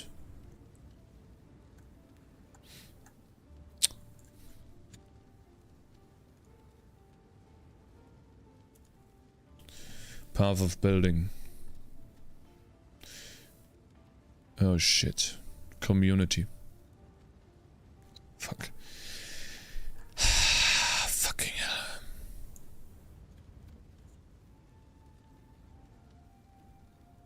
If I would make PoE, I would make the skills numbers like damage, speed, etc. randomized for every new gem character, so every game it would be different build.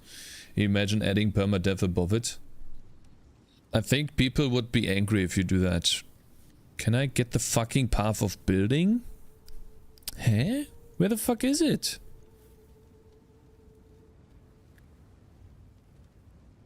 Mac? Guys, do you have a link? Do you have a link? Like, what is this shit?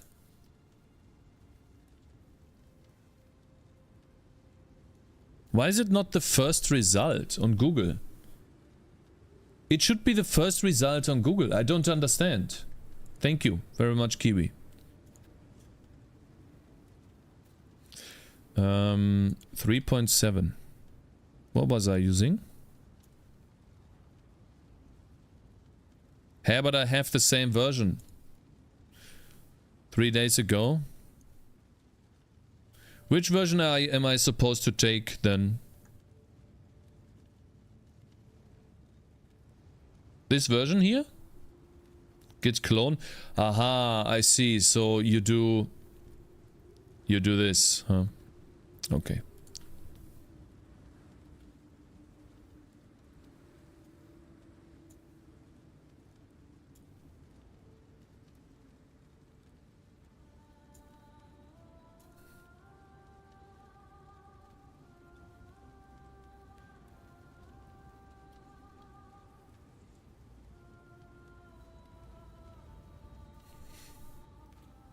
Git checkout dev.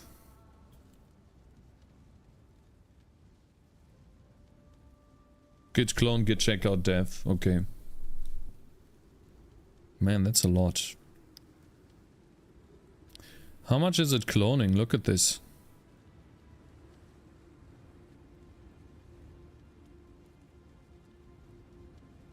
Look at all of that.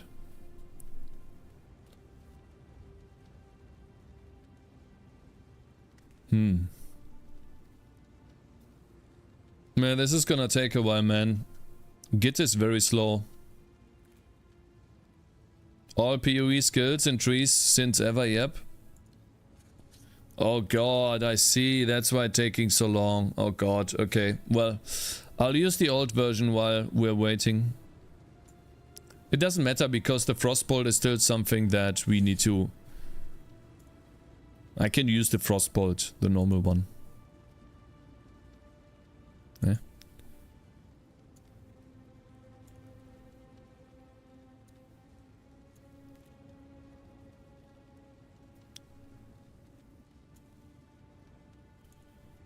So, for Ice Nova, I guess.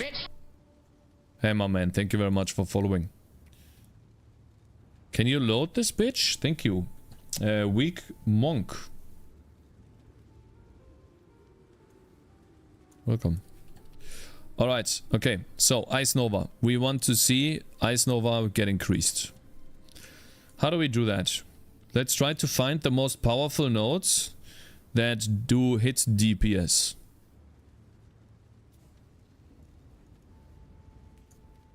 First and foremost, this one is the damage node that gives me a lot of AoE and average hit if it is on.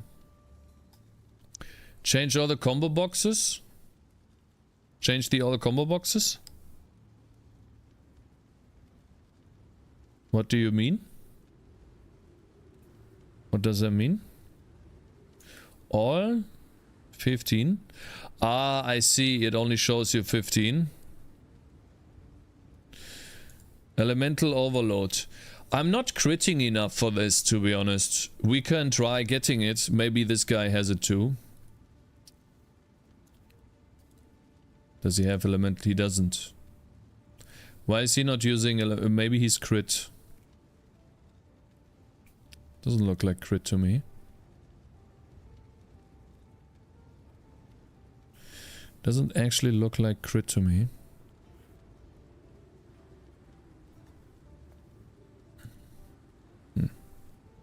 Okay, what else? Yeah, the cold penetration, that one is important. Okay. Frostwalker. Oh, yeah. Okay, so that one's easy. Perfect. Okay. What else? It's not that many, actually. Per point, this one looks good. Precision. For cast speed? Huh? How's it give me... How can this give me damage? Nimbleness. Cast speed crit multiplier.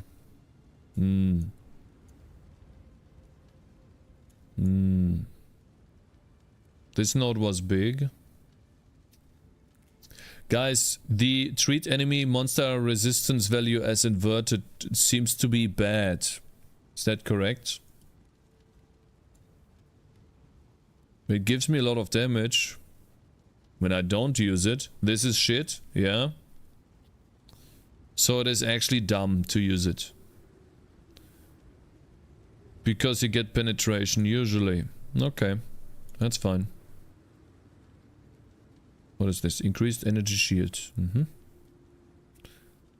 Chaos damage. Max chaos hit.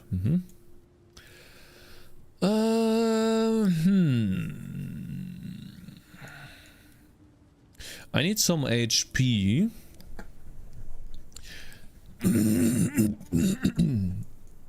Maybe over here. That gives me 5%. What if we go up? Well, we get this one here and then we get rid of lightning damage. Or we go over here through the AoE path. We can get a point here. We can get block chance here. Oh, maybe like that. Right? What is this? Minions.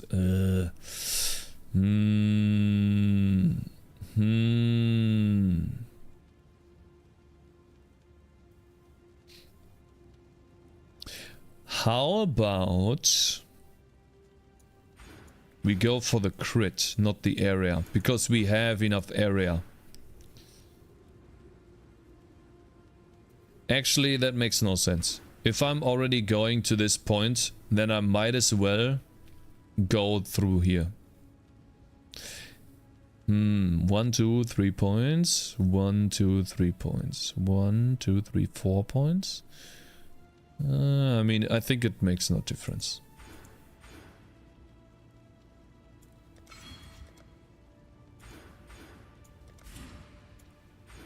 This could be for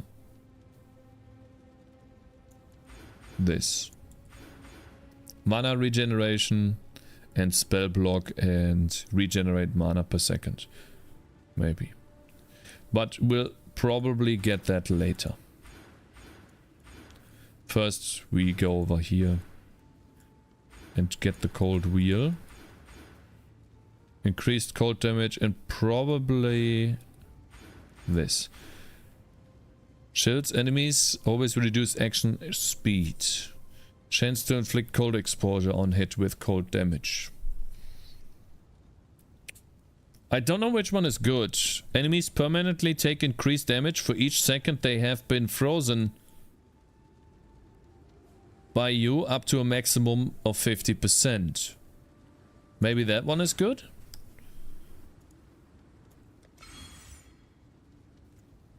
Let's see, what does this guy have?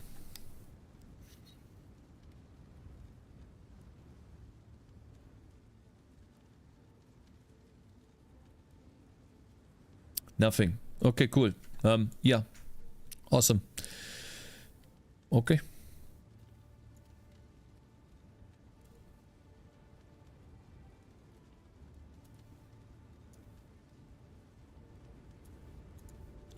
Is the tree updated yet? No. Okay, we're gonna update the tree ourselves.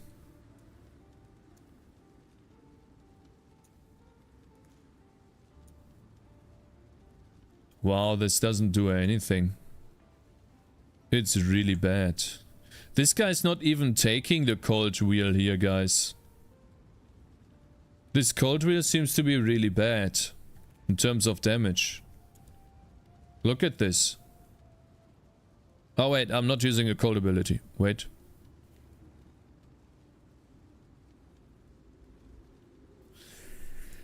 I mean...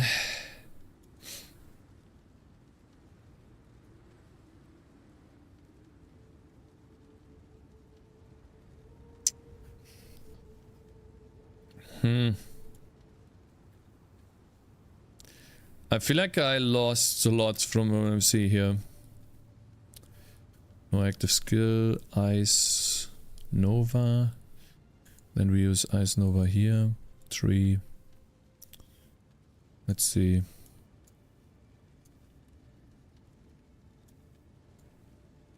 Yeah, it's probably better to get this. Look at that.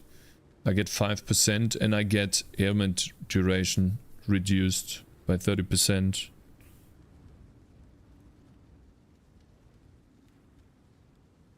And I get block chance.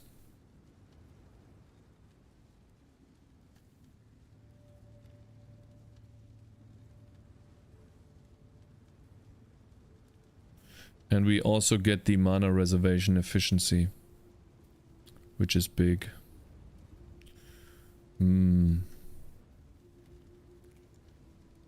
Probably wanna go here. I mean, this is 2 points, this is 2 points, doesn't really matter. Yeah, god damn it. I think I specced into this. I think it was a mistake. Speccing into that.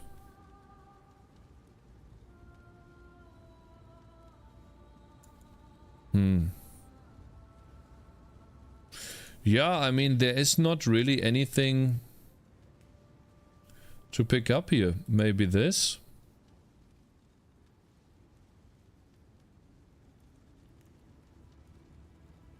And then some HP. Level 69. Strength damage bonus is applied to spell damage. Level 69. Maybe we get this. And then just move on. Okay. Which means I have to refund. God damn it.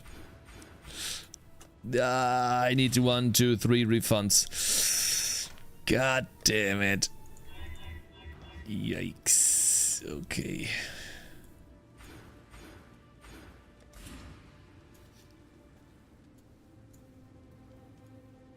I hope this was not a bad idea.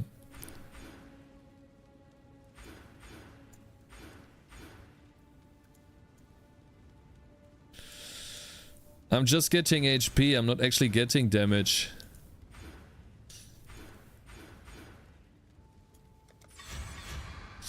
Do I do more damage? I do. Okay. More damage is good. And we get rid of this and we get ourselves And not before. ice thing. Ice, whatever it's called. Ice, Herald of Ice. You are well? Oh, please work. Herald of Ice.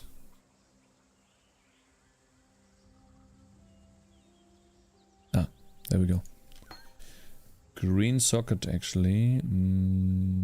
Okay, Frenzy.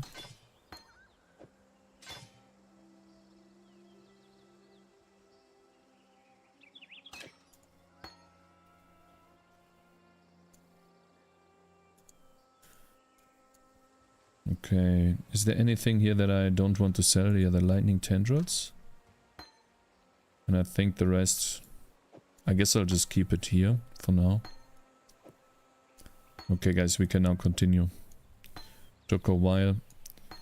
Let's see how far the build can carry us before we have to invest into defense again. I think the next defense that we have to get, that is very important, is spell suppression. And a proper shield that gives us block damage and HP. This shield is like level 20 or something. And we'll probably have to up our resistances a little bit as well. Okay, let's see. Yeah, the latency is not looking too good. Let's look at that here. This is looking still okay. I'll try to play with this latency. If it goes bad, then I have to remove the YouTube stream. Okay, let's see. How does the build play?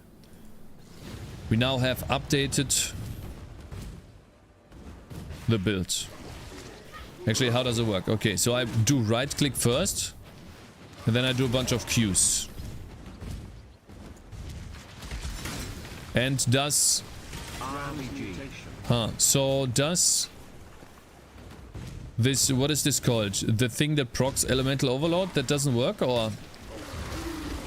Life flask.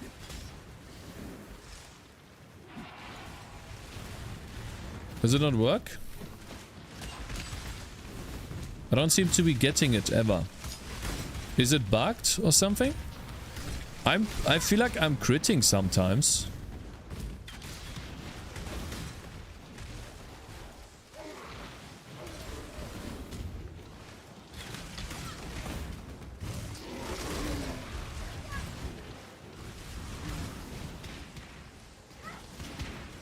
This is actually very fun. I like it. It's a little slow, but it's really fun to see. Yeah, so elemental overload is dog shit. Or I have to get an ability that crits more. Okay, I think I want to switch around Frostbolt and Ice Nova.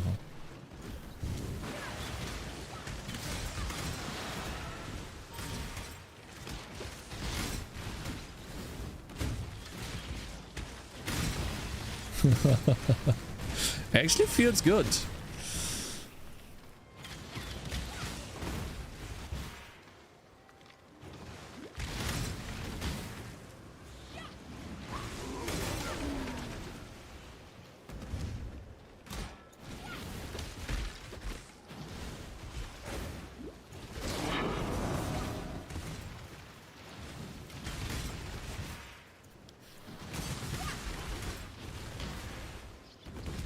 Okay. Oh, I also don't have the Ascendancies trained yet. I think we go with this one, right? The Convergence.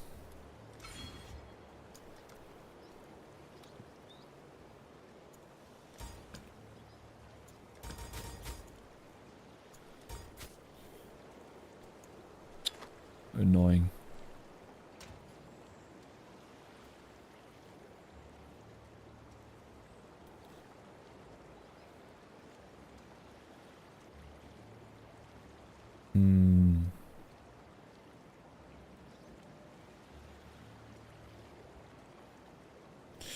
Okay, let's see if this works.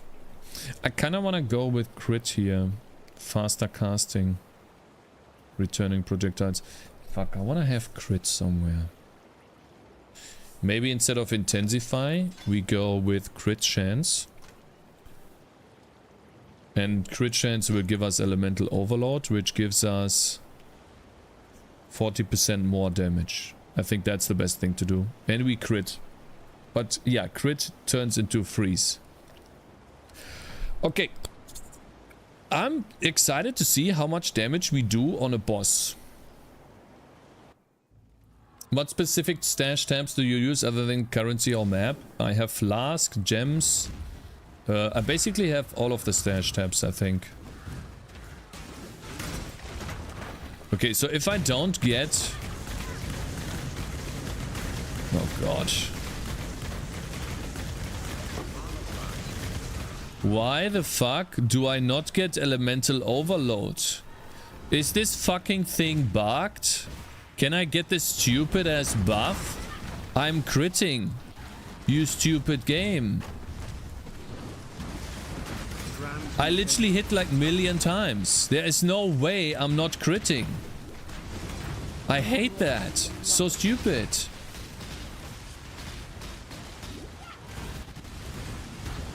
I hit like 1,000,000 times. What do you mean? Is this bugged? Huh? It's a little squirry thing under the spell. Huh? It used to be a buff. Where is it? You have it? How do I see it? How?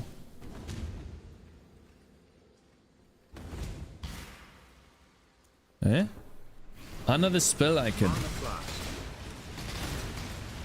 Under the spell icon?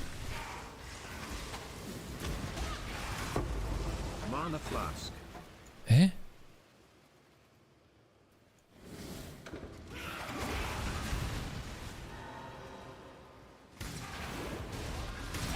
There? Where? Is it this? Eh?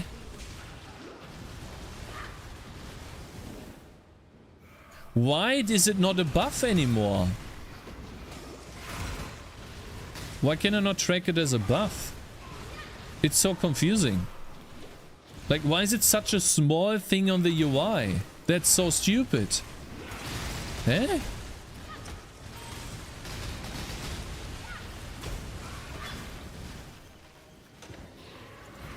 Heads? Okay. I have to say though, my damage is not that great on rare monsters. We'll have to see on bosses, but so far it doesn't look too good. Yikes. But the gem is also level 13 only. So it needs to level up first.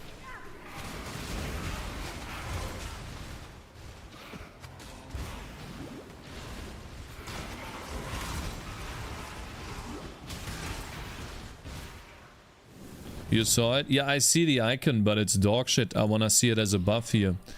Because I want to gauge whether it is useful to have it or not. I don't wanna have a fucking small icon under my bar that I can barely see. Like, why is the UI in Path of Exile so bad? I just don't understand. Like, what is their problem? It's per spell, I think. That's why they did it like this. Wait, what?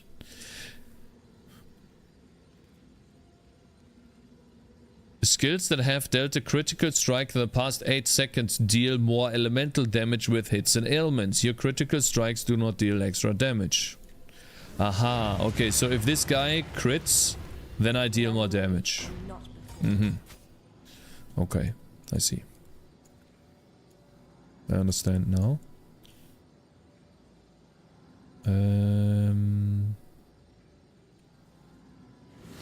Where do I go next?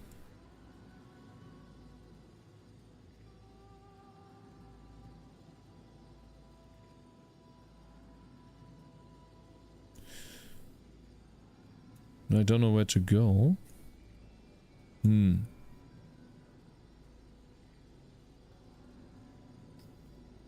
I think I go here. What? Ailment? Reduced ailment, reduced effect, reduced duration.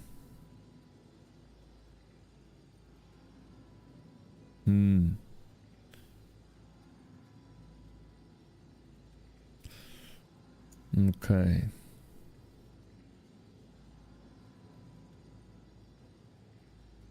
Increased area of effect. I think I'll go here. Chance to freeze, elemental damage. Increased effect.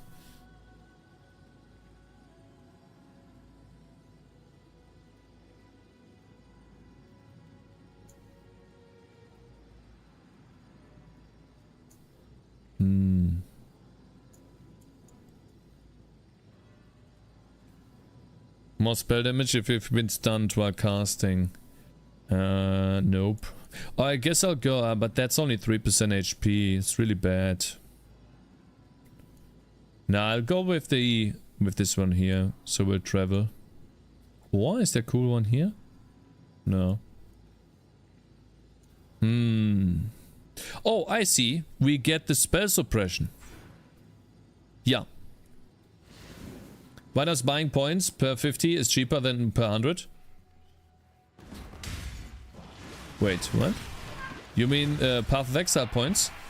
But isn't it better if you buy a supporter pack, Kiwi?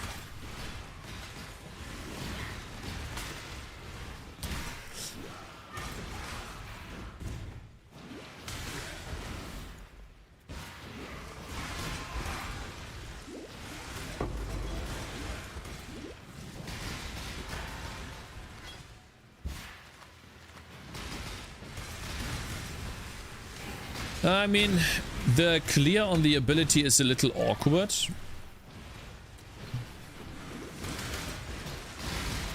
The more you have, the better it is.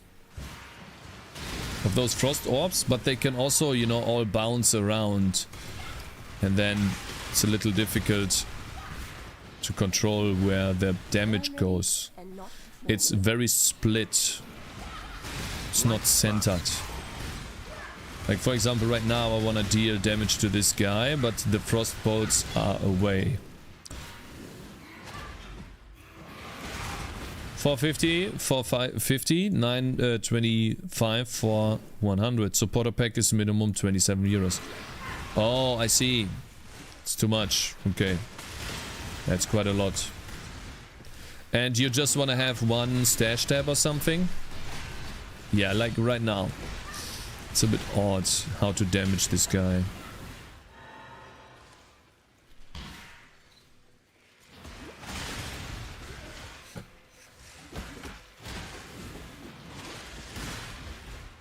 Still feels really nice to play.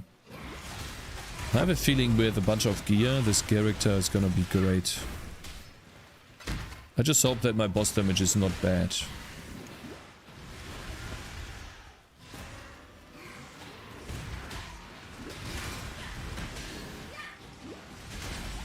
Yeah, for example now, I have to wait for those projectiles. I have 20 remaining.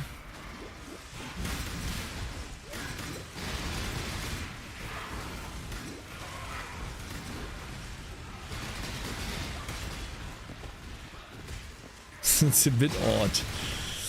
Yikes. Maybe we find this weapon and then we can do cast on crit or something.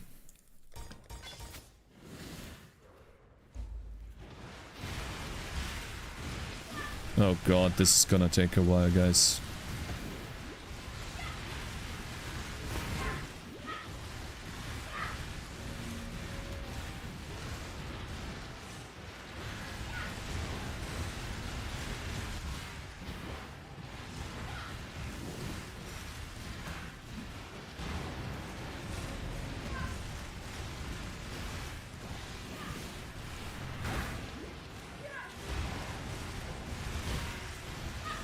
I mean, it's not that bad. It's actually nice. A little bit more damage. You know, a better wand. Oh yeah, I really need a good... Holy shit, that's a bad one. Yikes, that is so bad. Ooh.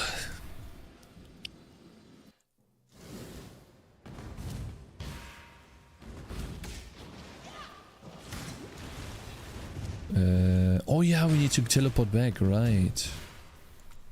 We don't need to go back here. I have 20 remaining from my first blood pack, so I'm gonna buy 50 more to get 2 flask and cards tab. I think divination cards tab is nice, and flask one is also okay.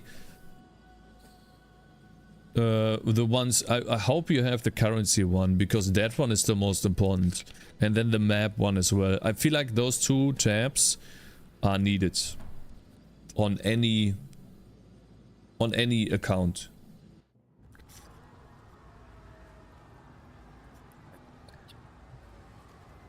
If you don't have those tabs, then your stash is just gonna fill up with maps and currency, and you have to sort the currency every time. It's really annoying. So the game is kind of pay to win in that way, but I think it's okay because you can still play the game without the stash tabs. You know what I would really love to see though? Give dedicated players the opportunity to farm these stash tabs through the story, if they want to. I don't think they will lose a bunch of sales, because most hardcore gamers would only do that, and they would still support the game, but only some hardcore players that really do not want to spend any money in the game, they would go that route. I think that would be the best move they could make. That is the only nitpicky thing that I have about the game. Hello Pikachu. How's it going, Cakez and chat? Hello there, bro. Hope you're doing good.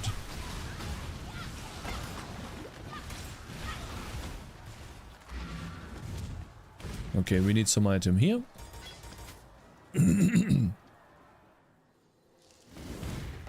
They're already giving away some of the skins for free, you know, when you hit challenges in certain leagues.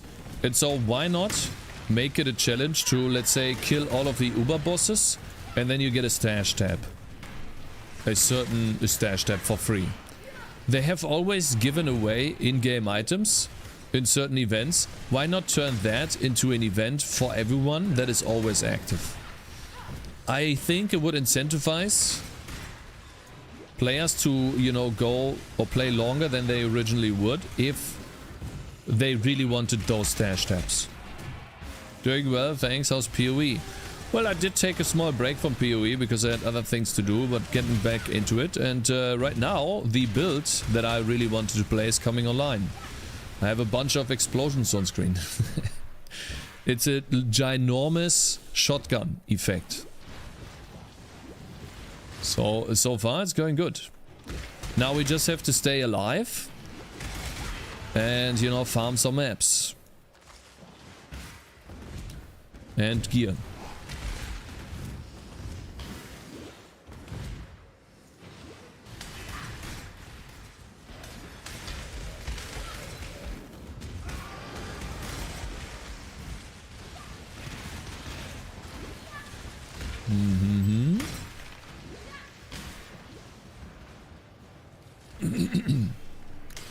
Or, you know, you kill Uber Elder, or yeah, Uber Elder, and then you get the map stash tab, you know, because Uber Elder has to do with maps. And then you kill the Awakener, and, you know, you get the currency tab. That would be awesome, because that would incentivize some people to play. Like, I think it can only be a W. I don't think they would lose money on that, because most people already spent money on the game. Why am I so big? I feel like I'm a little too tall. Transmutation.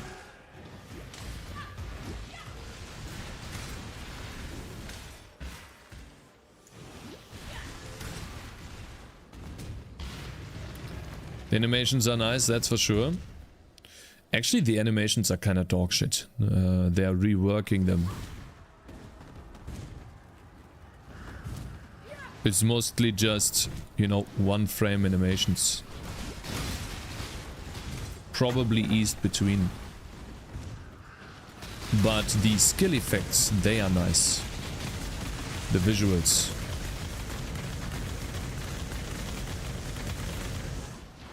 Why the fuck are you not dead? Too much clutter.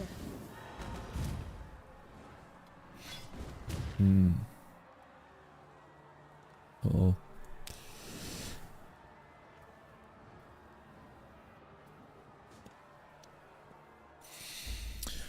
Okay, there's one last boss that we have to kill. It's this girl that really wanted us to pick up some nice meter so that she could cure zombies or something. And now it's like a StarCraft Wings of Liberty situation where the doctor tries to cure the zombies, the Zerg, and then she gets infected too. Because she was so sure that she could find a cure. But in actuality she couldn't. Okay, I have to go back now. I have too many items.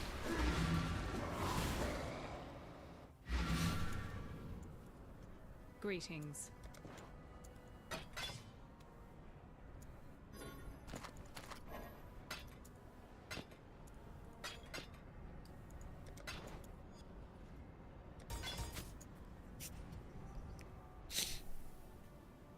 So I'm very happy actually. You know, our first character that I have never actually played. I've never played this build ever before. We are probably going to get to maps. I don't think I will die here or anywhere else before maps. I'm quite tanky, I have a lot of HP. I didn't think we would get this far actually.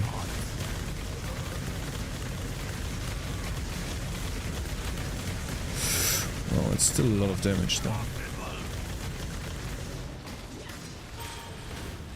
Gotcha, bitch. Hey my man, thank you very much for following. God, Just can't bring my.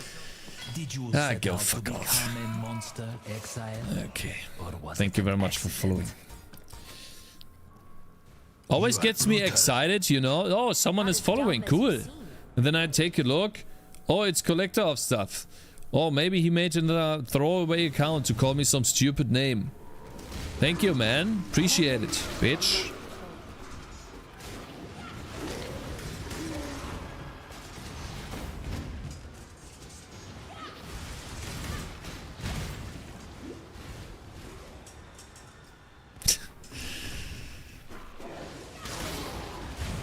Huh? Collector of stuff actually here or a bot? I mean, it could be a bot. You never know. But I think he's actually here.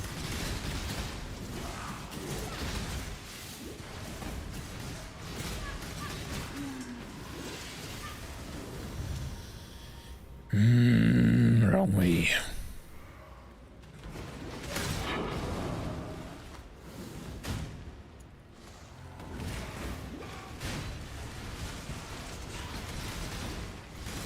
I'm a little worried about the damage I have. That doesn't look like too much damage.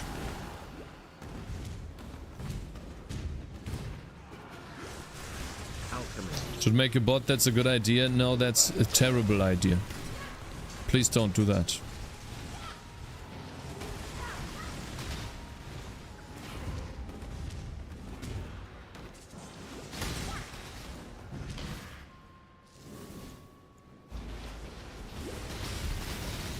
I mean, not bad. Quite laggy for me. Maybe I shouldn't play builds like this. My computer's not strong enough.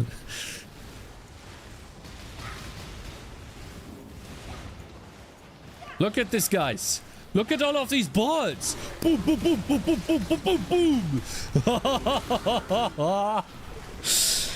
Wow. Kaboom, boom, boom, boom, boom.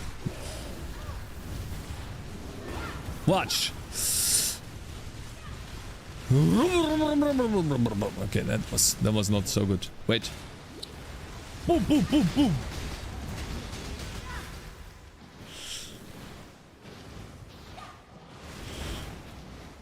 The entire screen is exploding, man. Now I need to find a way to automate this process. I don't want to cast this myself. I want these frostbolts to happen on their own. Like somehow I want this to happen on their own. Like a lot.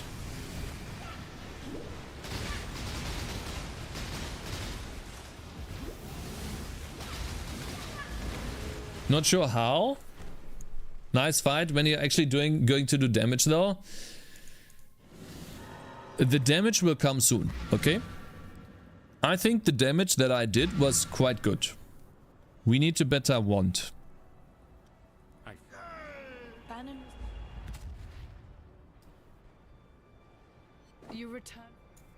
Remember, we do this for freedom. Now, Simon.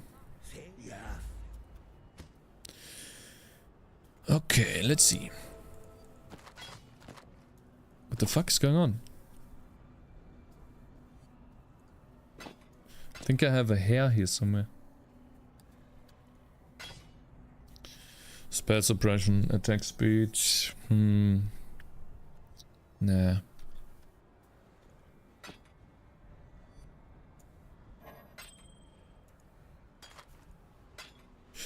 Okay, guys, it's Kitava time. We go here and get last bit of 12 spell suppression. When we beat Kitava, we are officially at maps. And I most likely won't be able to do any essences on the maps because I'm really weak. Unfortunately, don't die, Cakes. Hopefully not, yeah. That would be an achievement for the first character. Never played the character, getting to maps. Very happy. Gamba?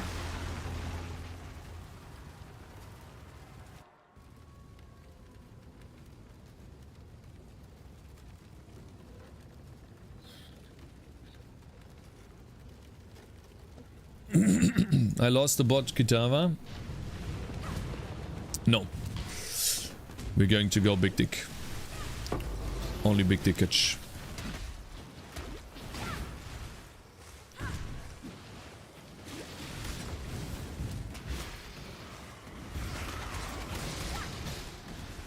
I wonder how we can automate this process. Casting frostbolts every time, or every couple of frames. Then we could just spam Ice Nova.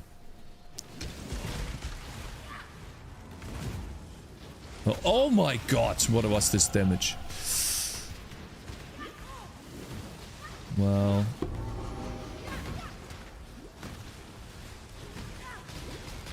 This guy is powerful. Wow. Damn. Shadow balls when hit. Are you self-casting Ice Nova? Yeah. Right now I know that I can do cast on crits, but I don't have, like, I wouldn't know, like, I need an automated way to cast frostbolts first. I saw that there was an item to do that. I just don't have that yet.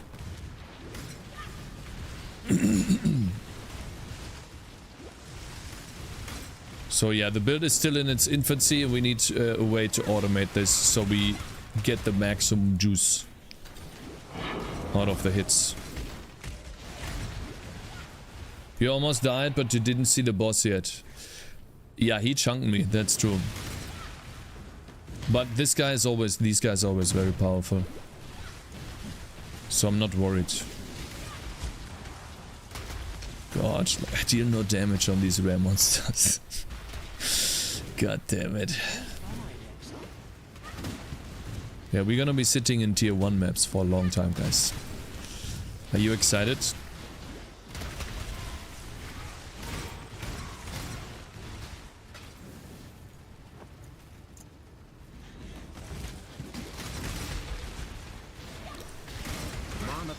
I think the biggest upgrade I can get at the moment is a wand.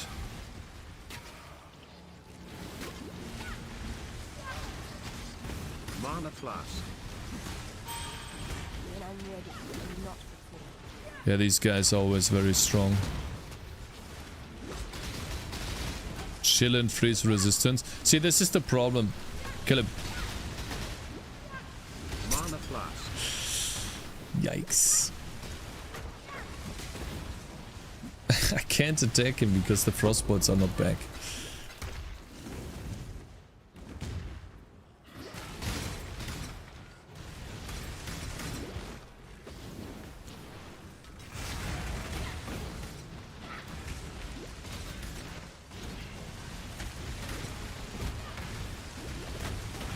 This build can be very strong if it comes online. I can see the potential.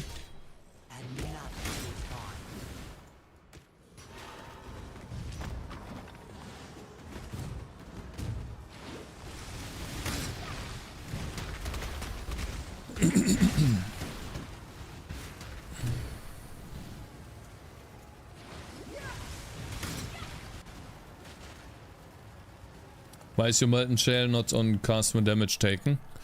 Because I'm still looking to improve my gear.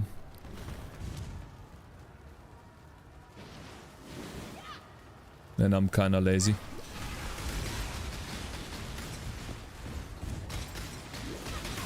Right now I'm just keeping it on left click.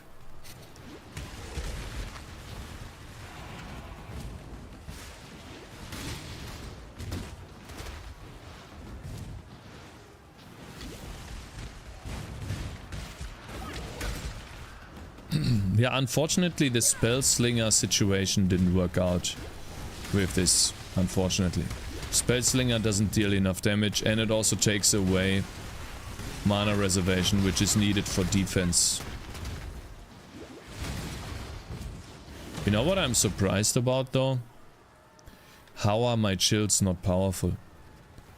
I have a feeling that my chills should just destroy and obliterate every single... even bosses. Like they should be so slow, like 40% slow, but they're not. For some reason. Don't know why. I shall strike you down. Maybe I need to use totems, guys. What do you think? Yeah, so like 30% slow. It's not that much. He doesn't look slow to me.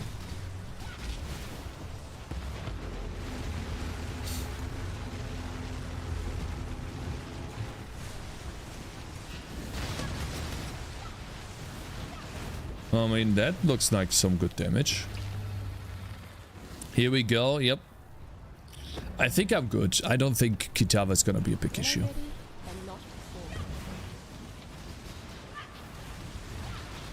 Yeah, you see that damage? It looks good to me.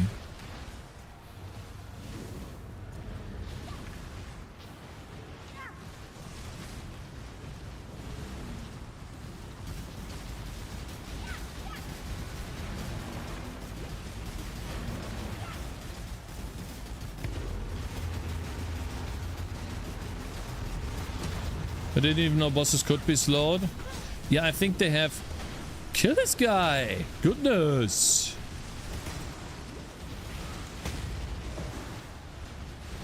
Oh, look at that. Boing!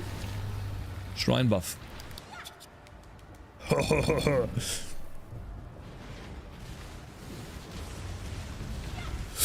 Whoa, almost didn't see that.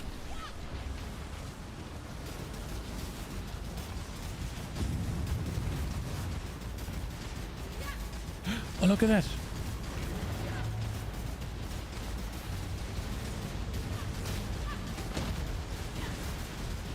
I need more mana.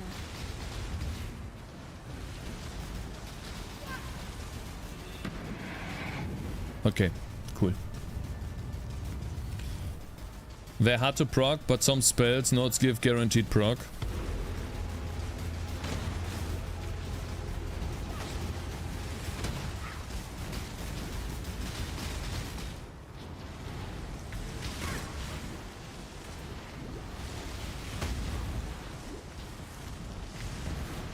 There we go.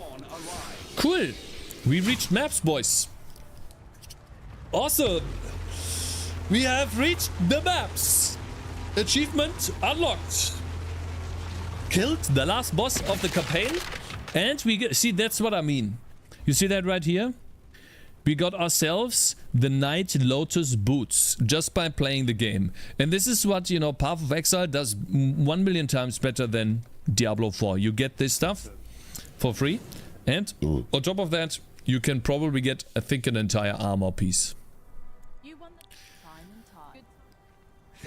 Okay, let's go. What's the timer? We don't talk about the timer. Yeah, the timer is, yeah. I was also AFK in town, so it doesn't really count, you know. Yeah. See, like, I was AFK in town a lot. Okay?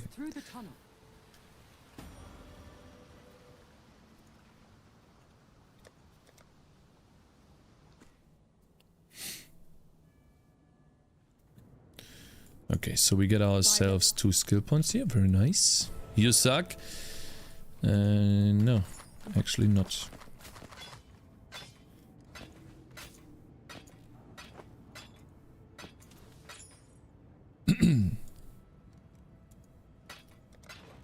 For freedom. Guys, how long is this song?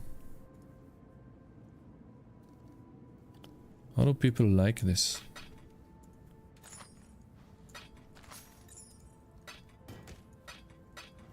Okay, so this guy's gonna give us a map. But first we have to check which maps we don't have. So we don't have Glacier and we don't have Bone Crypt. I really like Glacier, so we're gonna pick that one. Got my eye on you. I like Snow. Okay. 2 more points to spend. I have a feeling this one's dog shit. It's too conditional and I waste a bunch of... I basically waste 2 points and a skill gem just to get crit. I think it's stupid. Kiwi suck this? Exactly, bro. Tell him. So instead, I think we go over... Oops. We go over here. And we work on spell damage while holding a shield. We get this one. The elemental ailment reduction. Duration reduction. And we try to get ailment duration reduction. On our gear. And on the shield. And skill tree. Let's see. Glacier. Perfect. Wait, do we have enough resistances? See that dot gamer. 75% all resistances after finishing the campaign. To be fair, I still take 8 hours softcore, non-SSF. Yeah, but this one is really slow. Usually I do much less.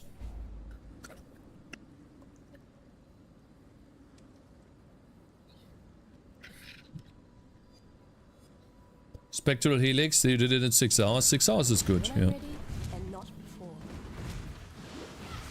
Let's see here. Oh wow, what the fuck was that damage? What the hell?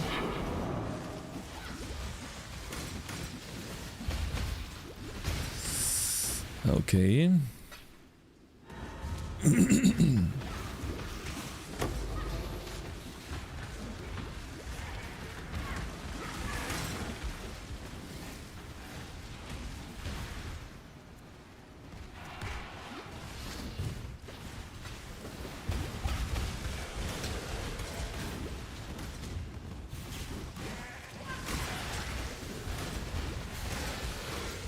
I mean, looks good so far. Clear feels good.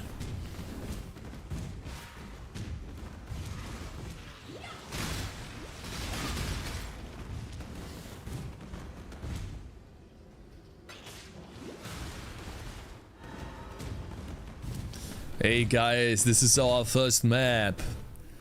We made it to fucking maps. I fucking love this game already. Every time I reach this point, I'm happy.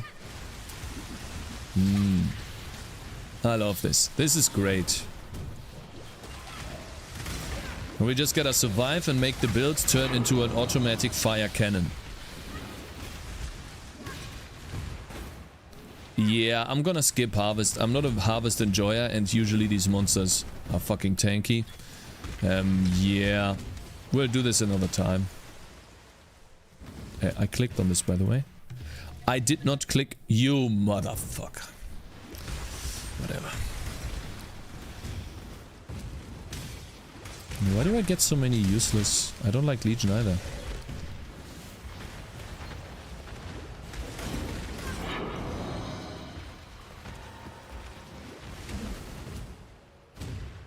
GG. 15 hours, I'm level 52. Yep. Man, you are very slow. What build are you playing, Kiwi?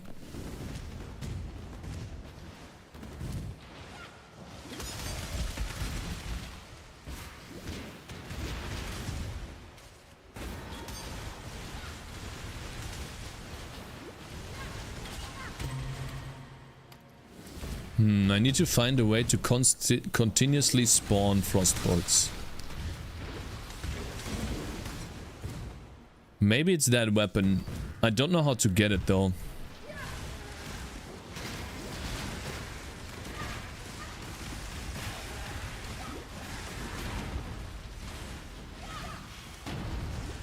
When I'm ready, I'm not before.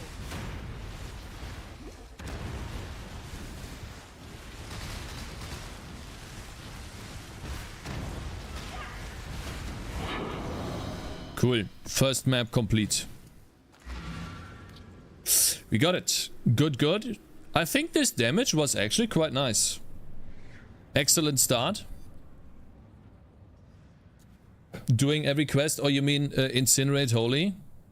Incinerate Inquisitor, my best one so far. So you're not looking at any guides, is that correct?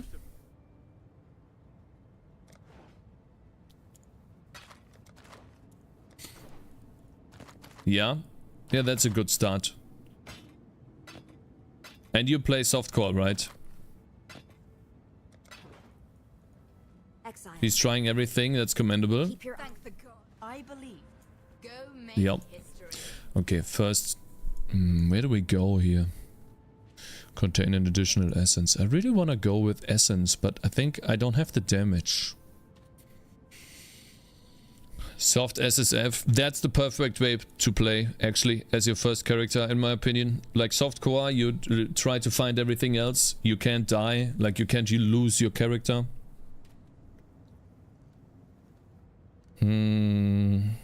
Betrayal. I think I want to go for betrayal here. Or we go up here immediately. Actually, we go up here. It's not even a question. We go here and then this one. Character name, I want to be a friend. Yeah, I can friend you too if you want. Sure.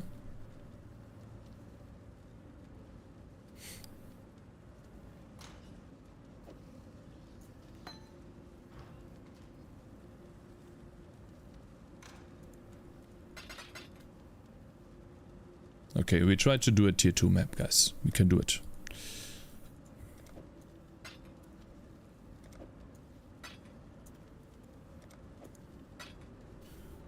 Let's do dunes. Monster damage.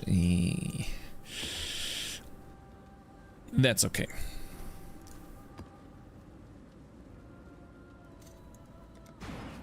I'm already your friend, Cakez. Did you forget?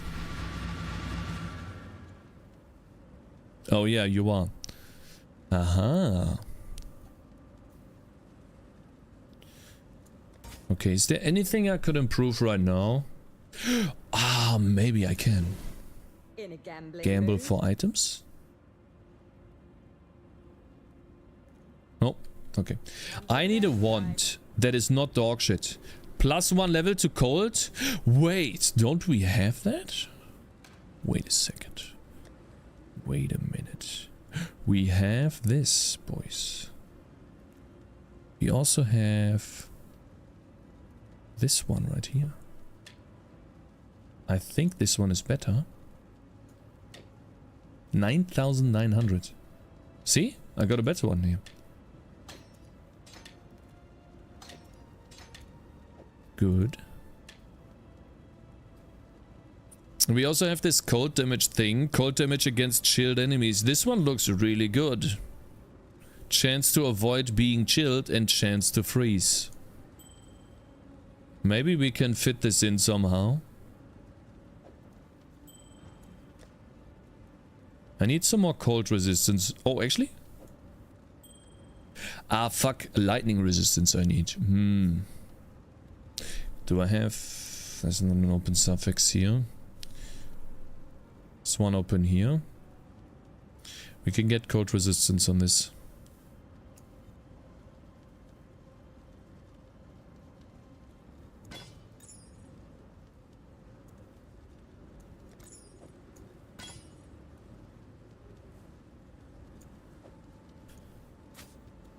Fuck.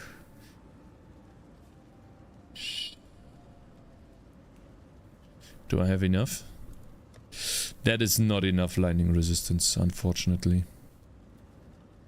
But we can do double resistances, fire and lightning. But not for chaos orbs, hell no.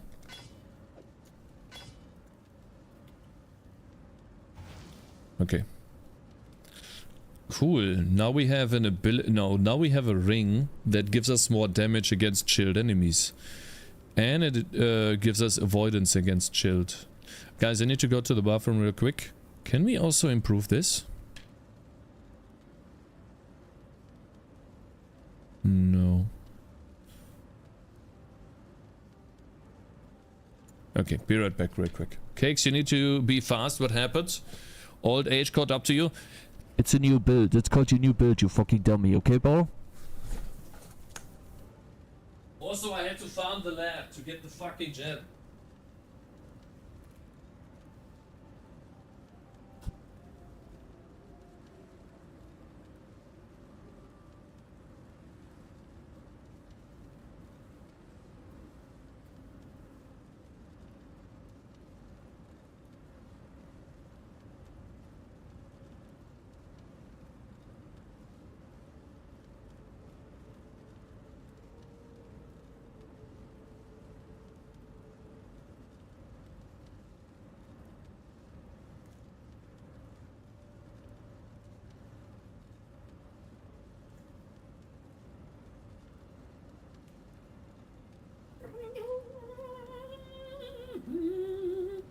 His bladder is shit now. Okay, toxic. In this game, you're just supposed to play the game, care less about what's seeing. You want to see as good gear, just you for luck to shine on you. I wanna test on something real quickly. What if they all use this weapon here, right? It's called Cospris Malice. Cospris Malice. What is this? How do we get that? Fuck you. Aha. We get, wait. The white out? We can farm a divination card for that? Okay, so we need to farm the divination cards. Is this difficult to farm? Where do we get this?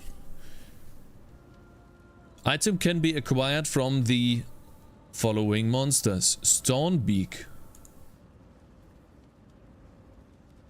Stonebeak Canyon? Level 70? What is a Stonebeak? Monster data. Guys, what does that mean? Stonebeak Battle Fowl?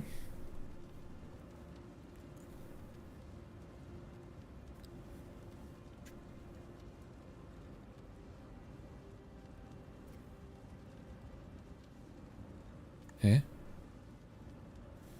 Any canyon related area cakes. Oh god, so what I have to do if I really want to get that item, I have to run canyon. Path of Exile, mapsofexile.com, search for the card. Mapsofexile.com. This is so fucking cool, man. Like, this thing has everything. Search for a map card. Okay, so the card is the whiteout. Okay, how do we get that? Oh god, Canyon is a tier 13 map this time. Oh my god, no. Layout 10. What is the chances of getting one? Every 8 maps? No, wait. The whiteout. Price 1. Every 225 maps. Oh my god. That is like 1,000 fucking maps. Almost 2,000 maps. You think I'm gonna run 2,000 maps just to get this fucking item? Cake? There's no way. What's the base? It is a foil. Can it be chanced? But there's no way I'm gonna get that. Absolutely no way. This is for real PoE gamers? No, this is dumb. This is what I call stupid. This is not for gamers, this is dumb. Fuck, man. Cosplays is like tier 1 or tier 2 unique, can't plan around it in SSF. What does that mean, tier 1 or tier 2? Cold damage to spells. The trigger is socketed cold spell on melee critical strike. Fuck, man. Shit. I can't get it. You can chance it, it's the only unique for that base.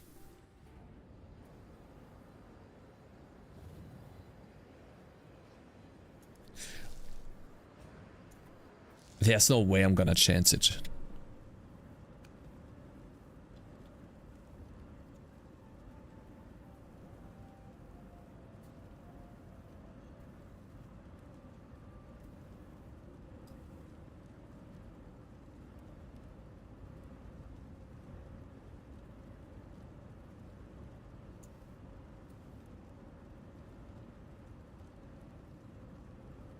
Really proud of this cosplay Smellis craft. Rule 10. Here's the result of a week-long project that I worked on together with my guildmate. We finally managed to complete the craft today, at least up to divining it better. The project started with the opposition that a certain crucible node... Okay, whatever. Let's continue. This is what happens when you're a noob. Shut the fuck up. So, I can't even like kill a boss for this. Sad. Okay, so we can't get cosplay Smellis. I'm pretty sure it's like 1 or 2 chaos orbs, right? In softcore. We can't get this this in hardcore.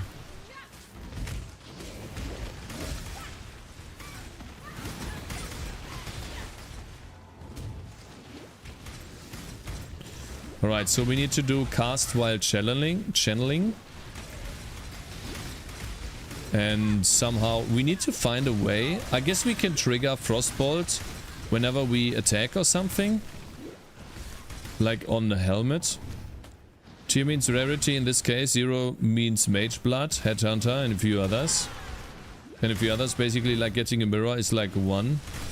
1 is like comes out and may not get a single of one of these, the whole league. Cosplay is tier 1 or 2, don't know. So, you mean that it's less rare than a headhunter, but it's still rare enough so I can't find it.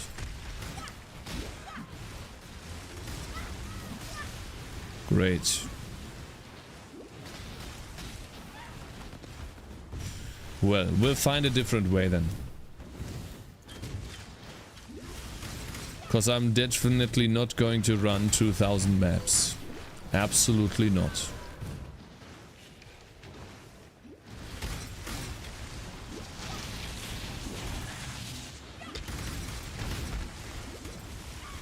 I mean, it works like this too. It's just really annoying to play. You choose hardcore SSF, you made it. Yeah, I know. It's like, you know, I hate these people who are like, oh man, I died in hardcore. And then these people are like, yeah, that's why I don't play hardcore. I was like, yeah, I know. Yeah, it's your decision not to play hardcore. I'm still pissed about it, okay, bitch? Oh, I don't play hardcore. It's not my problem. Yeah, I know.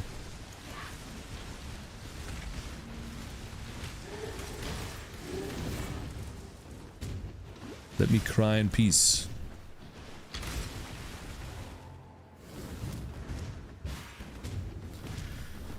Okay, I mean, there are other ways to automate this. I'm eyeballing the trigger a socketed gem with a cooldown. I don't know how good it will be.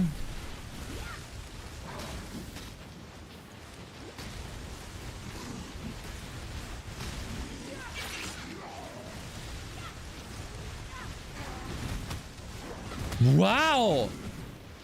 Holy shit, this guy is powerful! You shouldn't tank him. Wow. Man, he fucking destroyed me. Goodness.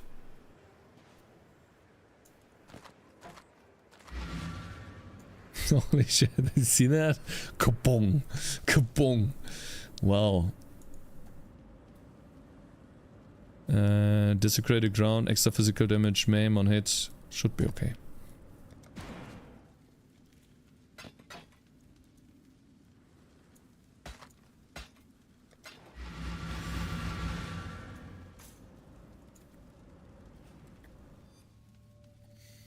You forgot there's cards gambling. I know that there's cards gambling. I could, you know, basically take a card and then duplicate it and be lucky.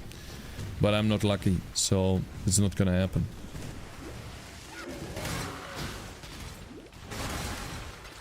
I know that I could try to get one and gamble, but it's not gonna happen. I literally have to get up to 8.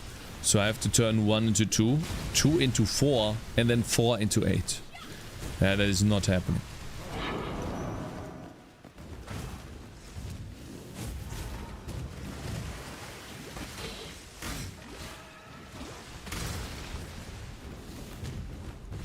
What do we have here? Freezes here. Yeah, okay, bro. I think I'm gonna open that then. Here now.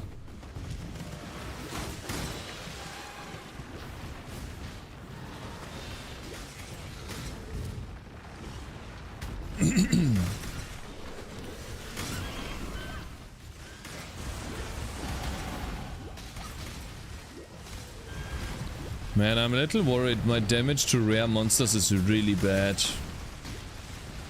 And the game lags totally because I don't... Oh my god, there's so many effects going on. And the game begins to lag. Yikes.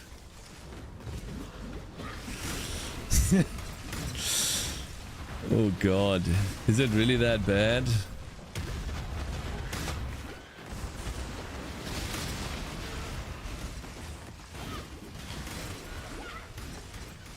God. At least they are chilled, right? Shouldn't they be 40% chilled? What's your chaos resistance? -50. I just got to map, so... I know that desecrated ground does damage, but it's still fine because it's early maps.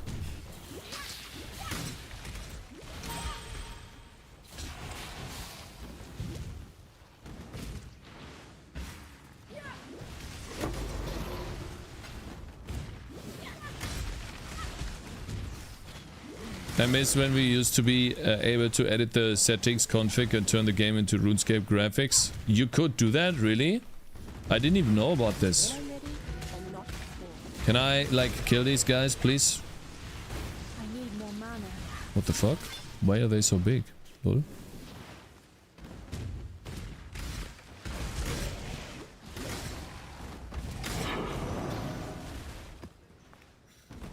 Yeah, we gotta find a way to automate this. 100%.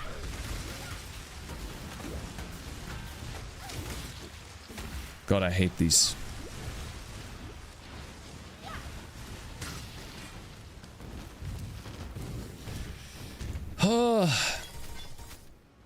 Yeah, they removed it when they added Vulcan.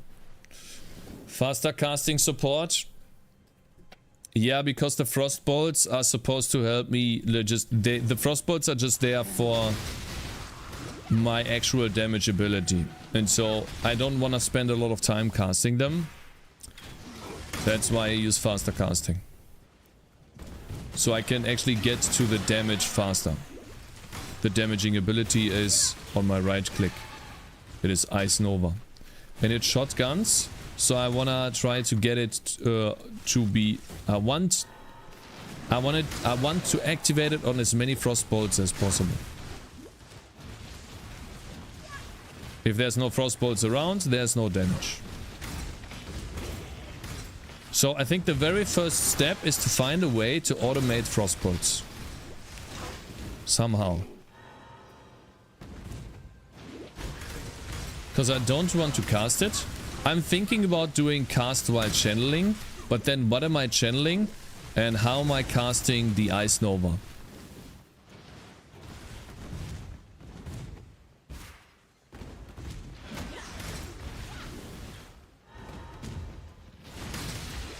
I'm going shrine build, by the way, because I have an item that gives me shrine buffs. So we will constantly have shrines and we will be OP.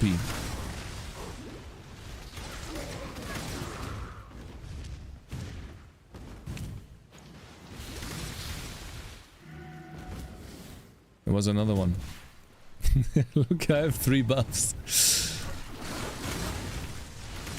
I need to go to the boss immediately. Well, I have these buffs.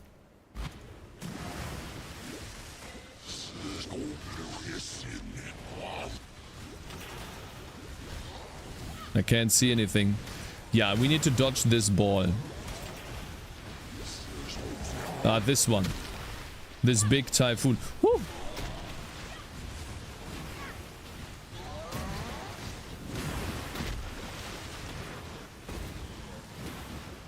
I can't see anything. Whoa! Whoa! Okay, we got it. I hate this, guys. Just a giant clusterfuck. Channel Winter Orb. Channel Winter Orb. How do I get down? How do I go down? Huh? How do I go down? What is this? Huh? Oh, I see. Okay.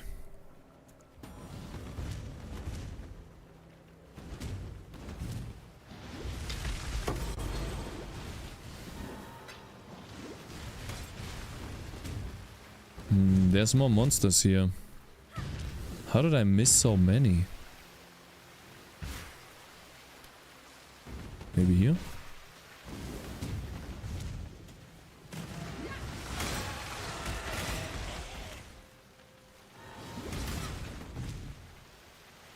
But I don't think Winter Orb...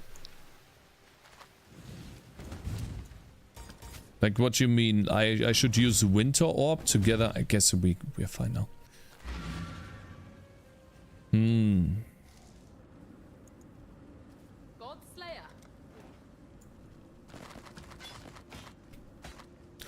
Ooh, damn. That's a lot of life.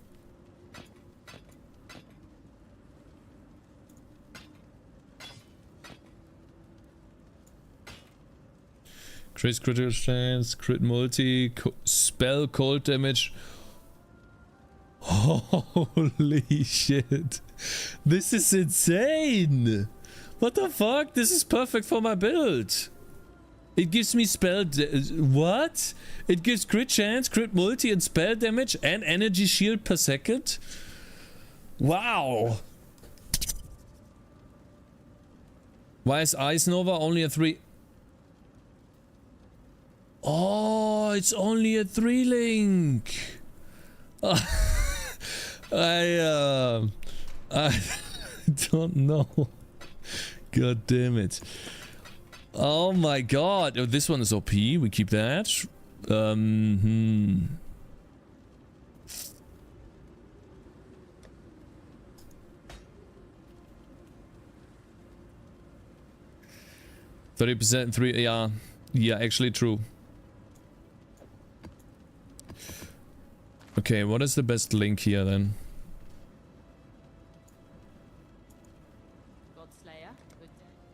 Maybe it is actually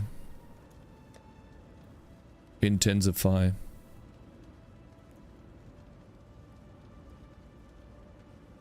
Where is it? Where's Intensify? I think I had it here somewhere here. Increased weight. Supported skills have increased area of effect. Supported skills gain intensify when you cast them. More area damage, less area of effect.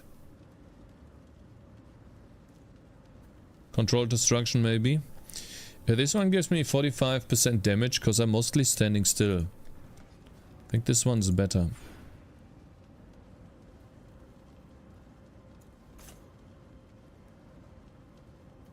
Okay. Thank God we have the terrible map out of the way and I'm not running crit. Monsters have a chance and ignite, that's fine. Oh, he also has maps to sell. But we're gonna run the maps that we have first.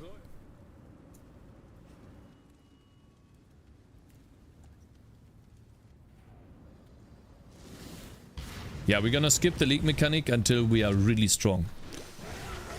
Wow, look at the area. Goodness. Feels so much better now.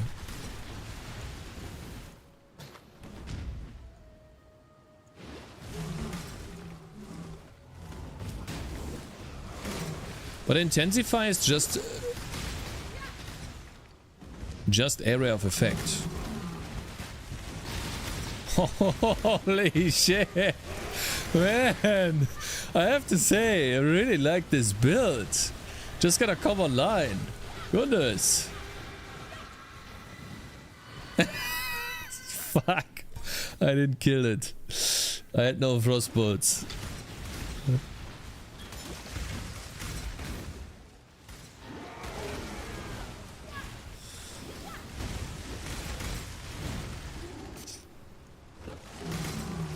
Damn, boom.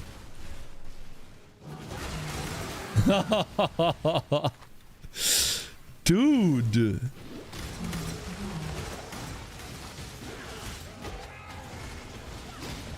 Uh-oh, I don't like this.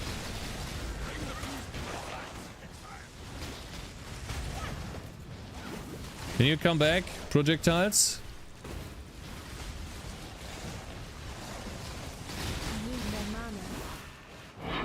Lol.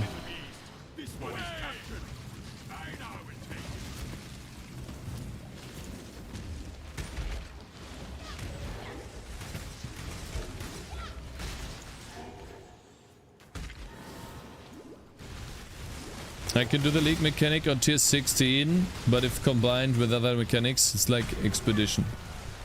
But not if combined. How do you combine the league mechanic with other league mechanics? I thought it's in its own area. Oh, this is annoying. Oh, this is really annoying. Hello.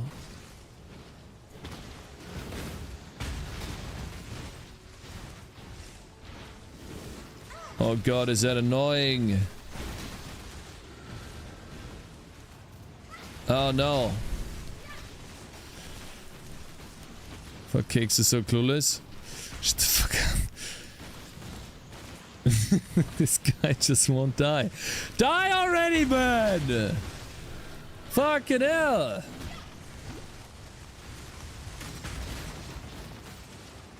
When I'm ready, I'm not. Okay, I got it. I got it now. I know how to do it. What an annoying fucking piece of shit.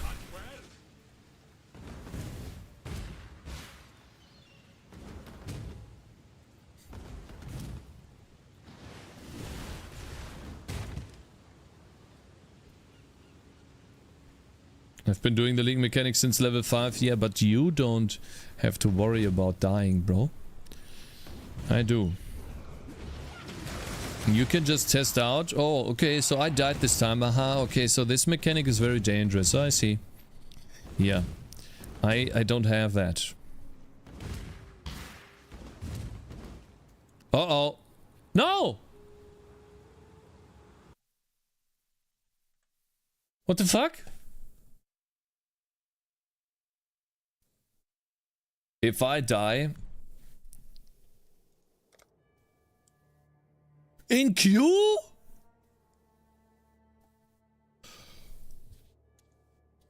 Yeah, fix your game, GGG. Come on, man.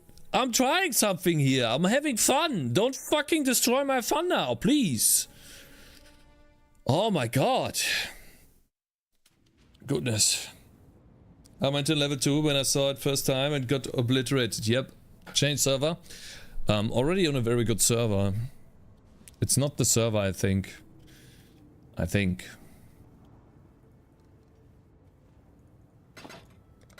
Remember. But I'm gonna stash the maps. If I die, I wanna keep those. In the league mechanic, you collect wisps. When you exit the special area, all of those wisps empower the enemies, making them way stronger, dropping more shit. So you can enhance the mob empowered by the mechanic, and then you die. Oh, I remember. Yeah, no, I understand. So basically you go into the mist, and then you do delirium afterwards, for example, and then it makes like delirium exponentially more tanky and dangerous. I think it's kind of stupid to go in after I disconnected. Right, guys? But we should be fine now, right? We got our 1 disconnect a day. And now it's all fine. Not gonna happen again. Right? It's not gonna happen. We're good now.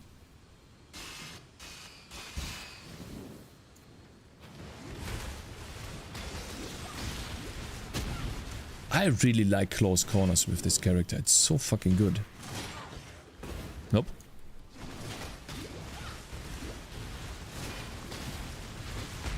Man.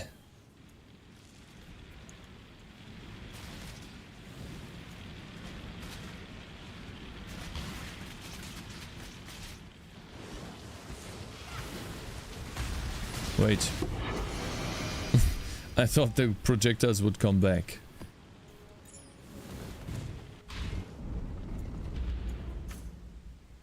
Cool. Another map complete. We are a little bit slow right now, but otherwise we do good. Surely not twice a day. No, that's not gonna happen. Oh, cool. I really like this league mechanic. It's tower defense, guys. See this grow? Farewell. It's what we make. Now be a good assistant and It's find our a place game. to deploy Tower defense. power. What do we have? Fire? I'm gonna do ice. Fire is flame. The And then blight stun is here. reacting. I have a feeling I'm lagging though, yeah. Put out new mycelium. See that? New roots.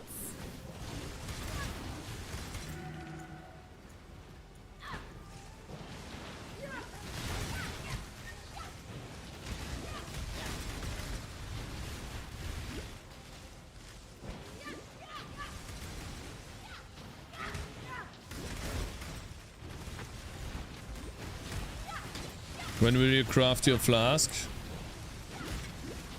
He has 85 reservation. What is the problem? Wait, they fire at me?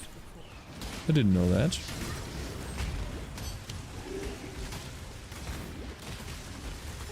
Man, I've got a big one here. Lol.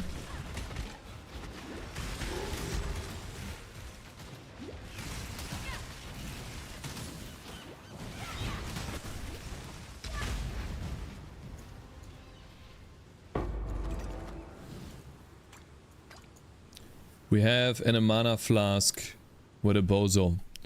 What do you mean? The mana flask helps.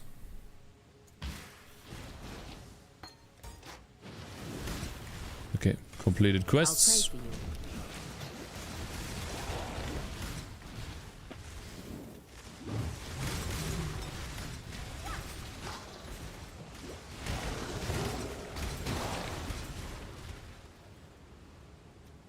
No! I'm dead. What a shitty game, man. What a shitty fucking game. That is so dumb. Oh, thank God I'm not dead. Okay. I'm stopping here. I'm stopping. Like, I disconnected twice in a row. And this time I disconnected right next to enemies. I'm not gonna go again. No, I'll take a break. No, this is dumb. We finished the map anyways. No. No, I will just die. There's no. Fuck it. This is stupid. Coffee Lava is online. I'm gonna raid Coffee Lava. Scary stuff, yeah.